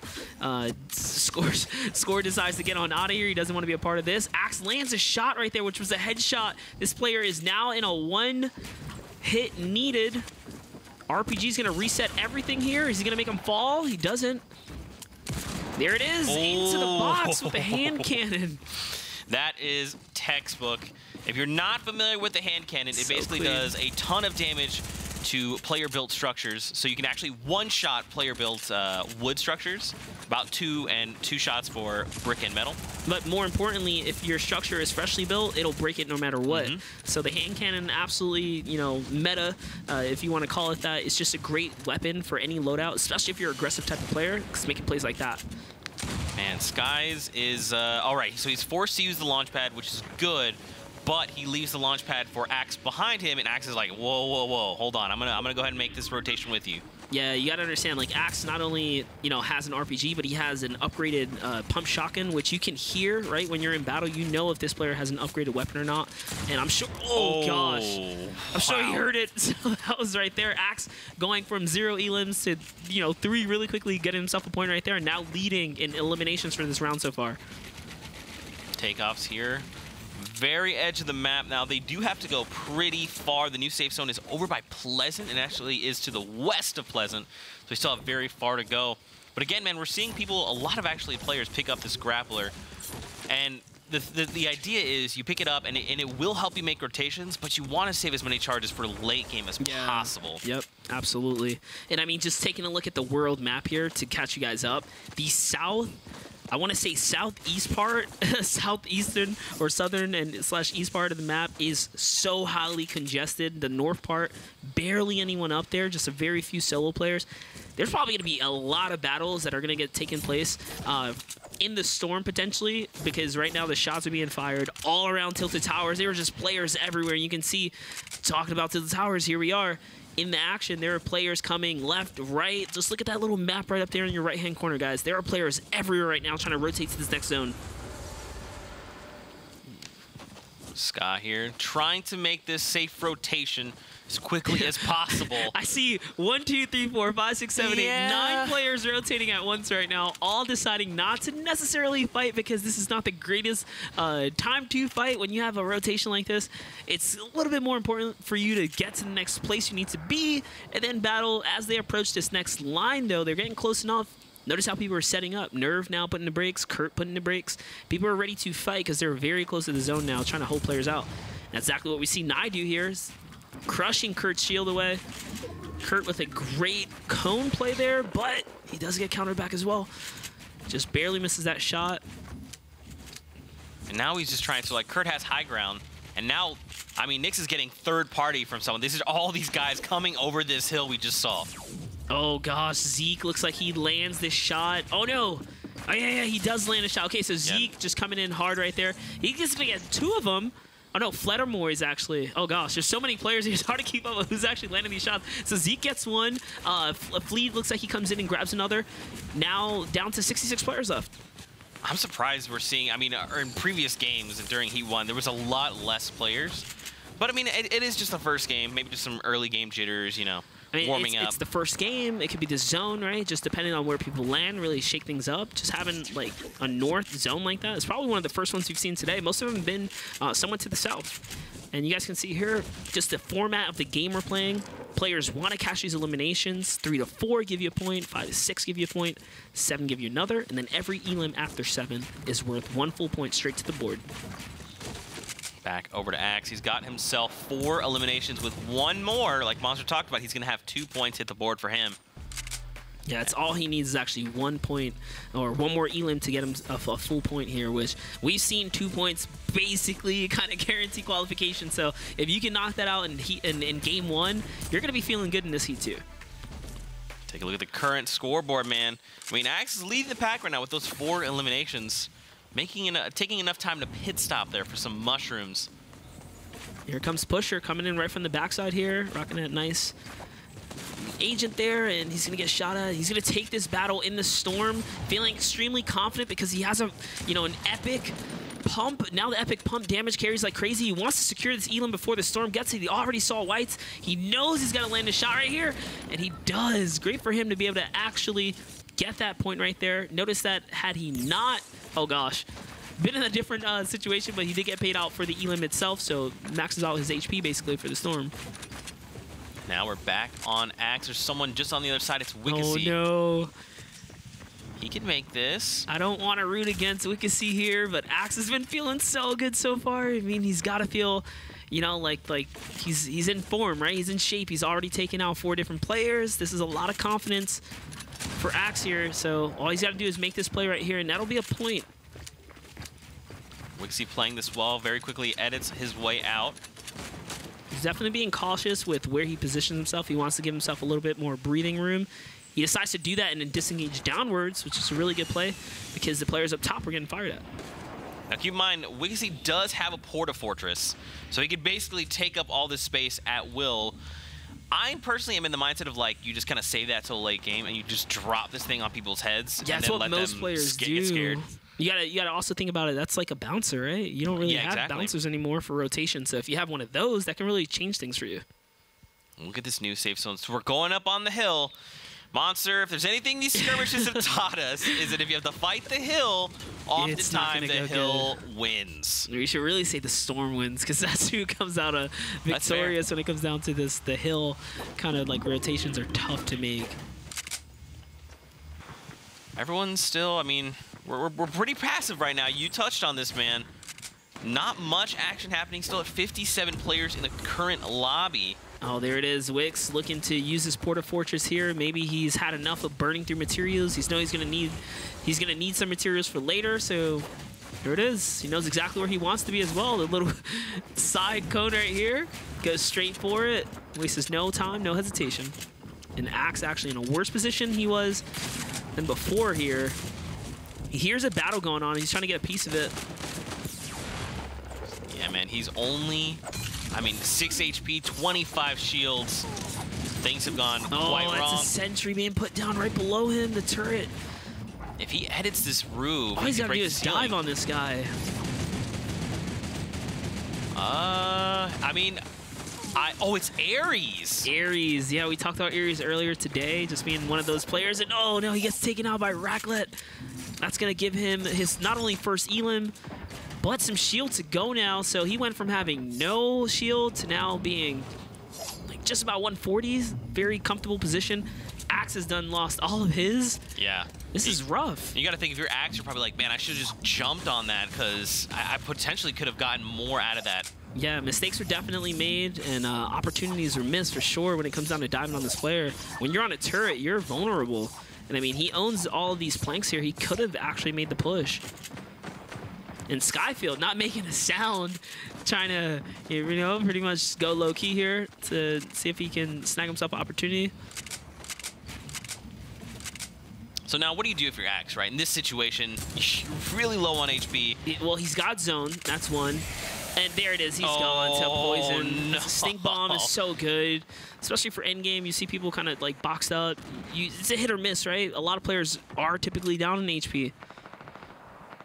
If you guys didn't know, if you're watching, like what just happened, well, stink bombs do damage directly to your health bar. So even if you have shield, it's going to pierce right through that. And that's what we saw. Yeah, you're more likely to have low HP if you're hugging the storm line, right? Because where did you come out from? The storm. So pretty good judgment call there. Stink bomb comes out. Just kind of wraps up Axe. Unfortunately, he's not going to get that, you know, extra elim for the point, but he's somewhat stepped himself, you know, a lot closer to qualifying this week. I mean, look at this, man. Look at the congestion already within the circle. And you got to think, these guys have already set up shop, so everyone else on these outskirts need to try and make their way in through this near side. Yeah, not only that, like Pusher just exercising game sense here, right? Like not building a back panel, not really building much at all. He's just kind of conserving, taking a look. He's feeling pretty confident, trying to see if there's a player behind him. He does get an eye on one. He's going for the snipe here. See if he get one cheeky shot off is all he's going to need, and that's one. All shield gone on that player. He's got to be feeling a push that, but knowing that the player's in a storm, it's a tough call to make. Definitely not worth. I think someone else actually snagged that one right from under him, so that's going to be a rip. See, now he's gone. Now he's put in this awkward situation where he's just trying to secure these elims. He is hitting shots, though. That was another sniper shot on the player just before he takes off with the grapple. I mean, these shots matter. These allow you to rotate freely because those players can't, you know, just stop and backfire, right? They have to, you know, pause the heal and stuff. So every big shot you can land, it's a, you know, potential better position for you to be in. I bet he's going to go for this snipe too right here. The player peeking out that 1x1. I guess he decides it's more important to just get to the zone. He surveys the land and goes, Man, he's just looking around. You know, there's a lot of people here. He's one of the higher players up now, though. Not a lot of players are, you know, in the sky here. He's about 3 layers up. I think the highest person is probably 4 or 5 to his right-hand side. Now, look, we have to go down south in this next circle, hugging that mountain, and even over it in some capacity. Yeah, I'm all for zones that kind of take you through the valley, but not directly over, because those are the hardest one. Ego here, just shy of 1 point, or his second point, really. All he needs to do is get this 5th elimination. There's a lot of players alive, 30-something players for this heavy rotation. Only 3 players already closest to the next zone. Everyone else has to contest one another. Look how many people there still are. 35 in the current lobby. And this is like in its own game right here. This is a game within a game. Playing these close quarter 1x1 kind of rotation plays, it is very, very intense, to say the least. You hear footsteps everywhere. It's virtually impossible to kind of track every single player. I don't know how the best players do it, but they manage to pull it off every single time consistently. And it's like plays like this. Ego just timing who he wants to fight, when he wants to fight. He does have that slurp, gonna roll that. So you're gonna see his shield start to tick up. See, so notice he kind of put a pause on the push, but to wait for players like this to come out of their little hiding spots. Oh, he gets cracked immediately. Down to 35, but it's okay. Slurp is still running. There's a campfire just going off right there to his left hand, to his right hand side. He doesn't know what he wants to do about it. He decides to kind of leave it there. If I'm him, I throw my stinker while I'm alive and see if it can, you know, just kind of get you a little something. I mean, we saw that happen earlier. Jeez, no. Praising Zeke earlier, he is sitting in a very good position, the highest on the map right now. We've seen what players can do once they're up this high. He is just 1 elim short. Find himself a point. So close. We're now in top 25. Don't forget, if you place 10th, you get a point. And look at this. He is looking to break the plank that's holding up this player in a 1x1. Instead of targeting the actual player, putting his resources to bring everything down. Nice RPG play. Again, Kaizen just trying to look to give himself a little breathing room here and pretty much make him feel a lot more comfortable so players aren't so close to him. He can hopefully look to dominate this high ground. Here we go, Monsters. Circle is moving now. We are currently in the 6th circle. This is where things get very chaotic very quickly. Now Kaizen's just trying to navigate this as quickly as he can. He's just in an air base right now. These guys got to come down just a little bit. It's going to be kind of scary getting this high up. Now, thankfully, we're moving off the mountain, back on the ground near the corrupted zone. Yeah, this is definitely the most amount of players we've seen alive. There's over 20 players alive in this, you know, unlimited or never-ending moving zone, right? Kaizen tries to land the shot there, but didn't quite work out for him. Oh, someone just got eliminated right next to Kaizen. Zeke now looking to make his way down. He's kind of tailing Kaizen just a little bit. He's in the storm. He needs to get to safety. That was a good shot. He's got to complete that one. He does it. Manages to heal him back up. If he hadn't got that, he'd be at 10 HP right now. That 50 health on Elim really paying dividends. The player right below him. That was a good edit. Oh, man. This guy is buttery smooth with the edits right here, Zeke. Oh, loses some HP, but he still manages to stay alive. He cannot get ticked right now. He can't flirt with the edge of the zone right here. We're down to 6 player. Wait. Being pushed. Barely makes it. He ticks to the storm. 1 HP. 4 players remain. He cannot touch the zone. He's got to be extremely careful where he lands. I think he wants to touch down as soon as possible so he doesn't get shot from the players below him. He's trying to just stay with this circle. Ideally, you want to be up there, but hey, man, if you can hug this tree right here, use it for natural cover. This player touches down first. That's a hit for him. Not quite enough, though. Now, keep in mind, he does have 1 grappler charge. What a great campfire. All he needs is 1 player to go down here. Mind you, he gets a point, so... Oh, gosh. No. He ends up being the player eliminated. Goes down. We're top 1v1 situation. Flutter up top. He's got zone. He does, but keep in mind, his enemy is full on health. Probably 175. He's got to hit this shot. Is he going to land it? No. Astral ends up being Bila who lands at the pump shot. See, that's what I'm talking about, Bill. You just hit him with a T-pose. That's what you got to do, all right? I appreciate that. So, man, that was a slower pace game. Okay. They built themselves quite the city there toward the end of the game. But yeah, man, that was a slower paced game here coming out for game number 1. Yeah. You know, and we kind of foreshadowed it, right? You kind of get a feeling when it comes down to players and a lot right down the line, especially when it's your second, when you're the second one up, you feel that. You feel that. And we saw just players being a lot more cautious this time around especially for EU. It's a little bit of a surprise. Yeah. One thing to note is Takeoffs actually had the most eliminations at 6. So at minimum, he's gonna get himself 2 points.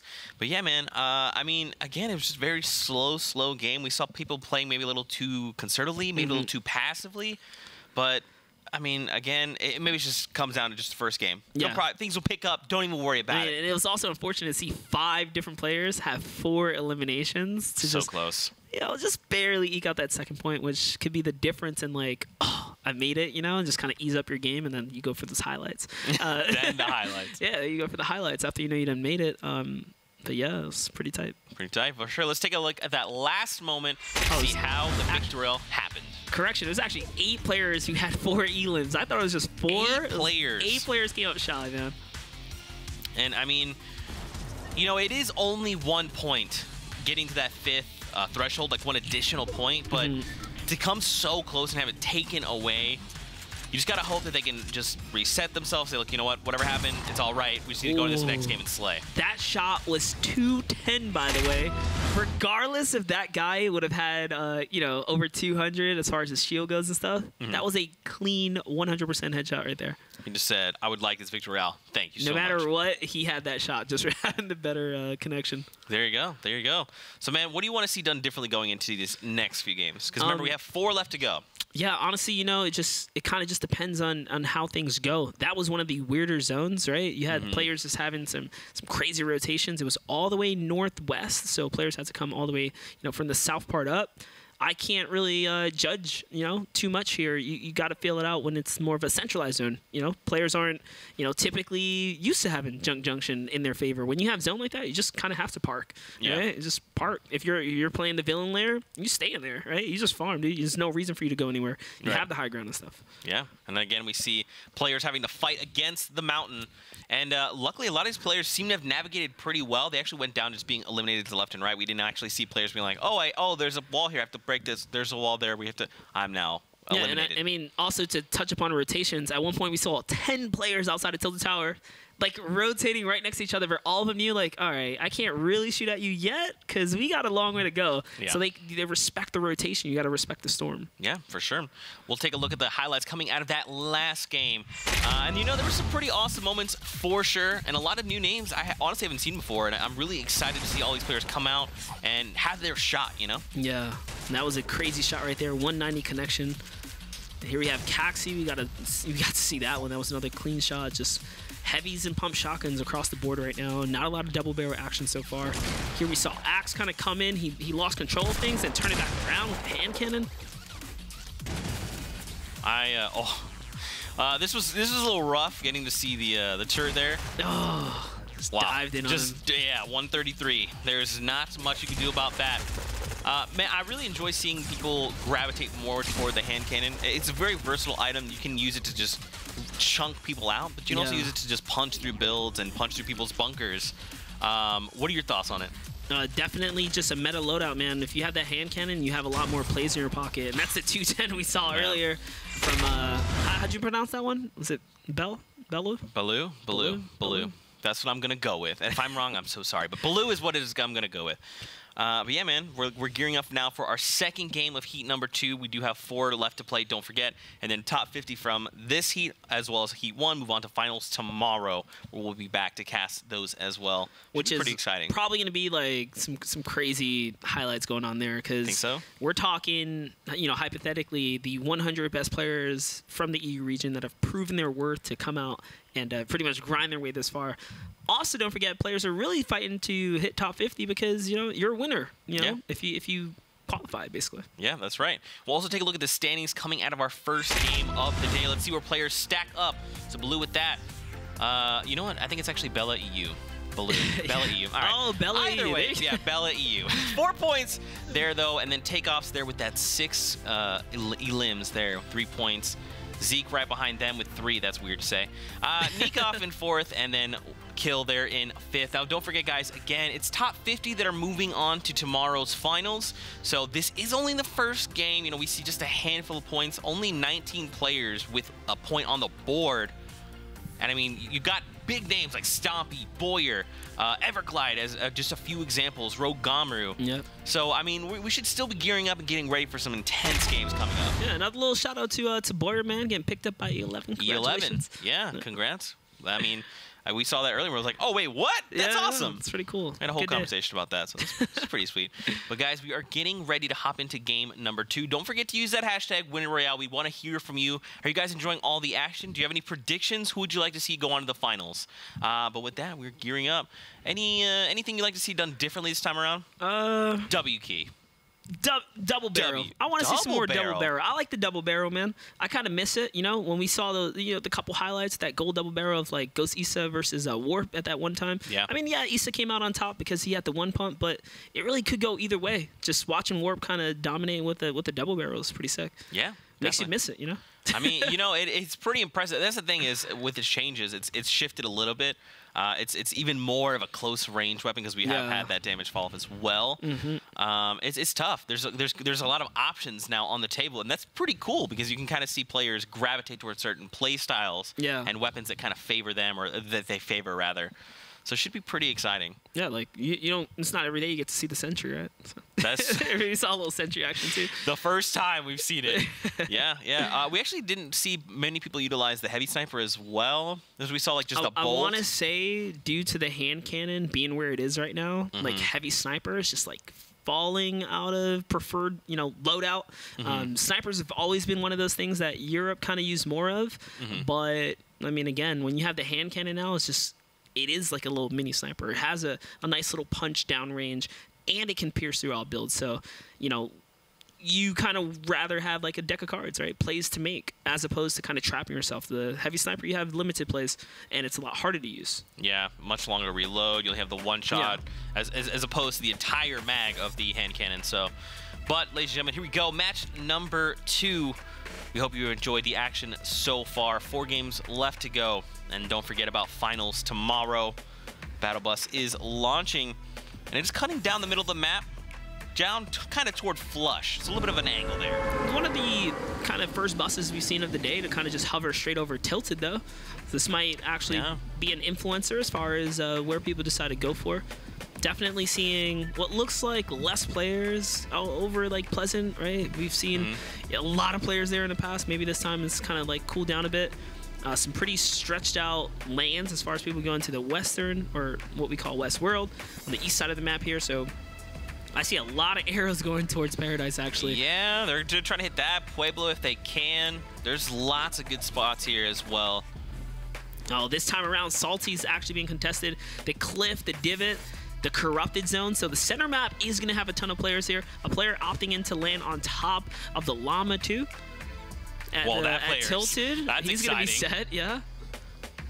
That's all. Yep, he claims it. There you go. There it is. So that player is probably feeling really happy about their decisions. Yeah, they kick things off with the Llama, and then rotate up to Leaky Lake, where there's a ton of chests, not a lot of materials. So he goes in with an immediate advantage if he can get a weapon.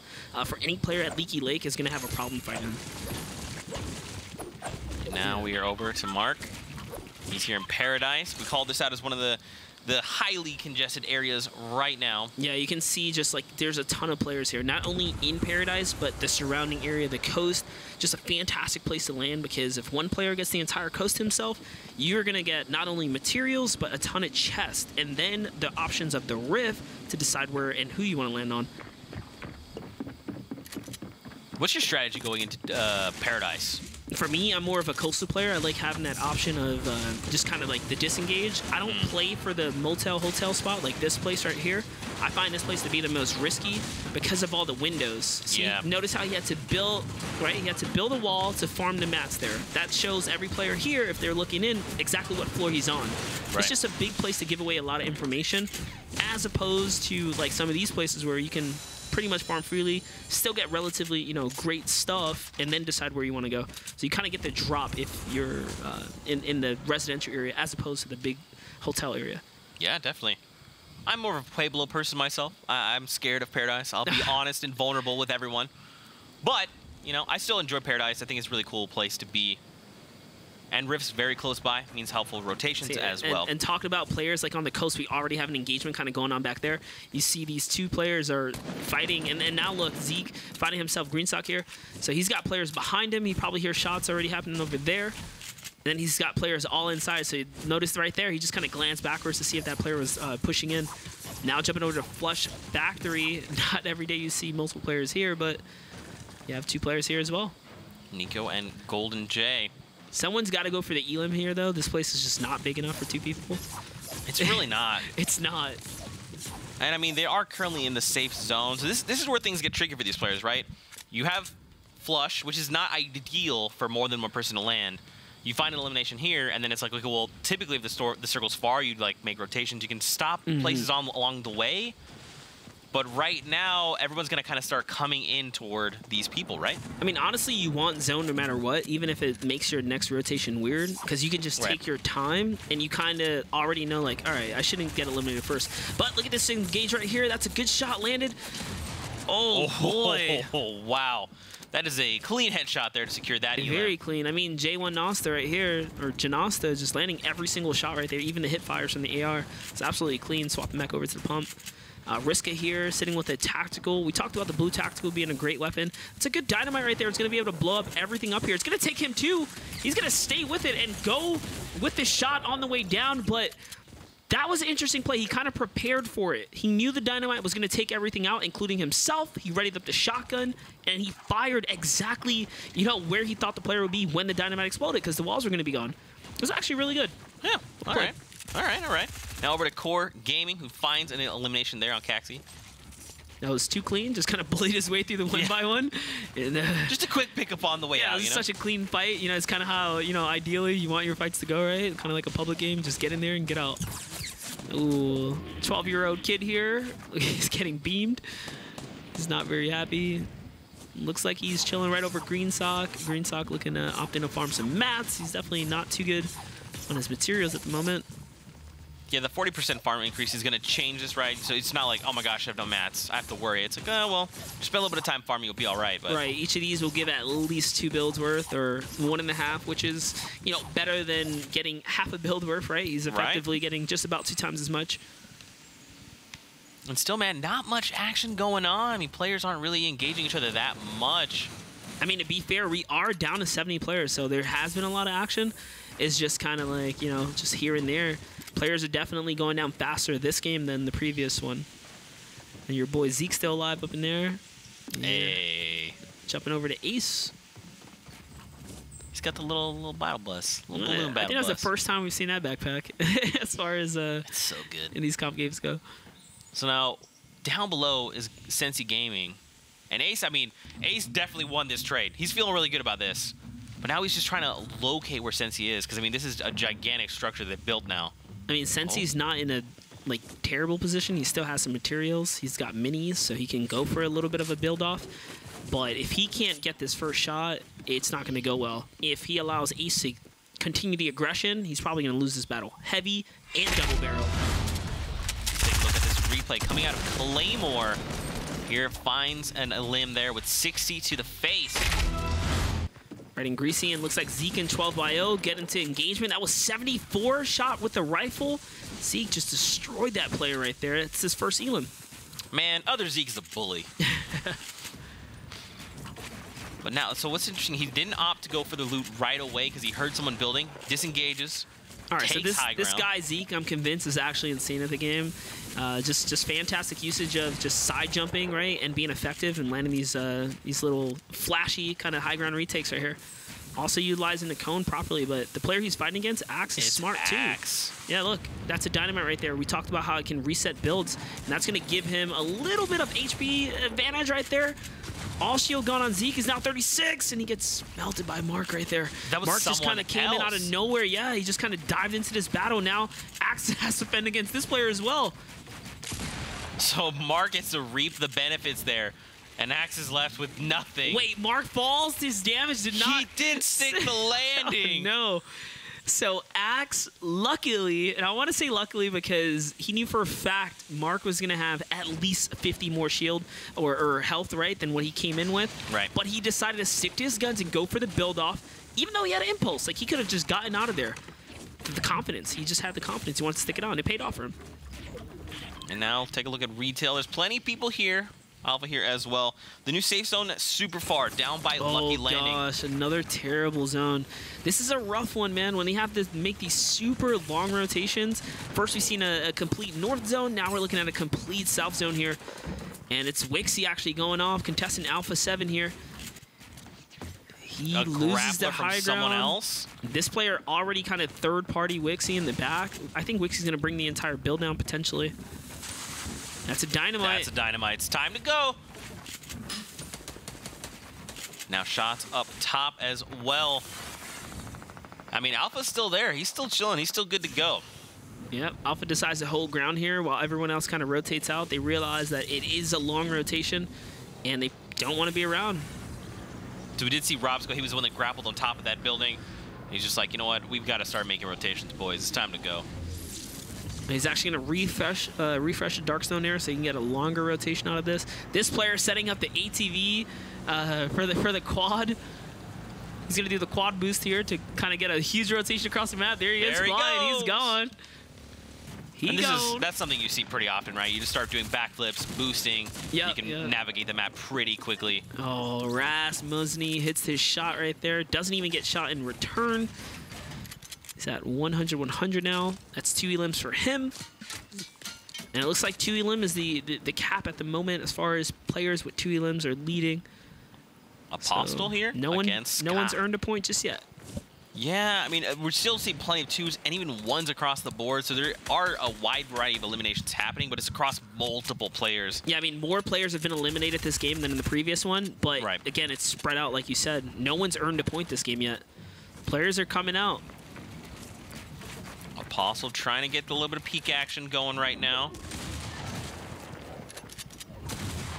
Oh, it's very close. Swap the AR. He's got to hit this shot. He does. Nice. That's going to take him from 10 HP up to 50. Is it going to be enough to make this rotation? Possibly. I mean, he can hit the corrupted zone and pretty much bounce his way across. Apostle's actually going to get the first point right there with the 3 eliminations. But now he's fighting the storm. Yeah, this is the play to make right here. He's got to go for this kill, actually. If I'm him, I go for the elim. He does. He just jumps right into it.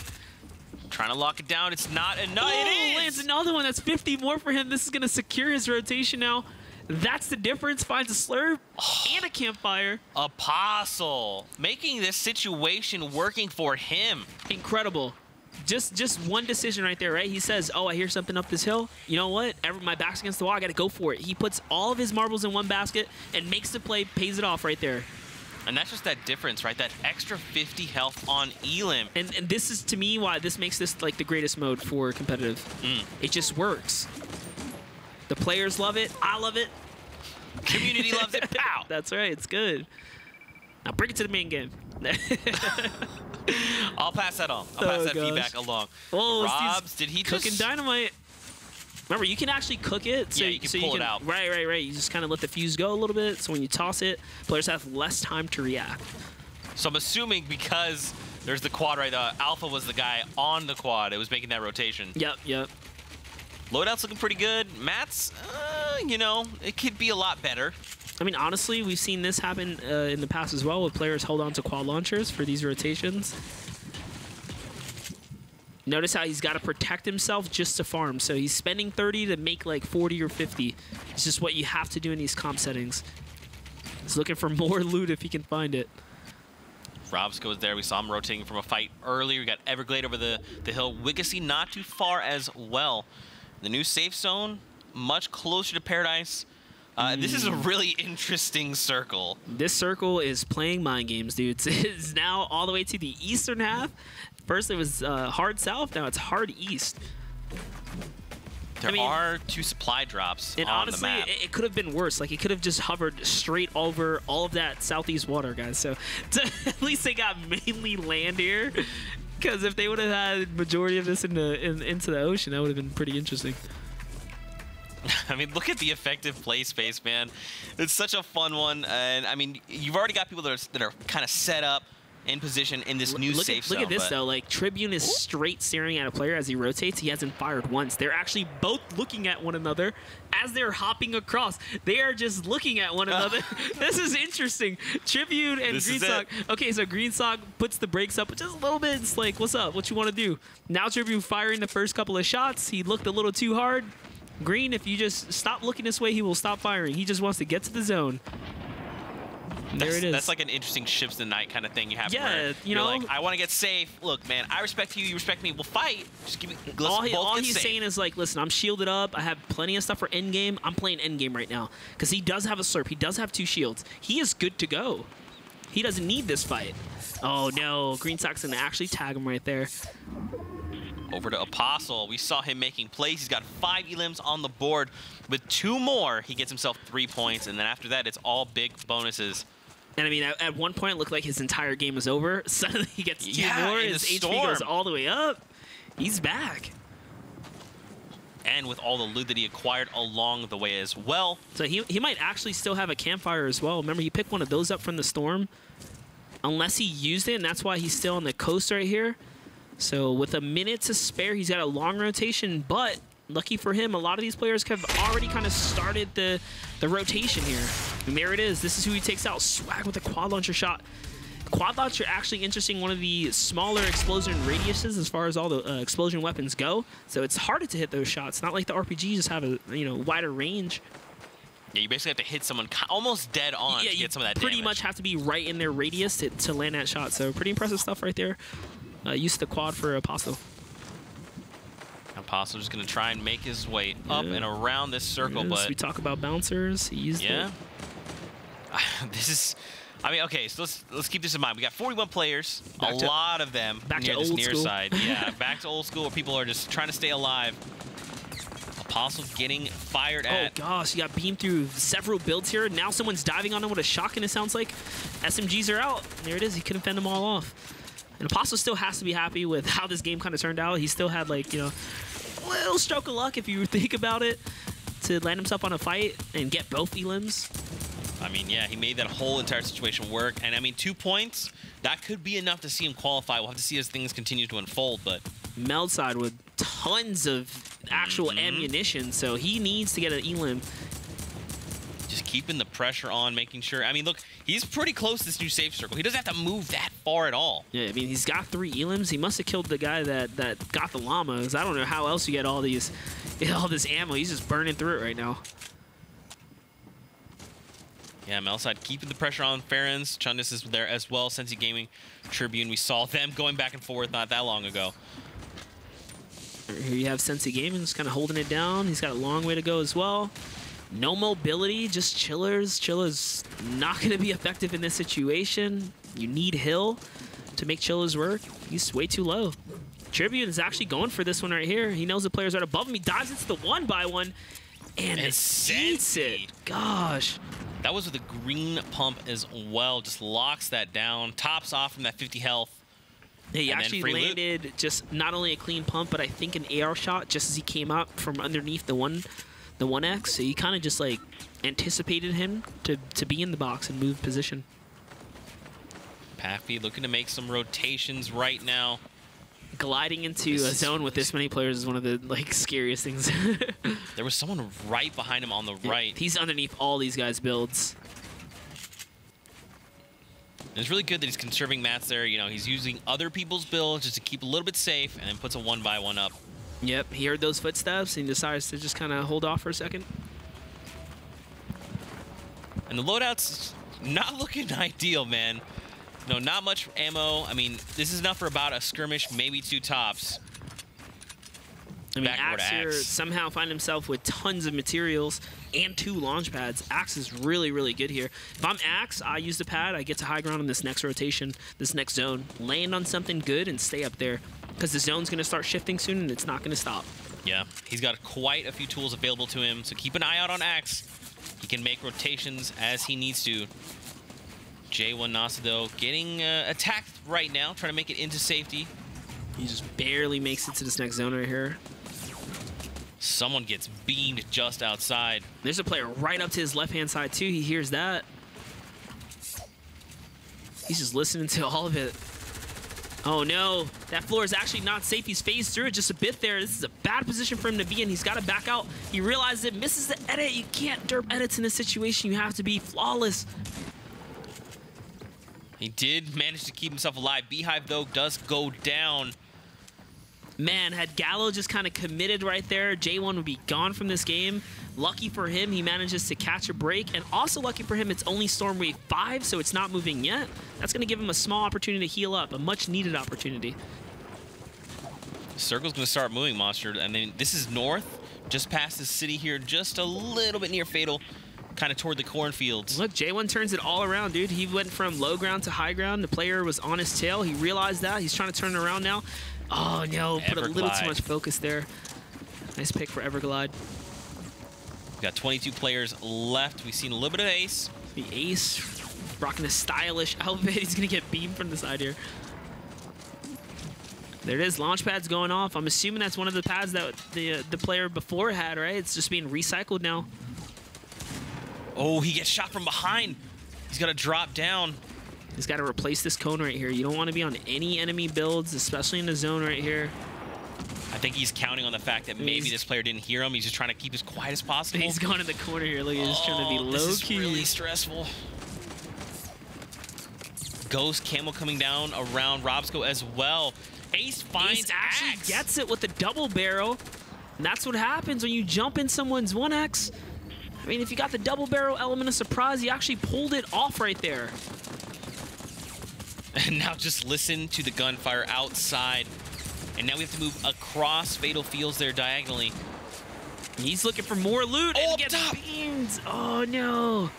I don't know why he would expose himself that much, knowing there's a lot of players left alive in the zone. There's still 15 threats out there. Now Mexi has a quad launcher at his disposal. You can see dealers here as well. He does have that shockwave if he needs it. Plenty of ammo. He's going to use it now. And he grabs the med kit on the way out. This is a perfect rotation for him. The quick edit right there. Barely misses the shot. Goes for the second one. And gets rewarded, bringing him back up to 40 shield. So he is good to go. It's like it never happened. No one saw anything. Don't worry about it. No one saw anything. That Elam's in his pocket. Down to top 10. All these players get 1 point for making it to top 10. Oh, no, that was not a shot. He wanted to get hit by him. That's the aggression. Is it going to pay off? It does not. Saka actually lands the shot right there. Oh, man. Final moments, Monster. Top 6 right now. Coming down the wire. Mexi maintaining ultimate high ground. Evos and Quins down below in the barn. Now, keep in mind, since he does have that grappler, and he is running semi-low on builds, he only has the metal to his disposal right now. I mean, he's got the gold pump, I believe. Yeah, he does. I mean, that's 210 to the dome. Clean. I believe in him. I think Sensi Gaming can get this point right here. I think he can turn his whole entire game around. Having 290 metal is the best material in this game. Mexi barely supported right above him. Anything can happen here. That's a shot. Goes off. He Saka third parties that. Yeah. That was given away. He only snags about 10 materials off of that, so not really what he's looking for. He's going through it pretty quickly right now. He is now in a 1v1 here against Mexi. Only wood there. Oh, gosh, that's 80 shield right there. Gone from the quad. Another explosion comes down. He's in a really tough spot right now. I mean, he needs he to respect manages the to pull quad. off a mini. That's the second one. 150! Wow. Unbelievable. Lands he chips a 150. him. That is actually crazy. So that player would have actually been alive if he missed that shot. He would have taken a ton of fall damage, sure. But he would have survived. Yeah, and he would have cracked back. But I mean, a massive 150 to the face with the hand cannon. That's going to swing a fight. That's just going to swing a fight. You know what? I said he deserved it if he hit his shots, and I mean, he did. Well played. 150, dies to the fall damage. Unfortunately, he doesn't get rewarded with the actual Elam, though, because the way it kind of played off, he hit the ground. So, you know, at least he gets 3 points. Still worth. 3 points for the Victory Royale. So, 7 players had 4 elims across the board. So, again, we're seeing a lot of these players get really, really close, but they just can't quite make it over. We'll take a look at the final moments coming in from that last game. Game number 2 of Heat number 2. And I mean, Mexi had a really great position He here. had everything he needed. Oh. Do you think maybe he just got a little too confident? I mean, you have to, right? You land the quad launcher shot. You can't blame him. Right here, this game's yours. It was it a hand cannon headshot 150 actually? Yes. Oh my gosh, it gets the story thickens, all right? The plot thickens here. It was actually the hand cannon that how do you hit that shot? How do you flick that, right? That's actually insane. That's an incredible shot to hit someone falling down from the high ground like that with a hand cannon. That's a very hard shot to bet. And Bloom was on his side, so it's huge. Wow, that worked out in his favor. That is going to be a victory royale. That was a more fun game to watch overall. So people are starting to get warmed up, coming out of their shell a little more, getting a little more aggressive, and I think that's what we like to see. Yeah. And I mean, in this case, it works for them. Yeah, we saw Jay Nasta, and he made it all the way to endgame as well. He was putting up a good show here, earned himself a point this game as well. There goes Zeke. Saw Zeke putting in work this game. A lot of players. Again, we talk about new names, right? It's just like coming up. Why is there another Zeke out there? What's going on in the world? Man, Apostle, this guy, this huge engagement right here. He's got to walk over this hill. That was nuts. Almost makes it in the late that's what game. happened here, too. It was Mark who comes in on an impulse play, then ends up falling to his own death. Apostle probably had the best story of all this time around. Nearly, right? Taken out this round and just manages to turn it around and 1 elim. Oh, that was a nice edit there. That player was like, just completely turned around. They were like, I don't know what just happened. That was a great tack for over 100 HP, too. Good shot. Oh, the Yellow. nice swaps there. Oh, gosh. It's cool to see a Fatal Field ending. We don't often get to see one. Yeah. I mean, last time we saw one, I forgot who. I think it was Mikolau. Someone was hiding in the trees for forever. Oh, you're talking about when we were at TwitchCon. Yeah, the dude was sitting in the haystack for like forever. Yeah. Oh gosh. And then yeah, that was a different time. That was a fun one. I think he ruined Rezuro's entire. I forgot who it was, but good times. It was good times for sure. Man, but that last moment though, 150 headshot. That I'd love to know what was going through that player's mind, because like you hit them, you see the 150, you're like, okay, sick, that was a headshot, and he's probably already thinking of like, what am I going to do next? He's still in the air. He jumped out of his seat, like for sure. He had to. You think so? You land a shot, player falls, you see Victory Royale come up, slow motion, everything's going down. You're like, wait, what just happened? I hit that. What just happened? Yeah, you know he is feeling it. Oh man. I mean, 150, you'll love to see it. But with that, we're going to take a look at the standings coming out of our second game of the day. Let's take a look at where our players stack up after game number 2. And Saka there at the front with 4 points. Bella there with 4 as well. Takeoffs, Mexi, and Zeke there are your top 5 guys. Again, don't forget, it's top 50 from Heat 2 that are moving on to finals tomorrow. So definitely keep your eyes open. I mean, again, it only takes one really good game or a few small, consistent games to qualify. Definitely, and you see here like the 1-pointers. We saw how significant 1 point could be, right? These are pretty much what made a lot of players qualify in the previous. So every elim, every placement, and every point matters at this point. And all you got to do is really get one, and you have a fighting chance. Yeah, I mean, last game we saw 29 players with the 1 point. Now we see 34. So it's not many more that have gotten points. And then along the way, some of those players have continued to accrue points, but we still got 3 games left to go. One more, then a small break, then our last 2 of the day. Yep, and these players are fighting to get top 50 so they can get into the finals, which is going to take place tomorrow. So European finals, top 50 from both of the qualifiers, right? And if you make it in, you are a winner, essentially. Yeah, 1,500 just for getting to finals. For grind and some Fortnite. Yeah, not too bad for just a few hours of Fortnite. Not too bad. You know? But yeah, man, what are your thoughts so far? So far, from what we've seen. Yeah, I think that game we just witnessed was like absolutely incredible. Seeing someone get a hand cannon clip like that's something that I would love to have in my archives, right? that is just fantastic. Just crazy plays being made. Definitely. I mean, do you think we've seen a lot of like weird things happen due to Scavenger Cup? Like, I feel like in Heat 1, things were a little different. It felt like players were running out of mats much quicker. But so far, it's felt like a lot of people are being a little more mindful of their materials kind of going in to these final few circles. I mean, I want to say like Game 2 just kind of went a little bit more standard as we would kind of hope to see. The bar being set from Heat 1, kind of like there were no slow games up until the end. Things kind of shifted a little bit. This one, kind of a reverse flip. They took off a little slow in game 1, but things are now starting to chop up. I think players are feeling comfortable again, and we're seeing them just kind of play it out. And not only that, we had a straight north zone and now just like a straight south zone. Yeah. That zone was kind of crazy, but they managed to make it work. Yeah, for sure. Definitely some awesome plays. But ladies and gentlemen, we're hopping into game number 3. So let's do this. Halfway through heat number 2. Let's see how things unfold in this game. Man, if anything, I just want to see. Let's just run game 2 back, put a little more. Let's just hold double key a little more. Not that much more, but more. I mean, I want to see some more of those quad launcher rotations or the quad vehicle. We saw someone kind of flying across the map at one point, and then he babysitted it for a little bit inside the fatal zone. So hey, listen, it helped. It worked for him. We didn't see it again, but I mean, it still helped to make that rotation. But now we are in. Who's this here? We have Yuju. No, Yuga. Yuga. Yuga. You should go land there. I'm sorry. I'll take that one back. I'll see myself out, guys. But here we go, man. New bus, not bad. I mean, I like this bus as long as this one's pretty fair. I mean, anyone that's going to like whaling and racetrack are gonna have a little bit of a tough stretch, but all in all, looks pretty good.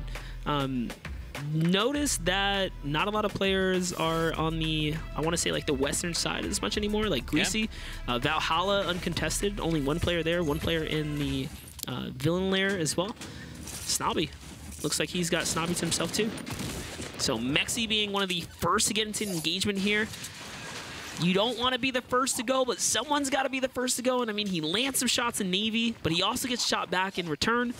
So this is a tough commitment to make here. Is he going to go for it? He decides to go for it, dives on it, misses so many shots, nearly gets taken out for it. Lucky for him, his opponent did not have the tactical ready, because if that shotgun would have been ready, it only needed one shot right there to connect. Yeah, that would have been a completely different story. But Mexi clutches it up, gets the first elimination there. All right, so here we have Toa Claptu versus Keolis. That's an 80. All he needs is one more shot. He lands it. That's a 60. Keoli's going to get himself his first elim. That's a 50. Free shield to start things off. A rift to go. And it's looking like he now has a pretty much fully loaded loadout. Nice start to the game for him. This is match 3 here, guys. Things are just kicking off. Westworld now, or the AKA Westworld for this location here in the bottom area of the map. Ono Kill, Kaizen, and Tux all looking to kind of contest this area. Loadout's looking good so far. Quad launcher and pump shotgun. I mean, he's fired off a couple shots, so something's already gone on here. I think someone's weak. Looks, I mean, it must not be the no? Yeah, it's Kaizen. Kaizen's actually been hit. He's kind of low right there. Yeah, Ono Kill is there. Just okay. Oh, Kaizen's in a bad situation now. Ono lands a shot on him. He's in the middle of 2 players. It's not where he wants to be. He's trying to go for the high ground here. He does have some dynamite.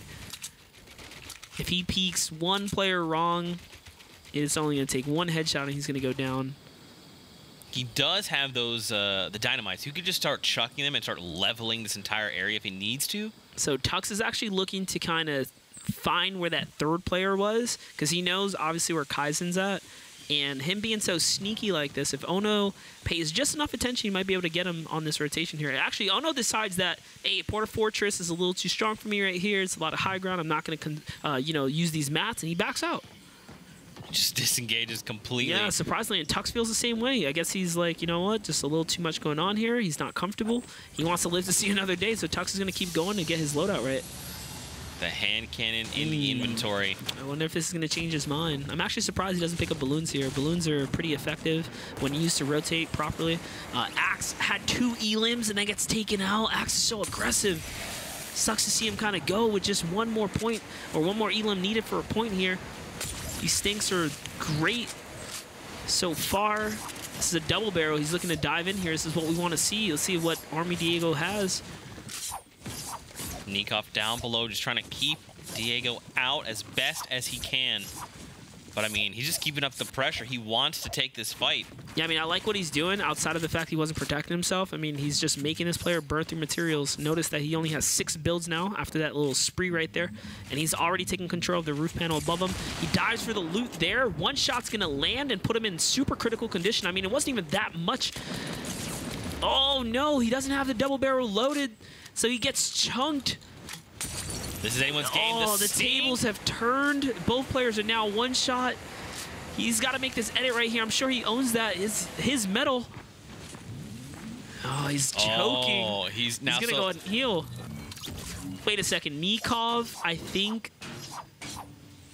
He must have got beamed by Zeke right here. He had the open panel from the side. Zeke must have chipped him right there. That's very unfortunate for Diego to not get this. He does have an elimination. Yep. After working that hard, Zeke just kind of seen everything that was going on and snagged that one.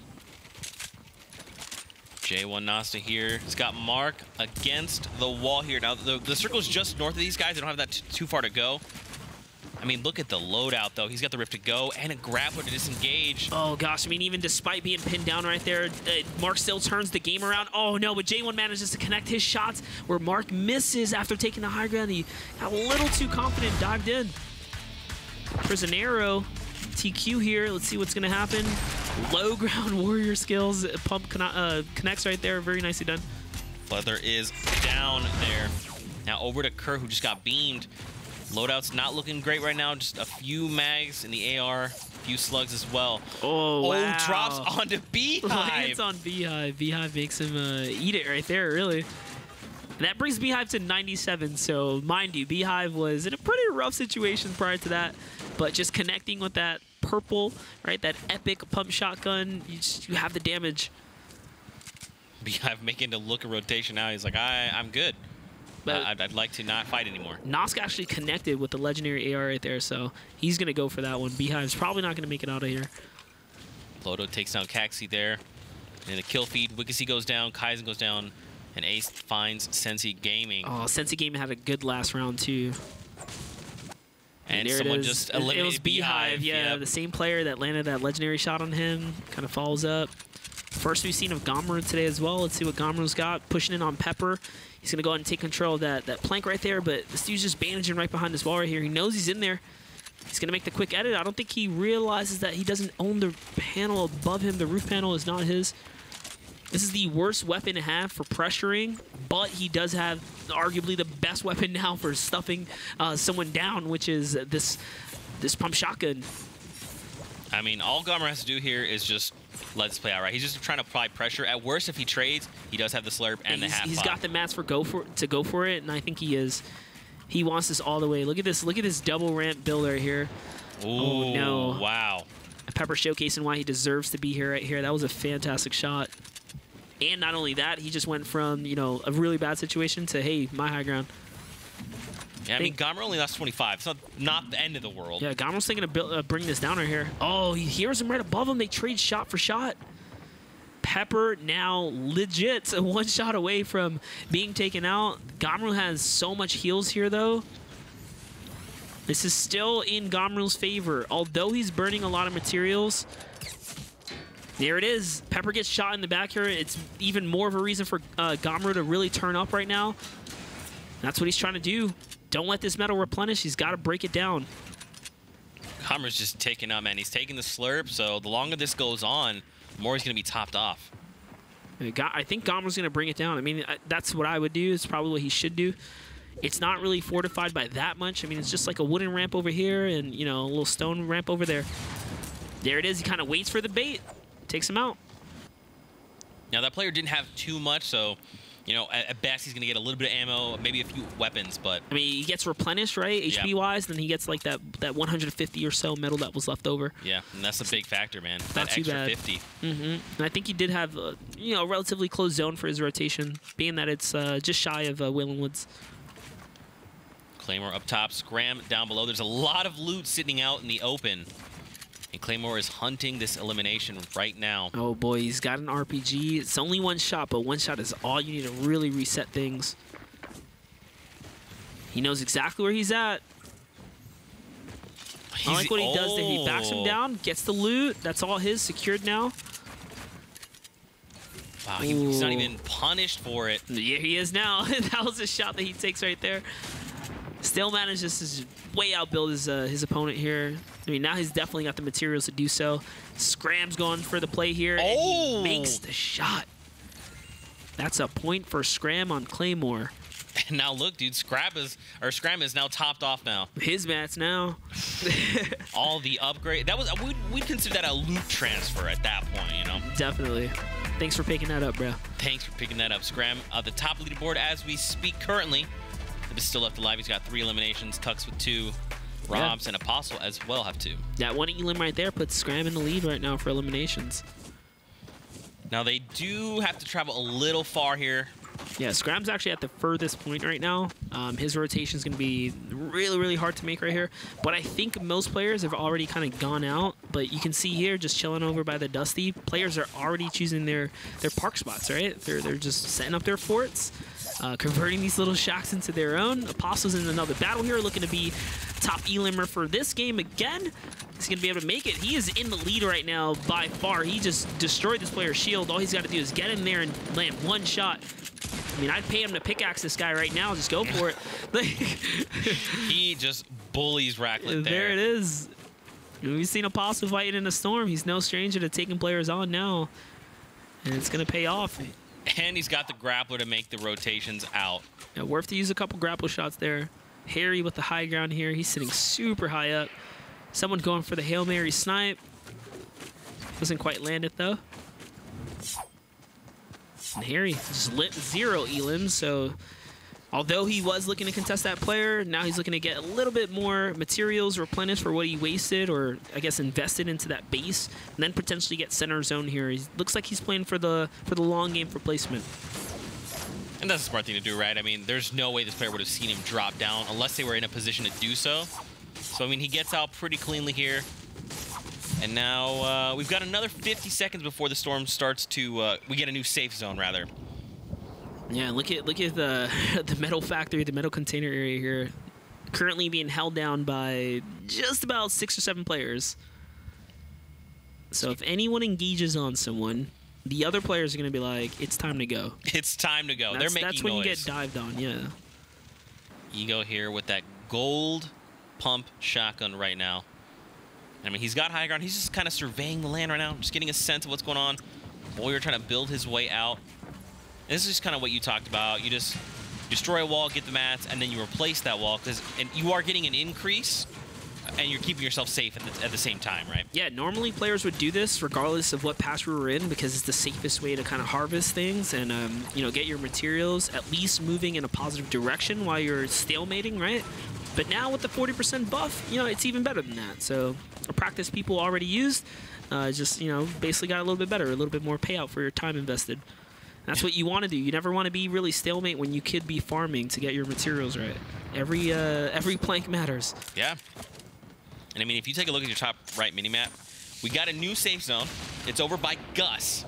And literally, there's maybe a handful of people. It looks like 6 people currently in the safe zone. Everyone else on the map is on the move. They're all like, look, you know what? It's time to get safe. There's 6 people in the zone out of the 50 players that are on the map. So 45 players have to rotate right now.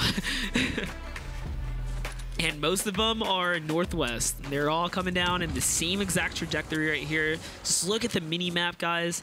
You can see how many players are rotating at once right now. And I mean, Boyer's looking to see someone and pop him, right? It just so happens no one's in his sight, but they're so close at the same time. And wow, he almost lands that shot on Dealers right through the build. Good game sense from Boyer here. He noticed that Dealer was looking at another player behind him, and that gives away Legless here, who he's also now taking fires at. Boyer just using that mountain at his back there, keep himself safe. But I mean, if you can see the minimap right now, people are just running. They're booking it right now. Yeah, center map slowly but surely being more and more congested. Scram currently still in the lead with elims. He managed to pick one up again on his rotations, and he's trying to get this next point here. 1 elim will get him the 5 point threshold. See here. Hear this? Oh, he's trying to make that replacement right there. This player that is in front of him sees, oh yeah, he decides not to stay for too long. He shots. That was a really good shot because the player, you know, inevitably had to edit out in somewhere in that direction either way because the zone's pushing them. He's got players all around him right now. Is he going to go for it? What he doesn't know is just over the hill, there's a lot of people that have already they've already made a home for themselves. They're fortified and they're ready to scrap. and Scram is going to be in for. They're just all over this hill. Yeah, I mean, these players are actually lucky that Scram can't see the amount of HP they have, because he ran past at least 2 weak players where, like, you know, hypothetically 1 or 2 shots would take these guys out. Like right here, all he's got to do is connect 1 headshot and 1 body shot. And you can do that with the Scar. The Scar is relatively accurate on the fly. Nico there over the hill, taking a peek at players with his bolt action. Drizzy there with the gold silenced, and Zeke up top with that gold hand cannon out. And even Boyer, I mean, look up top, he's got that heavy snipe out, just trying to line up any shots. Boyer at one point was surrounded by all these players, but just going for that little mountain on the rotate over puts him in a completely different position. Now he's looking so heavy and strong over all these players. New safe zone down south, very edge of the map. We see a lot of these players start to move. BNQ takes a huge hit there. Now only 40 players remain. BNQ needs 1 more point. Oh, nice little play right there. Oh my gosh, he catches that player off guard. Absolutely filthy. He saw the build just being finished or started and just whacks it with a pickaxe, takes over, catches the opponent by surprise. And that's the scary part about editing walls. You know, you replenish that HP, it goes back down to 0 and starts a fresh heal up. 1 axe will break it. Scram here in a very unfavorable position. We see a lot of players taking shots at him, so he's just trying to utilize the metal he has, put up a structure, keep himself safe. Yeah, I mean, lucky for him, he does have zone though, but he's hugging this the zone so tightly that all like look at the map, all the players have to come right into him. If I'm him, or probably what he wants to do is definitely push players out, try and get some cheeky ones on the rotation, but he's got to get deeper in the zone, give himself a little more comfort space for endgame, because 40 players being on top of you, it doesn't matter how good of a spot you have, it's not going to be good for long when you have multiple players crashing down. Yeah, definitely. Zeke's still up top. He's got pretty good loadout, all things considered. 6 grapplers as well. Matt's, you know, pretty all right. I mean, I like how Zeke's playing this. A lot of people were afraid to go for high ground, even in, you know, these early wave zones. But I mean, Zeke's just deciding that this is where he wants to be, sitting heavy in the sky, trying to get players. Utilizing that medkit, get up to 100 health. You definitely don't want to get 1 pump, so he's trying to maximize his health pool the best that he can right now. Yeah, I don't know who left the launch pad behind, but everyone's using it right now. Yeah, everyone's just flying. These people are flying in here. Thanks, man. You're a real homie. You go first. We'll all follow. No big deal. Another 30 seconds before we get the next safe zone. He is looking for opportunity. Has gone down. Boyer finds a snipe there on Hayes' Ego. I mean, just look. I mean, Monster, there's so many people just right next to each other. 1, maybe 2 grid spaces away from each other. Tribune, Boyer, Harry, Aries all in one place. Sokka, Razni, Whaler in one place. Gamru, Mexi. Yeah, 1 kill. This game seems to really be coming down to, hey, can I just get a point for making it to the end? There it is. Boyer's still using that heavy sniper. I mean, it got him 1 elim. He's got zone on his side now. All he has to do is double back from where he came from, which is good for him because he's only down to 300 mats. So although he's killed someone, he can't pick up that loot. They immediately take down Boyer's structure here. Now he's got to panic. Double teamed right now from 2 different angles. The shots are going in. He's got to commit to one way or another. Tries to go for the heavy shot. Now choosing to elevate himself. Exactly what he needs to do. Tribune actually catches Gamru right there. Mexi here. Oh no, that was a good stinker right there. Boyer keeps himself alive. And I mean, that's really hard to do. The moment that anyone draws attention to a single player, you're going to have 2, 3, 4 players try to isolate that player and take them down. And Boyer keeps himself alive, man. Yeah, I mean, he had solid reaction time right there to pull out the heavy sniper and go for that yellow snipe. I think that really paid off. It gave a little bit of fear to the opponent, being that he might have lost control of the wall right afterwards. There it is, Apostle. We've seen this guy W-keying players left and right today. He's still looking to push bases, even in these rotation zones. It's almost like a trend with him to be fighting in the storm or the storm against his back. What a shot right there. Ooh. Robsco goes down to the 1 pump. He's got to grapple with 0 shots. Oh. So that was unfortunate for him. He didn't have any charges left in that. It's one of those things where you pick it up and you're like, I'm not safe. I'm actually not safe. And that's at because he all. caught that player mid-shot, so the charge actually didn't go off. Rip. Aries Look at here. Aries firing at players on a rotation right here. Trying to see if he can get this player to fall out of the 1-by-1. Almost. Nice little use of the roof panel there to give him a little bit of protection. And we talked about Aries earlier. He's got what it takes to make it. Nice job right there. Bullies his way in. Oh, gosh. Wow. See, so what happened there, he was doing so much pressure to like floor/roof panel. Right. The opponent, didn't have his wall ready. So when he came up with that axe play, he thought he was blowing. Bullies his way in, finds himself some more. Boyer here as well. Look at Boyer's loadout. Boyer picking up 3 elims now, by the way. Yeah, he does, with this mat's looking very, very empty. Just a little bit of metal. Oh, let's change that right here. Let's see what he gets. Does he? Nothing. Nothing, It's yeah. still 0. Oh, no. Well, he notices the grapple also. Just didn't have many shots. He puts it down. That's a great shot right there. A 73 to the face, trying to follow up as best as he can. Grappler overhead. And this is why you want hand cannon. He is just blazing through builds here. There's someone on his tail. There's actually multiple players contesting this high ground right here. Boyer needs 1 elim. He's got an RPG. He's probably going to let it ring right there. Beautiful. That should bring that player down, and now high ground is his. He is the highest player, but he also has no material. Now the real game begins. Can he snag some of this material here before it's too late? Instead of going for materials, he's going for elims. Missed the shot. Lands the next one. 5 elims, 7 players left. He is doing good here. Here's him behind. The grappler goes overhead, trying to catch him from behind. There are players all around him right here. He tops off. He's still doing okay. Tops off. He is popping off. He's got the grapple shot. He's just going for the green here. He's got to farm. Get that farm on. That's one wall. He could do it. He could get a big bonus. He's so close. Absolutely, he can. Oh, that's another elim for him. Putting him at max shield now. He needs those materials. Barely any. That's another that turns the corner here. That's a big bonus. Big bonus. The points are his. He's going to grapple in. It's a 1v1. Lands the shot. He got every single player. Incredible. T-pose again for Zeke. Oh, my. Okay, Boyer. Showing the world why he gets signed. He's like, hey, I just was signed this morning. All right, let me show you why. Day for Boyer. That was incredible. I cannot wait to see the last moments from that last game. Boyer popped off. I thought we saw a highlight before. No, we saw a highlight today.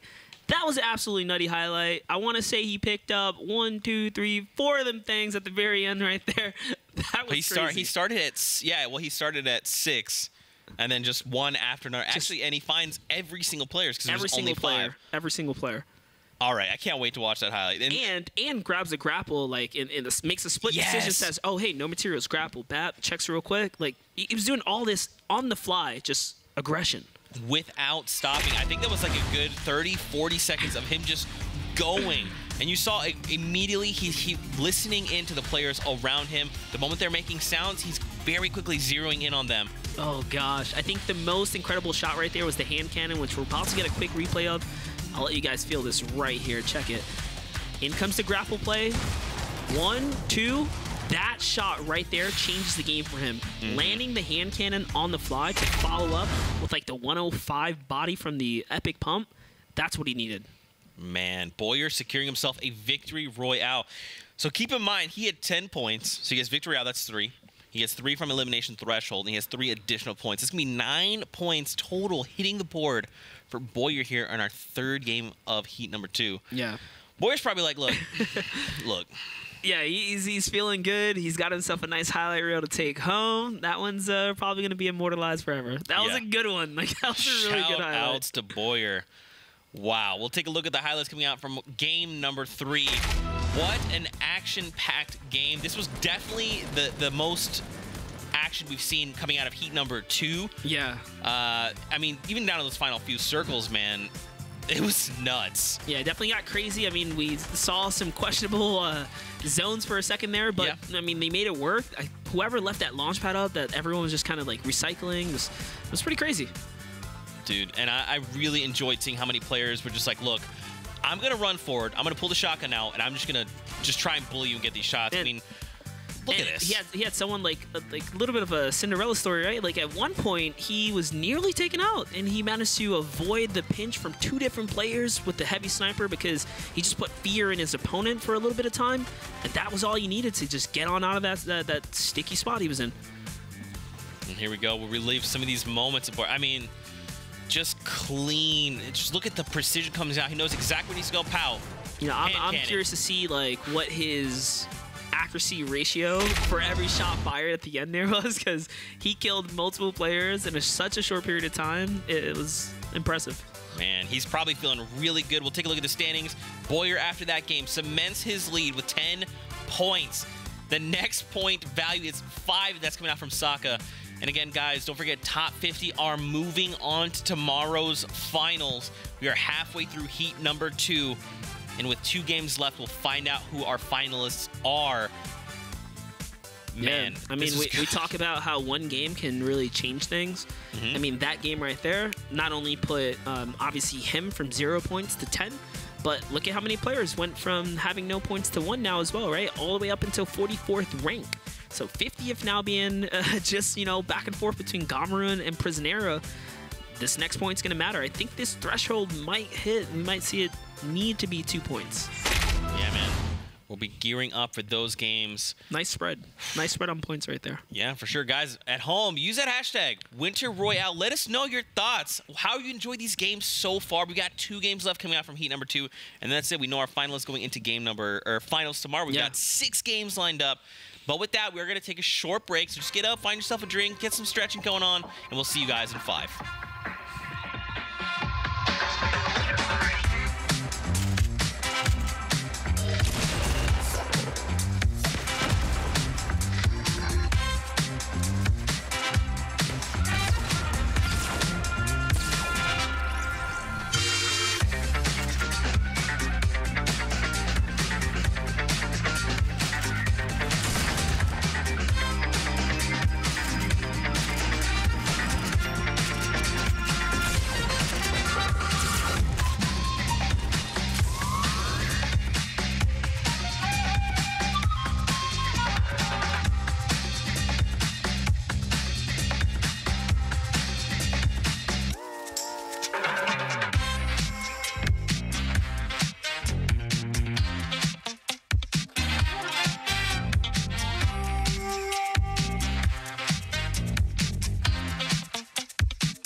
waiting for?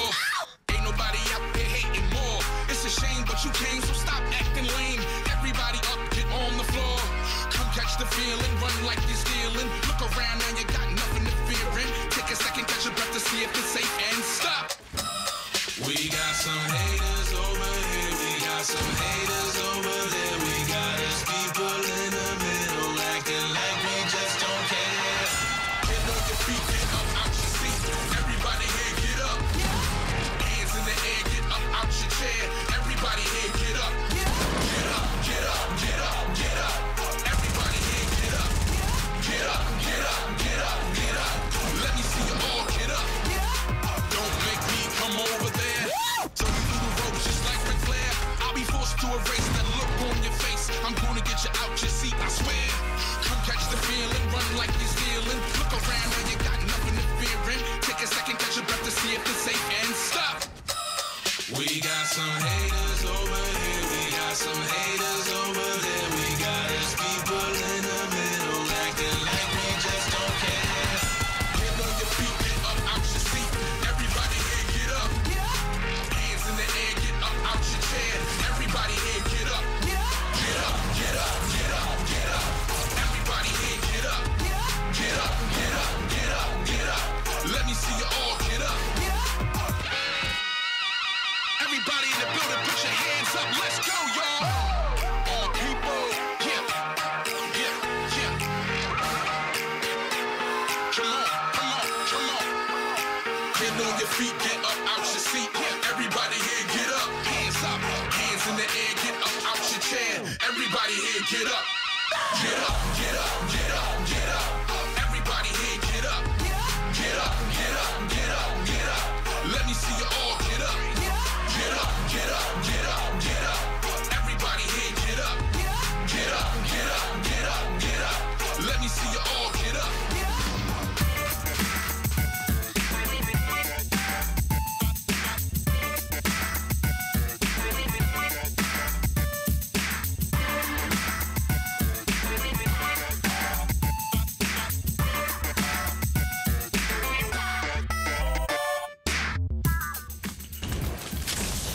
Ladies and gentlemen, welcome back to the Winter Royale. I'm Zeke, this is Monster, and we are back after that break where we just watched an incredible, I'm talking an incredible game from Boyer, locking himself 10 eliminations in Victory Royale. If you miss it, you just got to go fight. You go watch. There's clips everywhere. Go check the clip, man. Go. I mean, huge shout out to Boyer who just got signed this morning and be like, hey, this is why. Bam. Yeah. There you go. You'll love to see it. We're back. We've got 2 games left to go before we find out who our final 50 from Heat 2 are going into the finals. So we'll take a look at the standings as they are coming out of that last game. We get you guys refreshed from where we're at. So again, Boyer, 10 points. Big bonus. That phenomenal game. I mean, I don't even know how much more I can compliment you, Boyer. You're incredible. Keep up the incredible work. Saka, Mexi, Bell, and Apostle there are your top 5. And guys, again, if you missed out, it's top 50 that are moving on to finals tomorrow. So the competition is heating up. We're nearing the end here for Heat number 2. And taking a look at that 50th spot, I mean, listen, man, it's gonna be, you're gonna be edging people out. We saw some players get edged out by just the 1 point. Yeah, which could ultimately just come down to positioning. It could come down to, you know, just an elim here or there. So every single point matters. Yeah, for sure. And right now, Gamru is fighting for that 50th spot. And I mean, you know, what we've seen a lot of these from these last few games is that people do get near these 5 elimination thresholds, but they get shut down right before they can get that additional elim to put 2 points on the board. Now, they are keeping consistent. They're getting a point every game, which is great, but they're looking to slay out, and they're getting shut down right now. Yeah, I mean, you don't want to be at 1 point. You want to be at least 2 or 3, because 2 or 3 might, you know, be the difference in saying, hey, mom, look, I made it, dude. You know, I'm finals top 200 or top 100. Really, they're fighting for top 100 players in their region. So respectively, you want those extra points, man. But it's been good so far. It's been pretty crazy. The highlights are rolling. I'm loving it. The games are great. Yeah, man, we've got 2 games left to go, ladies and gentlemen. Everyone has to lay everything on the line to try and qualify. And, you know, you got to think someone like Boyer's probably qualified. He's probably good to go. but we'll have to Probably. see how things unfold. I mean, 10 points is, I guess everyone in the lobby would have to get 10 points and then shove him out. But No, he's definitely only the second person so far today from the European region to break big bonus. Not only that, he's the first one in the WoW we've seen to get multiple points off of that. So pretty crazy to see him go from, again, we talk about like no points to max points. Just that's the second performance in a row that someone has done such a performance like that to put them way up there. 10 points. Huge coming out for him. Now, we actually do have a time to Skype call someone. What's that? And this is someone that Sundown has talked to me a lot about, and that is Aries. Aries, are you there? Can you hear me? Yeah, I can hear you. Hey, man, how you doing? I'm doing really good. The matches have been going pretty decently. I threw a couple games. I brought it back with 1 point at the end. I could see you guys talking. My older brother was telling me. I was really excited for that. And yeah, the games have been going pretty well. That's awesome, man. Have you kind of prepared coming into the Scavenger Cup? Honestly, after my 40-point run, I genuinely just, like, outside of that, I wasn't really used to any of the changes. So I didn't really have much preparation aside from the normal scrims that I play. The whole format changed with the 50 HP and the 1.5k mat cap. Aside from that, I've had a couple of the epic test customs to try out some of the new changes. I saw the Storm Surge and all that stuff. And yeah, it's been going pretty well. How do you think you've adapted to using the Scavenger Cup? Because that 50 health on Elim, that changes things. So how have you really adapted that for yourself? Personally, the 50 HP on hit on the kill genuinely changes the entire game when it comes to taking a fight. Like outside of Lazy, one of the games, I was stuck on 100 HP, and pushing for the kill meant that I could just straight up get a heal, and I knew that, and it meant that I would take the aggressive push, and that's what I tried to do. And yeah, that's pretty much all I can say. That's awesome, man. How are you looking to change things up, kind of going into these last 2 games on the day? I stopped choking out as much, and I know how to play the games. I understand how I'm going to play, and I'm going to stop getting into my own head. Pretty much, that's all I can say. Yeah. Quite nervous going into this. Hey, well, listen, Sundown pretty much would not stop talking about you at dinner last night. He says you were someone to watch out for. So I wish you best of luck in the last 2 games on the day, and we hope to see you tomorrow. Okay, thank you. Have a nice day as well. And there you go, getting to chat with Aries, man. That's the kind of stuff, I mean, it's cool to just get to chat with people that you've never heard of and then be like, hey, by the way, I'm a threat. Pay attention. Yeah, I mean, and kind of awesome to like jump into the mind of him, right? He goes, I knew I was at 100 HP. I can make this push into the 1x1 and not get punished for it. So I'm going to do that. Hand cannon straight through and just takes the all-in card. That is the game changer. That is the heal elimination for competitive mode. Yeah, and the fact that he's able to adapt those and make it work for his playstyle, that's huge, man. And I think, honestly, I would be surprised if we don't see him qualify for tomorrow. Yeah. He's crazy good. I mean, so far, he's 28th, if I remember. My mind serves me right, which I think it does. So, like, I mean, he's pretty good so far. He just got to kind of keep up that consistency. I think the last person we've seen that high did get bumped down really low. It was Mitro. He just barely got in. He was 39th and then gets hit down to, like, 48th. Yeah. So 1 point, you're not safe, and especially if you're like by the 30s. But like he said, he can't get in his own mind. He's got to play his game that he knows he can play. And when he's confident, you see him. He goes in with the plays. He hit a big shot. He did not miss. Yeah, for sure. Definitely. With that, we're gearing up for our 4th game of Heat number 2. Now, if you're just joining us, we hope you've had a great day. We'll get you up to speed on where we're at right now, so we'll touch on the format. Right now, we're running the pop-up tournament style format, so we're using Scavenger Cup. So you're aware, you've got mat caps. So each mat can only hold 500 of that material, so 500 wood, 500 brick, and 500 metal. They also, the players will, their farming rate is increased by 40%. Super fast farm coming out. And then obviously when they get an elimination, they get 50 health on Elim, which if you have 100 actually goes into your shield. And we've seen, I mean, Aries himself talked about it, how he's making it work for himself. On top of the Scavenger Cup format, we also have Big Bonus, the old crowd favorite. So eliminations, obviously at 3, 5, and 7, you get 1 point, 2 points, and then 3 points as you meet those thresholds. And then obviously after 7 eliminations, you get 1 point per elimination. We saw Boyer. He popped off and just wrecked that lobby last game. He got 10 points, which is incredible. And obviously there's also points to be had based on placement. So Monster, you want to touch on those? Yeah, for sure. If you find yourself in the top 10, you're going to get yourself a point.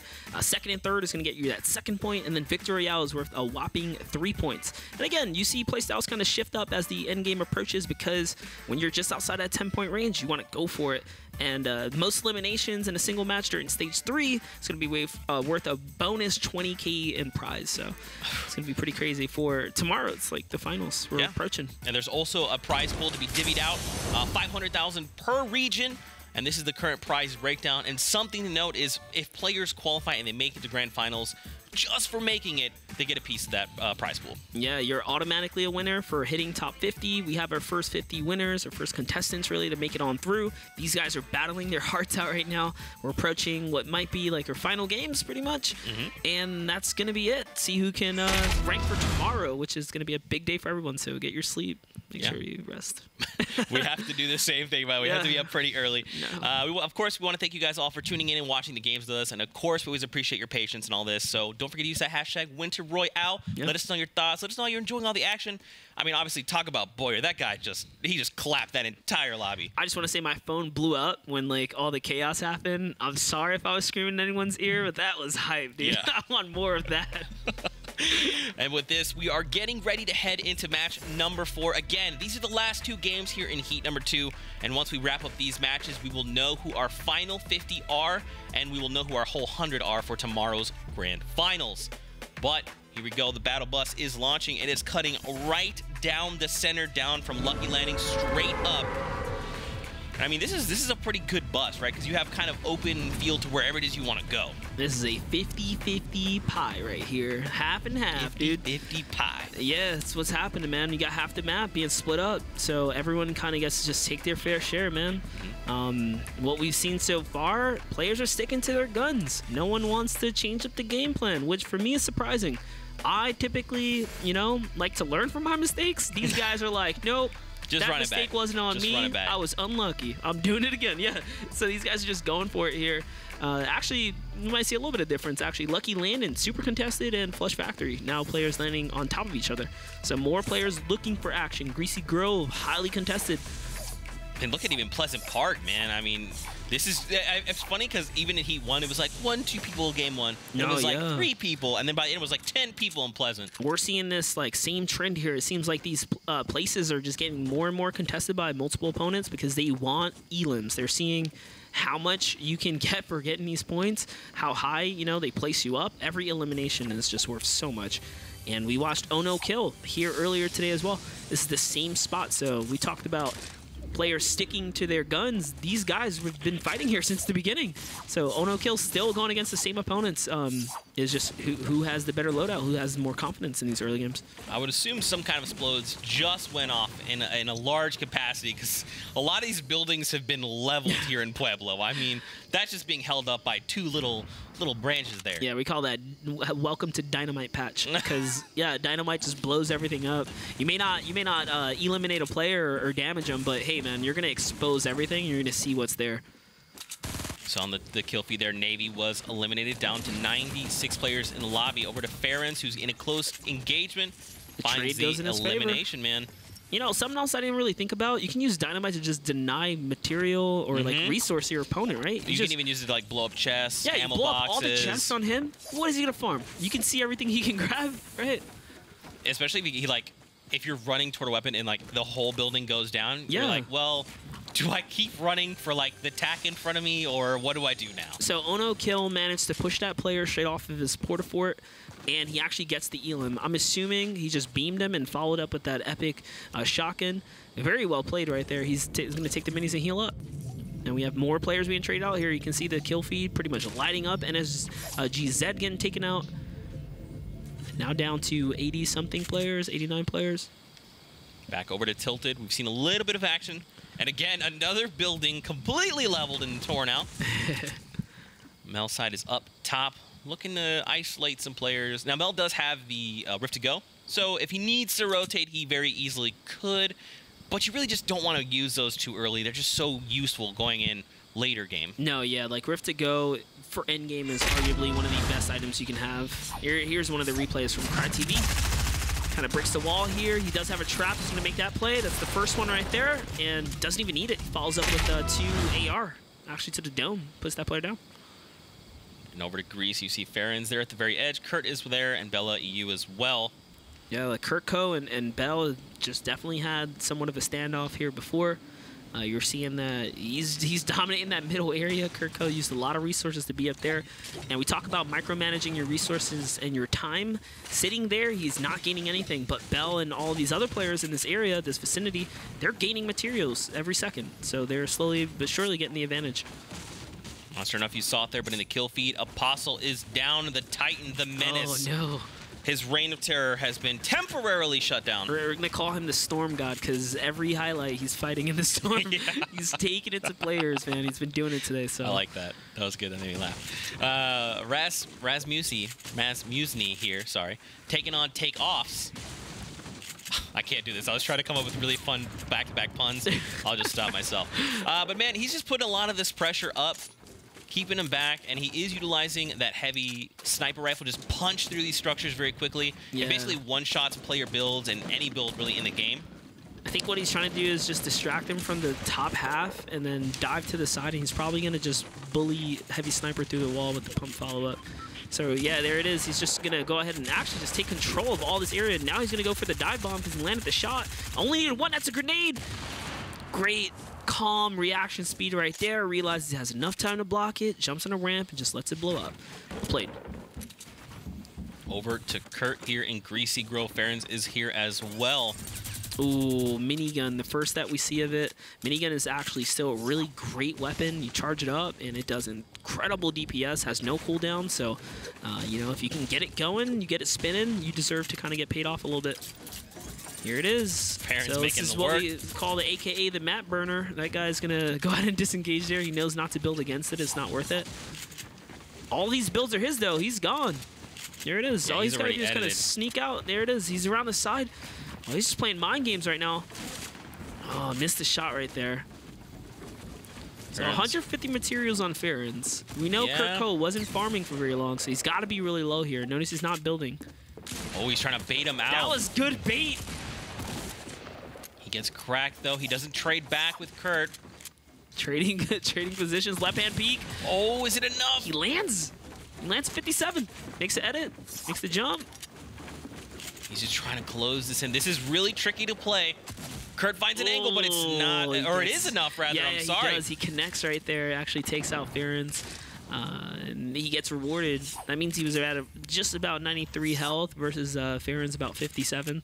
So well played. I Makes the shots. really like the way he played that. In case you didn't catch what happened, he started the mini, and typically you kind of like have to drink the mini for a while to get the shield. Yeah, he baited him. Yeah, and so it makes a very distinct sound, and you go, oh, he's trying to mini here. I need to stop him, and he baited him out. But it not ultimately enough. does, backfire Yeah. a little bit there. But it was still a really great play. I mean, you don't really see that kind of, micro play very often. So it's pretty impressive. Racklit's up pretty high right now. The creativity on these players, man.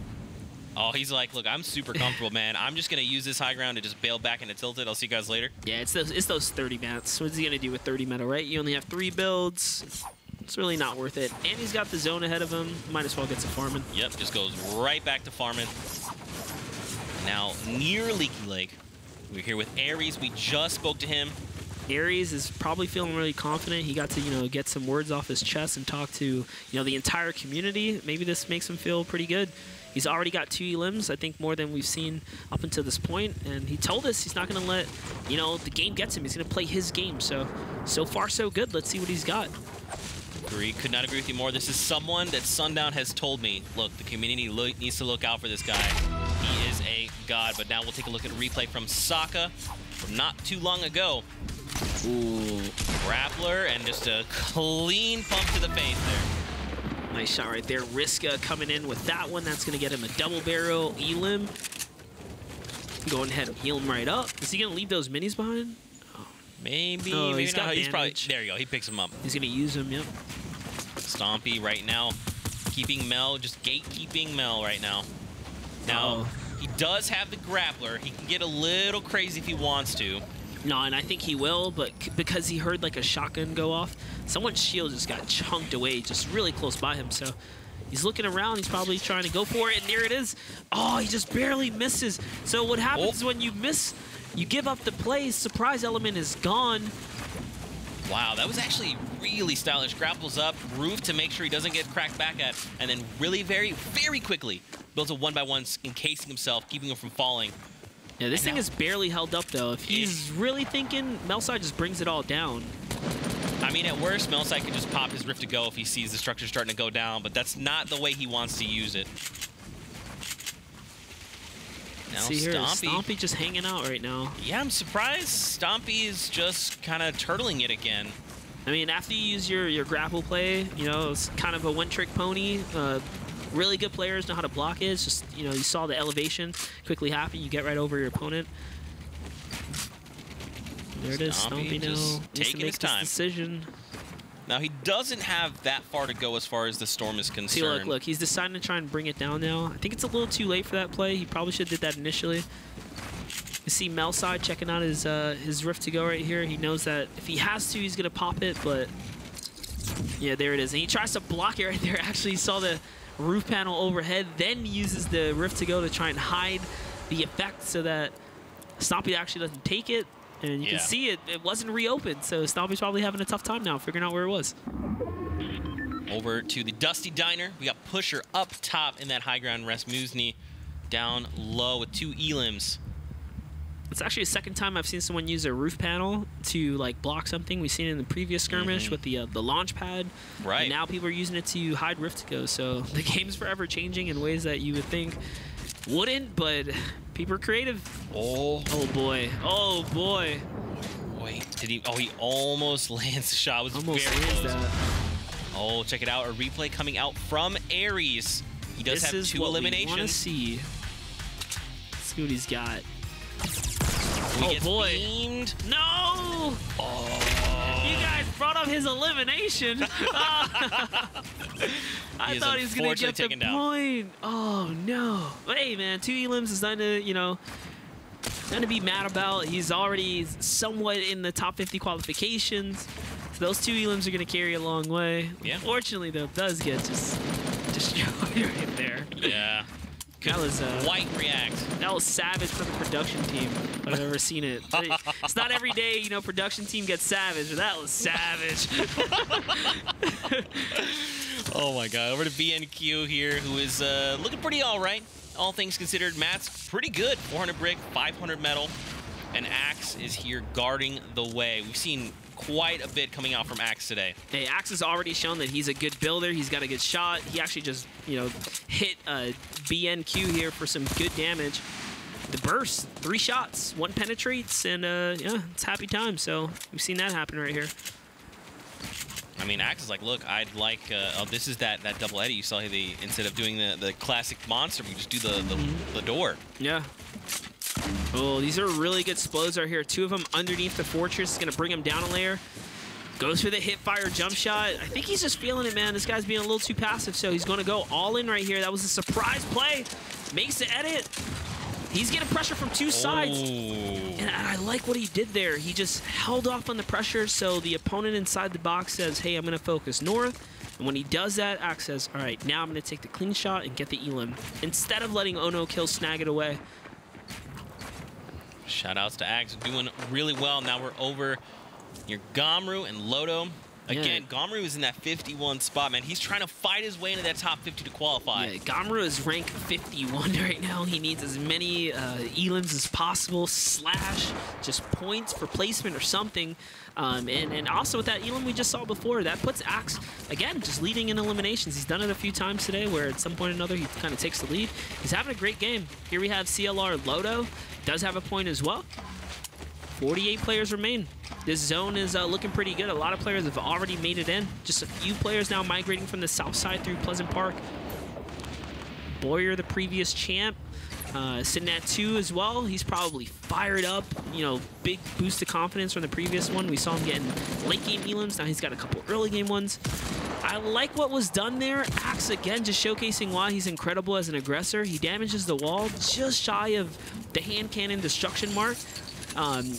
It just plays like that you don't really see every day. It's something I wouldn't probably think of, right? But that was really, really impressive right there. Damages the wall 3 times with the AR, and then has the one-hit capability from the hand cannon. Although the player does disengage, I mean, Axe is feared him, right? He put a lot of fear in this player. He knows this guy's nuts. I'm gonna back up. He you know is what I mean? actually crazy. That's respect given to Axe right here. Nikov thinks this dude just did something I probably have never seen before. He's nutty. I'm getting out of here. Nikov is bailing. And Jinzen, though, Jinzen is getting closer. Probably has no idea that it's Axe. Oh, Axe has already landed some crazy shots. When we last just saw Jinzen, he had shield. Not anymore. Not anymore. I'm assuming it was a 150 headshot from the hand cannon here, and now here comes the grapple play. Oh, the tree is actually going to save this man's life. I think Axe is going to go all the way right here, even from the low ground. I can almost put money on it. Yeah, he doesn't care. He wants this. He's just got to chip this guy one time. Hand cannon play brings him down off, and that's it right there. 50 for the heal for fighting in the storm. He's going to get the payout. And upgrade to another grapple. So all in all, I mean, not that bad of a trade, all things considered. I mean, he's going to take quite a bit of damage there from the storm, but nice upgrades. And something to keep in mind, man. Ghost Camo currently sitting on 0 points, has 2 eliminations. If he could find more, he'd get himself a point on the board, and that could be a huge monster. Yeah, Ghost Camo is like actually incredible at this game. He's really good. You know, unfortunate to see him in a spot like Mitro from earlier, right? Just shy of needing those points, and there it is. That's a 105. He gets the point. Caster's luck. You rarely see it. Yes. You rarely see it, but there it is. Gets himself a point. And he's super lit. He's got a couple med kits and a grappler. This means that he can make endgame and zones in his favor. Let's go. Something else of note is that Axe was eliminated there. We saw it in the kill feed. Axe is down with 4 eliminations on the board. Boyer, though, again, with this heavy sniper, man, he's got a certain play style, and he's sticking to that. There it is. We talk about, like, sometimes you just need one game, right? You stick to your play style. You do what you know best. I mean, Boyer is now looking to have 2 consistent games back-to-back. I mean, look how many players are here on the side. But this is where things get really weird, and that's when we have to start transitioning out of Dusty Divot. The edges there are very difficult to navigate. If people start to build before you, then you kind of have to build around it or break through it. Now, if you're on the outside of the divot, you're probably like, oh, sweet, I don't have anything to worry about. But if you're inside the divot, as you can see by all these wonderful structures, it's much more difficult. Yeah, Loto just raining down with the quad right here, trying to see if he can break up some of these builds to expose some players for some cheap shots. And so far, so good. He's probably in the best position here because Boyer up top is holding players off with the heavy sniper, and he's not contesting Loto, so Loto just has the comfortability and the time really to fight in any way he wants right here. We've got 53 seconds. The storm is moving. A lot of these players are looking to get in, get safe.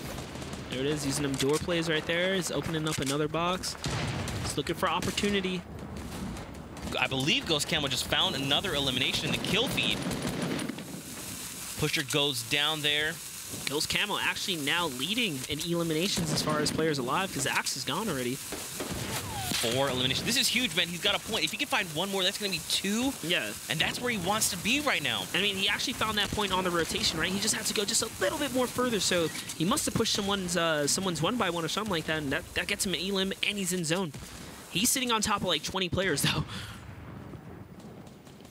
Down below, Mark taking huge chunks right now. There's 2 wars going on. There's a war in this little section of the divot, and there's a war just above it. Oh, okay. So this is what I was talking about, man. Now the circle goes down south. Everyone in the divot needs to make their way out and try to make these rotations. It's going to be very difficult to do. Take a look at this replay. This is Camo. Oh, from the roof edit up to top. Gets cracked behind, but it's all right. That player went from really healthy to unhealthy. Yeah, very quickly. 105 to the chest, 44-44 follow-up from the heavy AR. Very nicely done. And Camo's looking good, man. He must have had enough shield to top himself off. Yeah, look at that loadout. I mean, he's got all the ammunition he needs. He's relatively great on materials. You know, this is where you want to be. He's got over, let's see here, 800 plus mats. It's really good for endgame and zone favor. He's been on this southern part for a while now. With the grappler, he's got the lead on the next rotation. He can do a high ground play with 800. And, I mean, at worst, he's got that grappler. He can utilize that very effectively. Got 6 grapplers there, 6 charges of it. so he can kind of pick and choose, you know? He's got a lot of options in front of him. Yeah, here we have Mocket Nosquito, just one elim short of getting his next point as well. Loadout's looking really strong. Players are dropping here. There's only 21 left now. Someone just got eliminated with a deagle. I think it was Gomeru. Gomeru goes down. That hand cannon, man, it'll get you. Here's Boyer. Oh, his name makes me. It's funny. Boyer takes out that player though with the heavy sniper, punches through that floor just below, and then just lines up the headshot. Yeah, we talk about how like the hand cannon and the heavy sniper can make those plays. They're that strong. You just catch someone by surprise, basically. Boyer almost lines up that second shot, but unfortunately hits his own structure. We'll take a look at this replay. Back over to Nox. And this is what he needed to get his point right here. Oh, there you go. Nicely done. Just a few double taps. Pop, pop, pop. There you go. That's it. That player had no shield as well. And now we're moving over into Salty Springs west side. Nox taking a bunch of fire. Camel still safe down below. Down to 15 players. Oh, that peak being disrupted by the tree there. Is he going to break it? He probably should have. Oh, well, his free material gone right there. He's going to use what he has left. Now dwindling down, only 200. It's a window edit right there. He's got to recycle some of these builds, and he's hurt. Lucky for him, there was a little bit of a path for him to kind of sneak on through. He has no time to waste here. He cannot stay. Okay. Lucky he owned the floorboard there. Oh, from behind, the Fnatic motor shuts him down. Boyer on the move as well. Not that far away. Lycadu down below is very, very low. And look who else is still alive, Monster. Camo sitting pretty at 4 elims. Camo is not only like still really good as far as materials and stuff go, but like his loadout's nice too, man. He's got the upgraded pump shotgun, all you need for a 1 pump. I mean, players are coming to him at this point. He's been leading these rotations this entire time. Somehow Lycandu has been down below with like Camo 3 does HP. get eliminated right there. It's pretty unfortunate. He was challenging that soccer player. Did not work out. And that's it. Next player to go down is going to grant point favor to everyone in top 10. It looks like Camel as well did get his fifth elimination. He does have the 2 points are going to hit the board for him, and that could be huge going into this last game. But look at Boyer, man. Boyer's looking at back-to-back right here. He took the last second jump in as far as that rift to go went. Someone popped it, and then he just kind of recycled it right there. He has no mediums, so it's going to be a tight one for him. He's got to land his shotgun shots. Caxi going off here. He needs one more elim. Is he going to be able to find it for his first point? He does not. Gap out actually takes him out right there. Box dive goes in, trap goes off. Gets an elimination right there. He gets a Boyer. Boyer's down. Yeah, he got actually trap played right there. Wow. Here we have Nico with 2. Gap out on 5 now. Gets himself a point, securing himself as a finalist for tomorrow. Every play matters right here. There's only 3 players left. Grapple. No. Oh, that's so much fall damage. That was a huge misplay. He's looking to find these other players. The panic fire is going down. He's got to hit this shotgun shot. Gapu has no mass, He's right no below HP. him. That's 1. It's not enough. Nico shuts him down. Here it is. We got a 1-by-1, 1v1. Materials are wasting here. Is he going to be able to hit this hand cannon shot? He needs something heavy here. Fnatic Motor needs to get this elim for not only 4 points, but this is what he needs right here. This elim is worth 4 points. And the difference right now, Motor with 175 effective HP. Nico has about 50. The hand cannon putting so much pressure. I actually don't even think he has build, so he has to take the natural cover up to the left-hand side here. He's looking at that. He's forcing this player right over on the left. Oh! This is Motor's game to 42. lose. 1v1. He actually got hit. Actually got it. He got hit by the hand cannon. Oh. Wow. And there you go. The celebration 4 obviously elims. spin out of control for that. Wow. That was Motor's game to lose. Dreams are shattered. Plays are made. The hand cannon clutch. That would be the second clip like that we've seen today. Back to back, by the way. Back to back. Back to back hand cannons at the end, making big plays. 6 players actually managed to only have 4 eliminations, so 6 players again coming up short as far as that point just being out of reach. Didn't quite get it there. Super, super close. Again, Boyer, we almost saw him. He was there, top 5. Gets outplayed with the trap. Almost back-to-back, but coming off that Rift to go, he just landed on the wrong player, dude. Yeah. That's what happens. You kind of glide down slow sometimes. Yeah. And that's another change, right? Recently to the gliders, like you can't dive as low as before. So you know those end-game Rift to go plays that we used to see players kind of do some incredible like nose chest-to-chest dives. It's not really possible anymore. Yeah, for sure. Let's take a look at those final moments coming out of that last game. Match number 4 on the day. Nico. So again, Motor's got 175 effective health. Nico's got about 50. Yeah, but nothing to build with. The hand cannon was really dictating the pace of this. The hand cannon just being able to destroy those builds. That's it. Just pushes them all down and lands a shotgun shot right here. Just looking in. So Nico actually picks up additional builds from somewhere.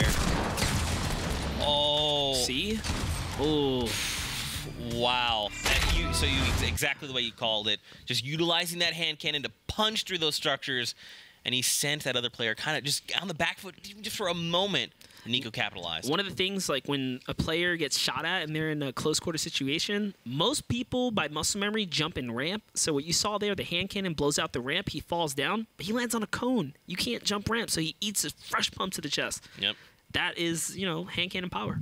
There it is. There you go. That is match number 4 completed. We'll calculate standings and let you know once we have them. But that was a crazy game number 4. And, I mean, we saw some of these players get eliminated early on. People like Gamru who are fighting for that 50th spot. I want to see what the finals, the standings are so far. Not necessarily final, but, I mean, the standings definitely have to have been shooken up. I mean, with all these players getting points, some people being consistent. We saw some new names kind of creep up there, like Ghost Camo. So this is going to push players down and out. And Aries, man, he came so close, but that's okay. We have 1 game left to play. He just needs to have 1 stellar game, and he should cement himself. Now, he might need to get a 2 elim, so if we do go to tiebreakers, that could go in his favor. I think he's like 38th or something. I'll double check. Hashtag Savage Production Team. They really got us with that one. I can't believe it. I'm not going to let it go, man. That was crazy. Campbell here trying to make it work. 105. And that is going to be, it's going to be game. Man, I'm really enjoying this 50 on elim, man. It makes this game so much more enjoyable to not only like cast, but I'm sure to be a part of as a competitive player. And the clean shotgun there. There you go. Such a quality of life improvements. Like, you would think like it's a little change, but it's a huge change. It really is. We're seeing it pay off for these players. Yeah.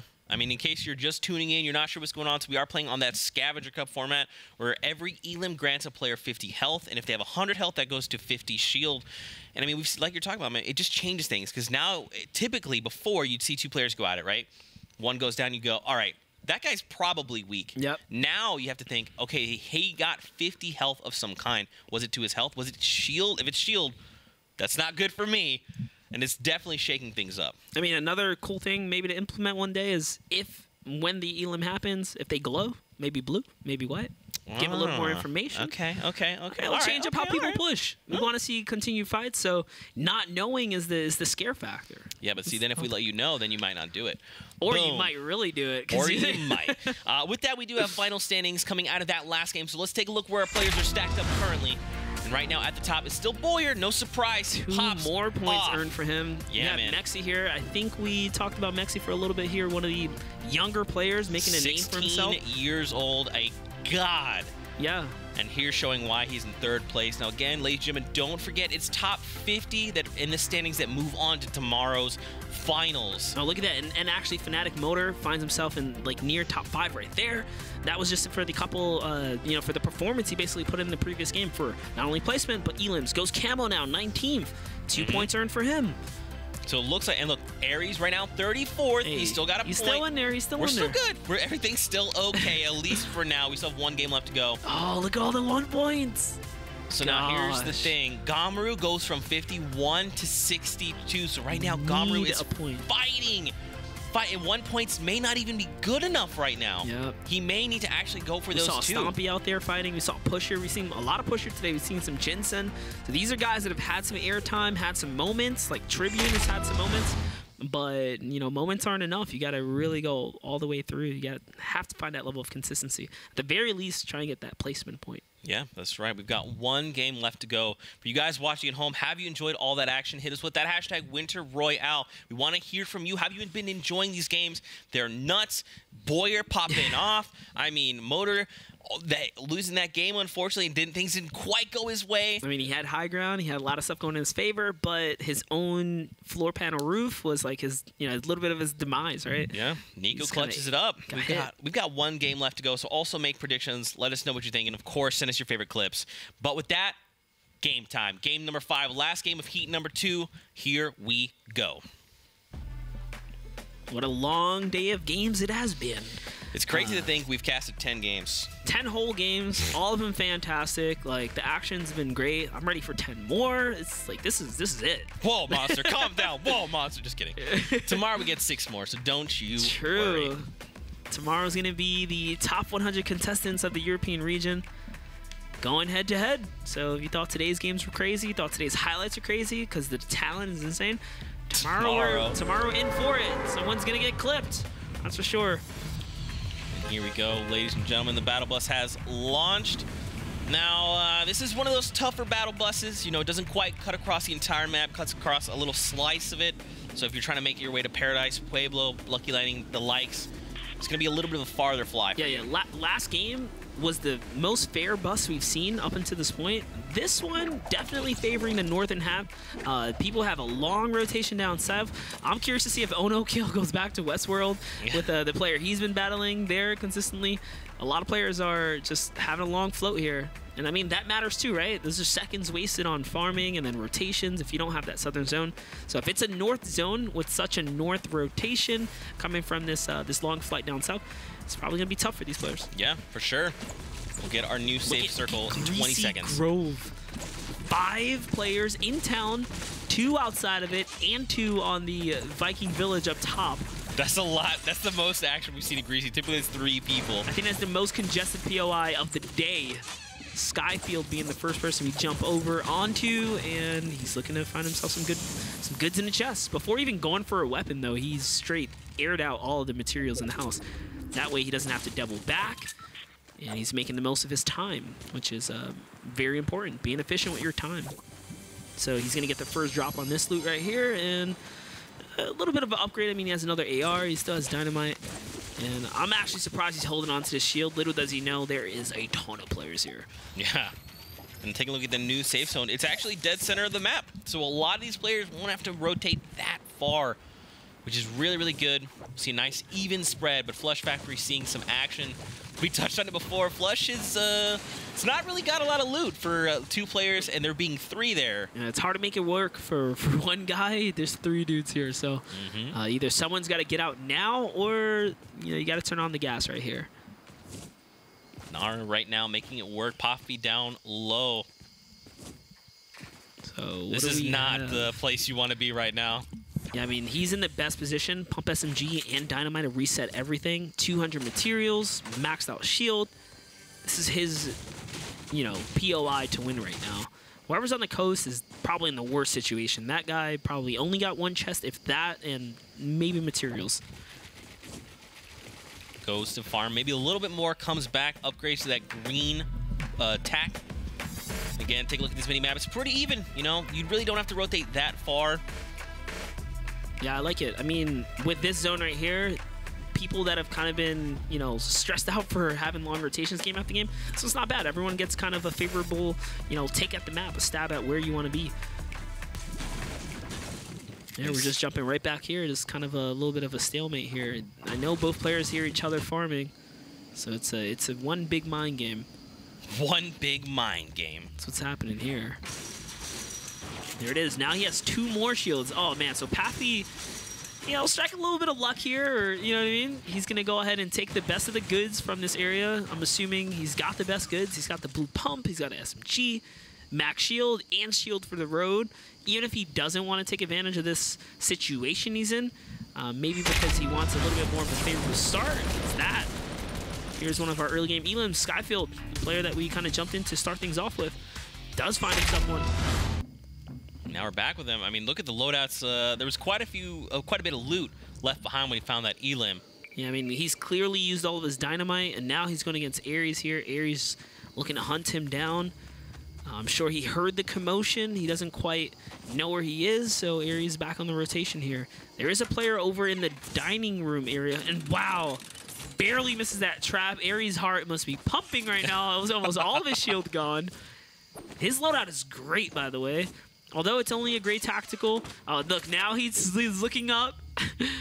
Okay. Ooh, a pump. Okay, that's a great upgrade. Farron's, though, very quick to identify Aries is inside.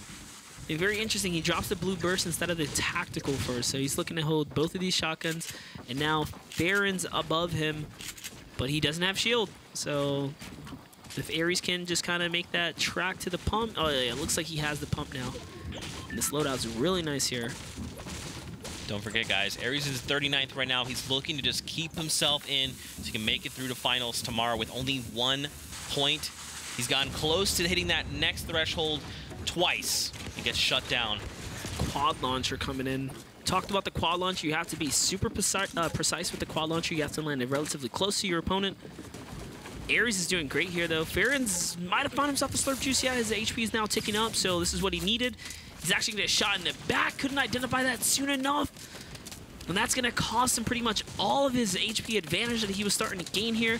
This player is being super relentless and bringing it down. But Aries also has a hand cannon.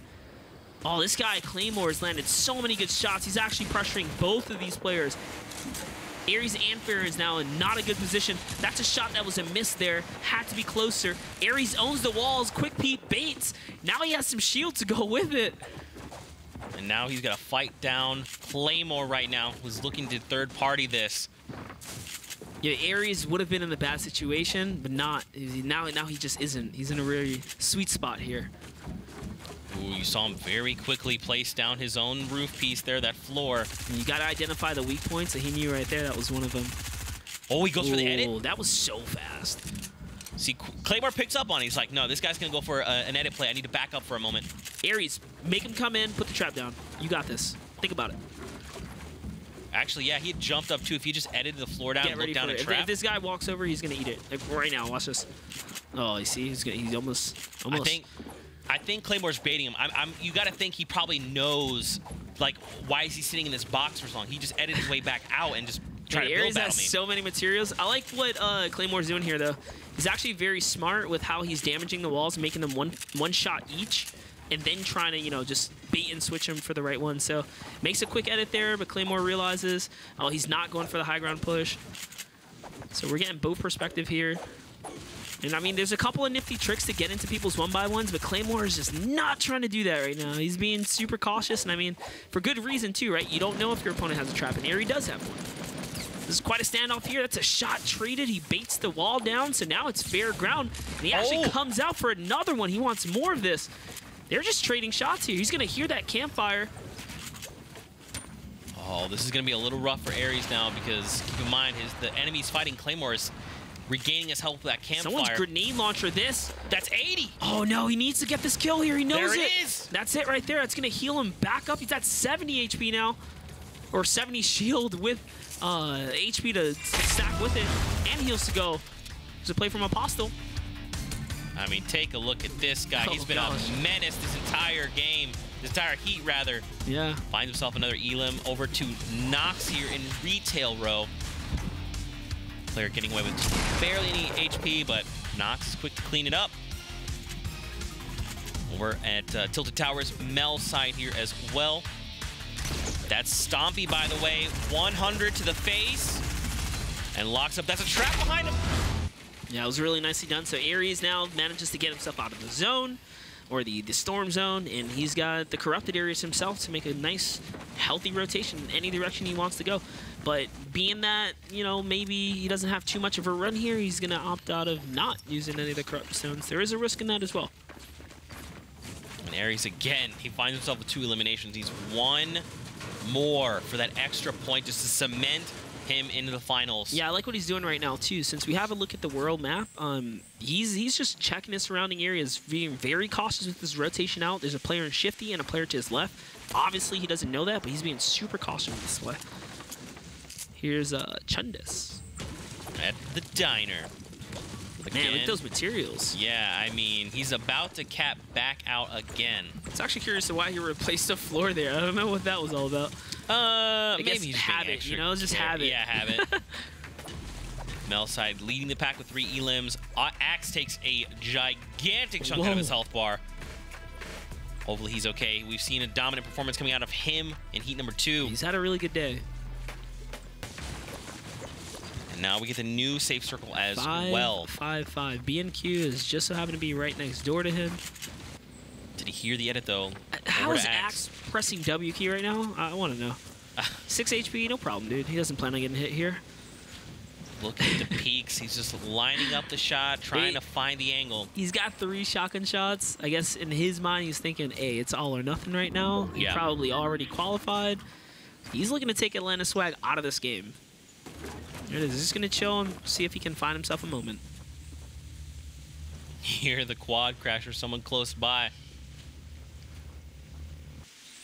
And again, so what's cool is that Atlantis is actually respecting Axe.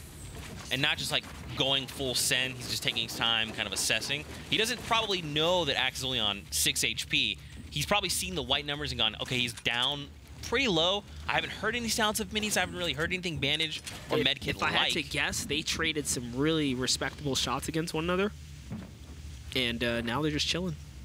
You probably both went to quote-unquote heal, but Axe actually had no heals. There he is. He's just leaving. I don't even think Atlanta Swag heard it. Because he's pretty far gone at this point. Wick C there, Agent Pro, Pusher, and Geber all near each other. They're just, it's like one of those things where you look at someone and you just kind of give a nod, like, I see you. Yeah, like Pusher was just in like 60-something place. 1 point's not going to do him enough. He's going to need more than that. Oh yeah, there it is. He does have 1 point actually. But I think he was one of the few with 1 point that was just barely outside of top 50.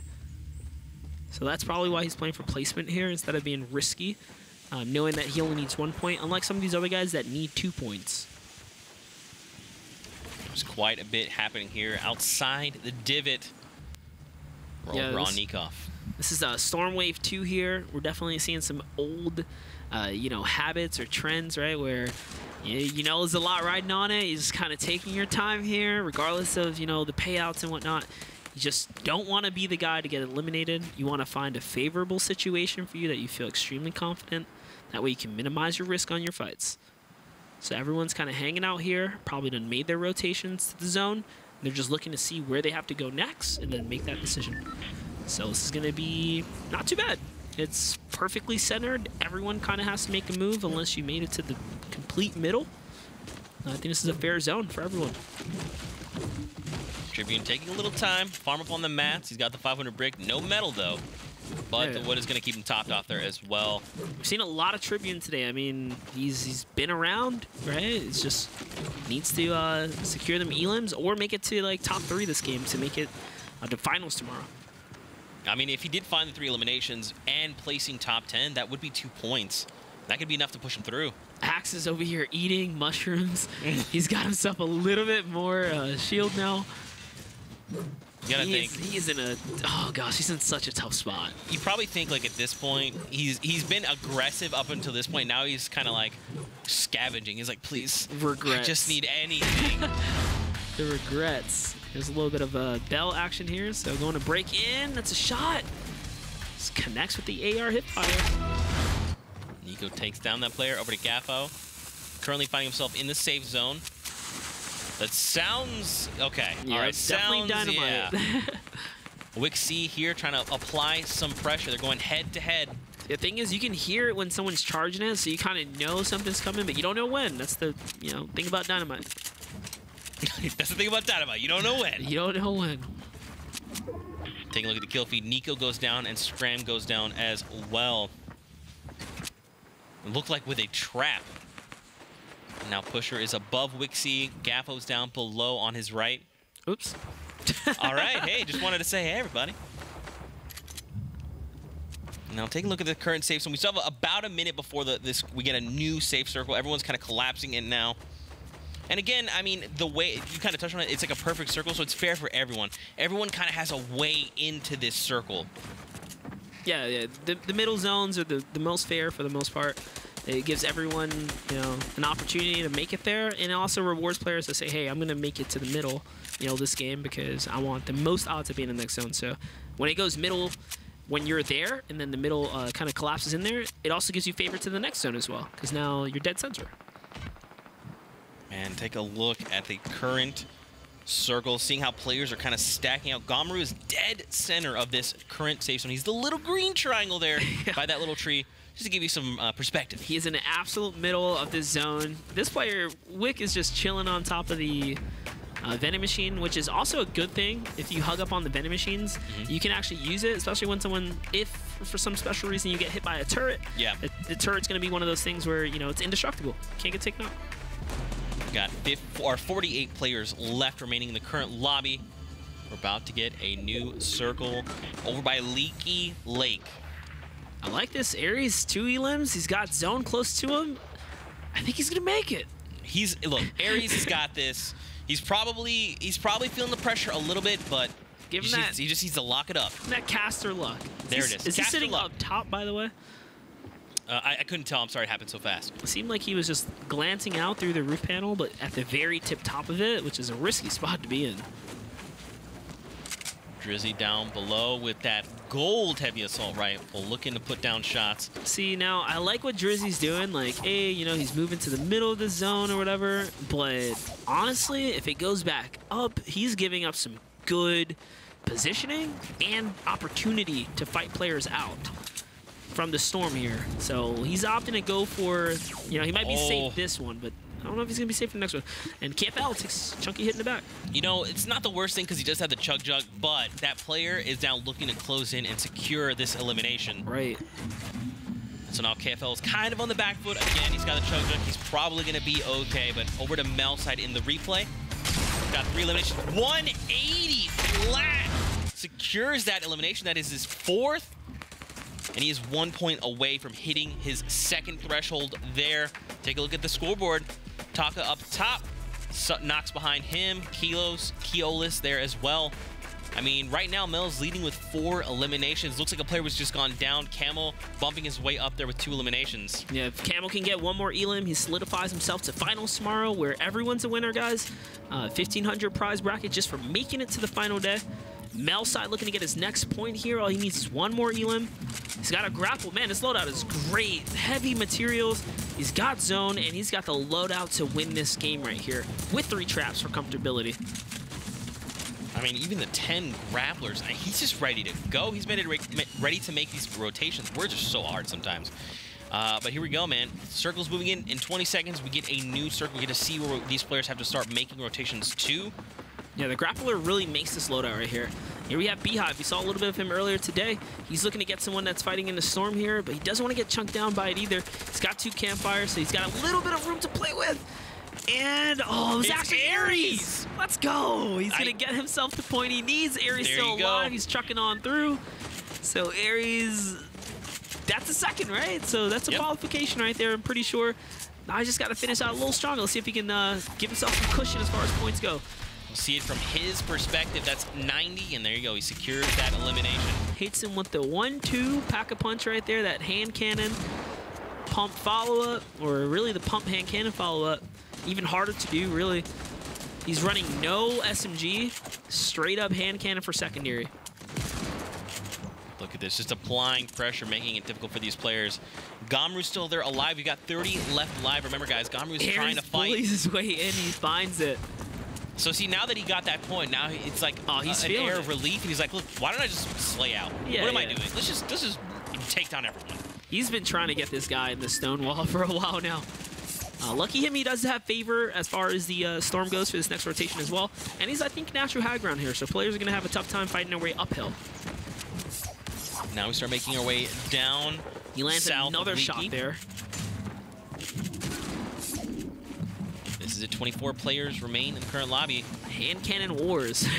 Yeah. Taking a look at the kill feed. We get an elimination there. And again, man, you just hear all the chaos start to ensue. I mean, look at the kill feed just immediately light up. People lost the storm. His damage per player right now is really nice. Like, he's landing a ton of hits, and oh no, that's probably going to be the one that costs him right here. He just got chunked for 90. Is he going to be able to get out of here? Players are noticing that he's in a tight situation. They're now focusing all attention on him. He's trying to use all of his materials and his power here. And he might actually make it out. Stuck right there. He's only got 200 wood left. It's not a lot. These guys are relentless. He's got a mini here. Okay, he's going to have the 50 coming out of the minis there to help him. I kind of feel bad. Limited materials, back up the hill. Yeah, it might be that time. Oh, now look, we're going back over old builds here in just a moment, going back where we came from. Yeah, unfortunately, he fell down into this, like, you know, crevice down here that's right by the waterfall, and it's going right back over towards Leaky Lake. Gomer's still left alive. He's just trying to find himself that point to hopefully qualify. Aries is sneaking around right now, those builds. Hey, he's got to be real careful. I mean, if he gets an Elim, it's going to be 50 health. He's going to be in a better position. Ghost Camo looking to get one more as well. He's got to reload that quad player right there. Oh, wow. Goes for the shot, misses it, unfortunately. There's a player right below him. What's he going to do? That's a trap. Oh, Ghost Camo gets caught by Lemon Grabber TTV. It's not enough, man. And now we're over. The port of Fortress comes down, eating up this entire area. Talk about use it, don't lose it. He thought he was getting fired at. He's like, I'm throwing everything I got. Down goes the port of Fortress. Some free points, or free loot, I should say, coming over to Melside here. Kind of lands on some stuff. Is he going to take that quad launcher? It's pretty tempting. Guess he's comfortable with his loadout. Aries somehow makes it through with his 50 builds.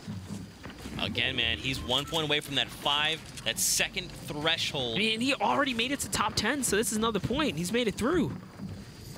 Aries got to feel really good, but now players are coming together. No. Gavru finds an Elim. Melside taking players down. Tanda was lost in storm.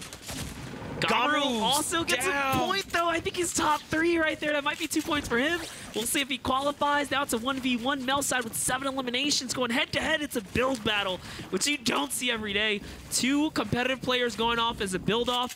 This is what you like to see. This is what we play Fortnite for right here. High ground going to Melside, but it was risky. Ramsey actually disengages all the way. He's got to make the grab away. He does. Saves himself. Now everything resets. Mel trying to lock this up. This could be a big bonus, and this could be huge. His heart must be like racing. This is it. It's a 1v1. Rasmusi doing everything he can to try and get this victory out. This is barely held up though. It's like 1 ramp or 2. And he's going for the grapple play. This is barely a miss. He's got enough materials to take it to the sky again. He needs to be careful. Chipped right there. He still has max HP. This is what he needs. He's running through the map. They both have grapplers. It's another shot. He's got traps. He tried to make the trap play right there. Doesn't quite connect. Oh, no. He misses. Oh. Melside falls. Wow. Unbelievable. Rasmusi there clutching it up at the end. 0 materials. Last grapple shot. Jubilation. Jubilation. That's how we like to celebrate here in Fortnite. Look at the builds, man. That was crazy. Welcome back, guys. We've got Sundown joining us here for the final moments of that last game. Sundown, what are you doing here, buddy? I was excited watching all those games, keeping track of some of the incredible moments, and that one right there at the end, seeing Mel go absolutely off, but not quite being able to come up completely clutch. Doesn't quite have the reaction time. I don't know if it's nerves or what that was, falling down. Doesn't swap over to the grappler, but still an incredible performance. 7 elims, second place, and definitely guaranteeing a chance in the grand final tomorrow. Yeah, it was insane. Just watching that performance. I'm happy Aries, man, pulls through. Yeah. You know, low materials, manages to somehow make it work, snags him and all the the way point up for to top 5. placement. Yeah, he clutched up huge for him. I think being on camera, being on stream, we probably eased him up, showed him we're human. Yeah. And I mean, this is something that we talked about last night at dinner. You were like, look, Aries is someone you need to watch. He's incredible. Keep an eye on him. We got to talk to him today, and you even heard, he's a very humble dude. Look, I got it in my own head. I just need to clear my mind, get through this, and he comes up. and he might be making it through the finals. I would assume 2 points off of that performance. Coach Zeke, man. What?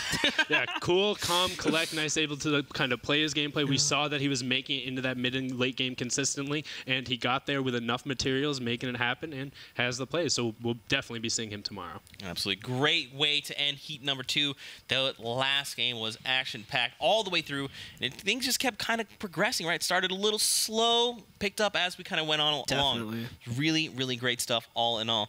Cam, do you have some things for us? I do have some things for us. So Let's in do the it. back, we tried to grab one of the kind of either clutch or hype plays from each one of the games, and I'm really excited to share them to you because some of them are, you might not have quite have caught them or not really know exactly what was going on. So we're going to break it down a little bit and try and show you just why these moments were huge.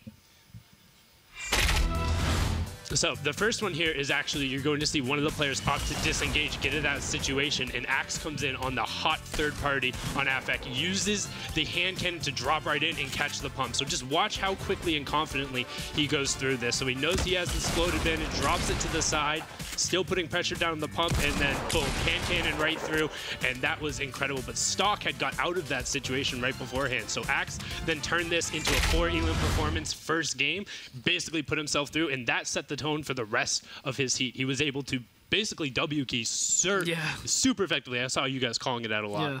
No, he was one of the few players that we saw like consistently just showcasing aggression, right? He had no reason to slow down. He kind of probably already knew he qualified, and he was like, you know what? I'm going for reals. I'm going for highlights. Yeah. Making a name for himself. Actually, that he can build. He can edit.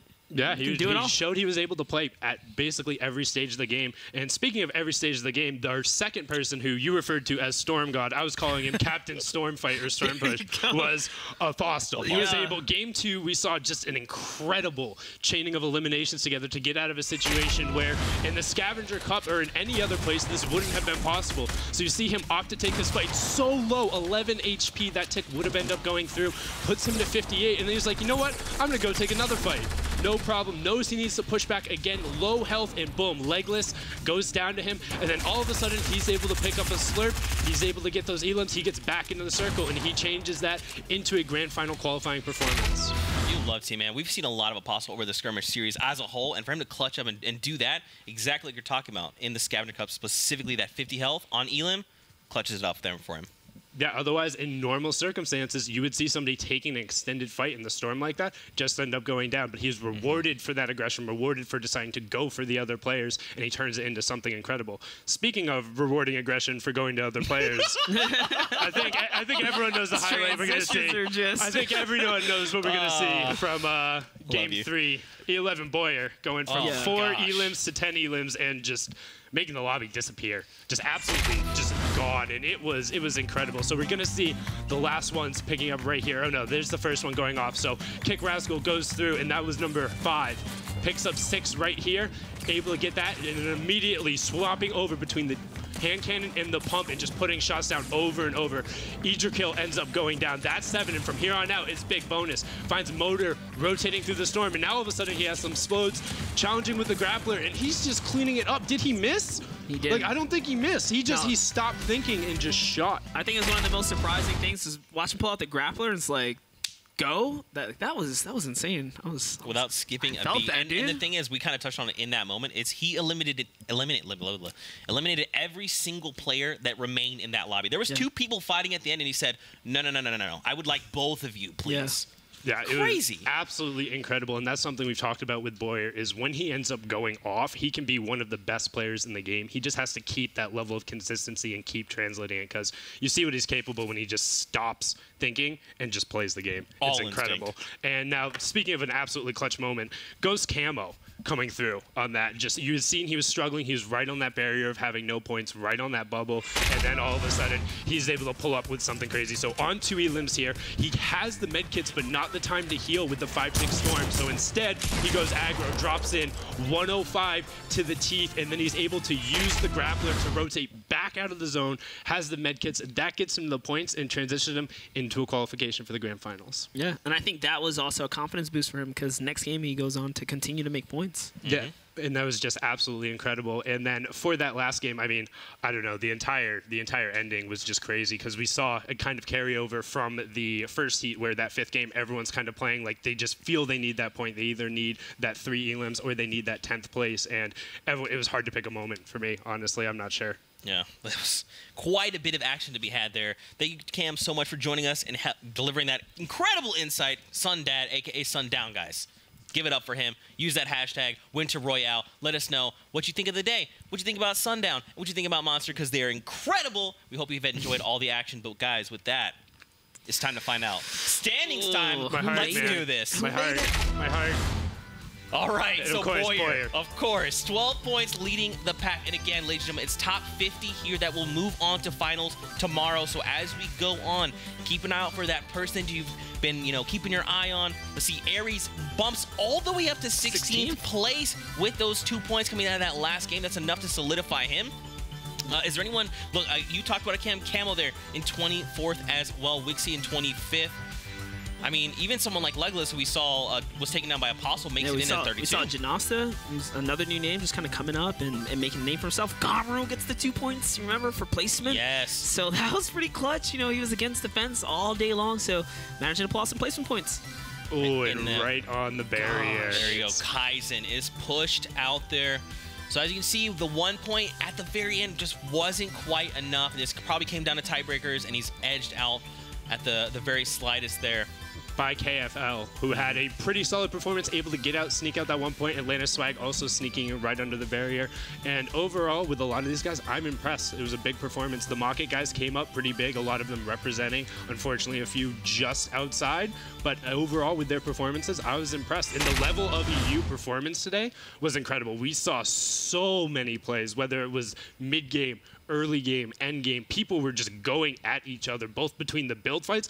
That late game build fight, all of a sudden everyone had like 300 mats, and they're like, all right, let's go to the sky. We'll show you what Europe's all about. That was crazy. It's not every day you see a 1v1 fair build fight. No one's coming in, and it was just, what's up, me and you? Yeah, and there was like both had grapplers on either side. Both were able to defend against that. They were able to drop down and make sure they maintained the high ground, and it was just incredible. And then the fact that it goes all the way down to the fall damage with the surprise shootout, just so exciting. Absolutely. Let's not forget all the victory royales we had all in this heat number 2. We'll take a look at some of those. And man, this, you guys touched on, I honestly can't add anything else. It was just an incredible performance coming out of Europe here in heat number 2. Yes. And just a great set of games across the day. 10 incredible games. I was incredibly impressed with Best Last right there of the Helsinki Reds coming out the finish, boy, with that one pump, just boom, straight to the face. And speaking of a one pump, there's not quite a pump, but this Deagle right here, just using the hand cannon and boom, right there with the fall. Yep, just immediately coming through. Just so impressive. A lot of T-poses, too. Yeah, a lot of T-poses. Shout-outs to everyone that T-pose. Shout-outs to all of you. And here we see Boyer just doing what Boyer does best when he gets on a roll, and just he doesn't miss. He just charges out. There's good tracking there too for the player to be rotating through the storm. He knew it. Just waited for him. Yeah, man, incredible. The swap to the hand cannon back into the shotgun. That's hard to do in that moment when you're under so much pressure. So another low ground play right here. Nico is kind of making it happen. Unfortunately, for Molder, he did have, he kind of had him dead to rights, high ground and everything, but hand cannon power comes out right there. Couldn't quite defend himself, and the shots were landed. Yeah, absolutely incredible 2 shots right there from Nico, and you could tell he's not even thinking about it. Here's the build battle we were talking about. Yeah, this is a really good one right here. It's not every day. Again, we talk about it's going to actual, somewhat height limit. Melside just kind of misses the cue there. And, I mean, even if he pulled out the grapple shot, it was a close one. Yeah, for sure. It would have been incredibly tight, and we'd already seen him make one of those plays before. Yeah. But here we will see the 100 players who will be representing Europe in the grand final tomorrow and competing for, hopefully, a larger slice of that pie, because we all know they get to eat a little bit. Yeah. Yeah. Don't forget, guys, that is coming up tomorrow. These are your 100 grand finalists coming out of the European region. And just like they talked about, just for qualifying, they are going to get $1,500. And of course, if there is that big bonus on the line for 20K for most elims in a single match. So tomorrow is going to be a pretty fun day. We'll have 6 games lined up, and then after that, we'll be able to crown someone and say, hey, you are the best in the European region, rather. Yep, you're the best out of the open qualification, out of everyone who had a chance to compete. And like we said, there's a good mix of people we've seen before, past skirmish and past solo showdown competitors, but also some names we haven't quite seen before, and whether or not they'll be able to pop off in what is now a high-stress environment. Now it's not oh, you only have to do okay. It's you need to consistently be strong. Though luckily, big bonus also means if you get one really, really, really good game in there, all of a sudden you could be looking at second and third just off of that. Yeah, absolutely. Well, Or gentlemen, first. I mean, Boyer first. with the 12. Yeah, exactly. Look at with a that. performance like that. If you do that again, Boyer, well, all right then. Yeah. Gentlemen, any final thoughts before we say goodbye? I'm excited, man. I'm really, really, really excited. The level of play today was great, and I think tomorrow, because we got another, it's the top half of those best players, so I think they're just going to go at it again. Yeah. All in all, I want to say thank you for having us, and tomorrow's another day of games. I mean, it's not even over yet. It's not even close. That's right. Well, ladies and gentlemen, that's it from us. We'll be back tomorrow for the grand finals. Until then, stay incredible. Thank you, bus driver, and we'll see you on the battle bus.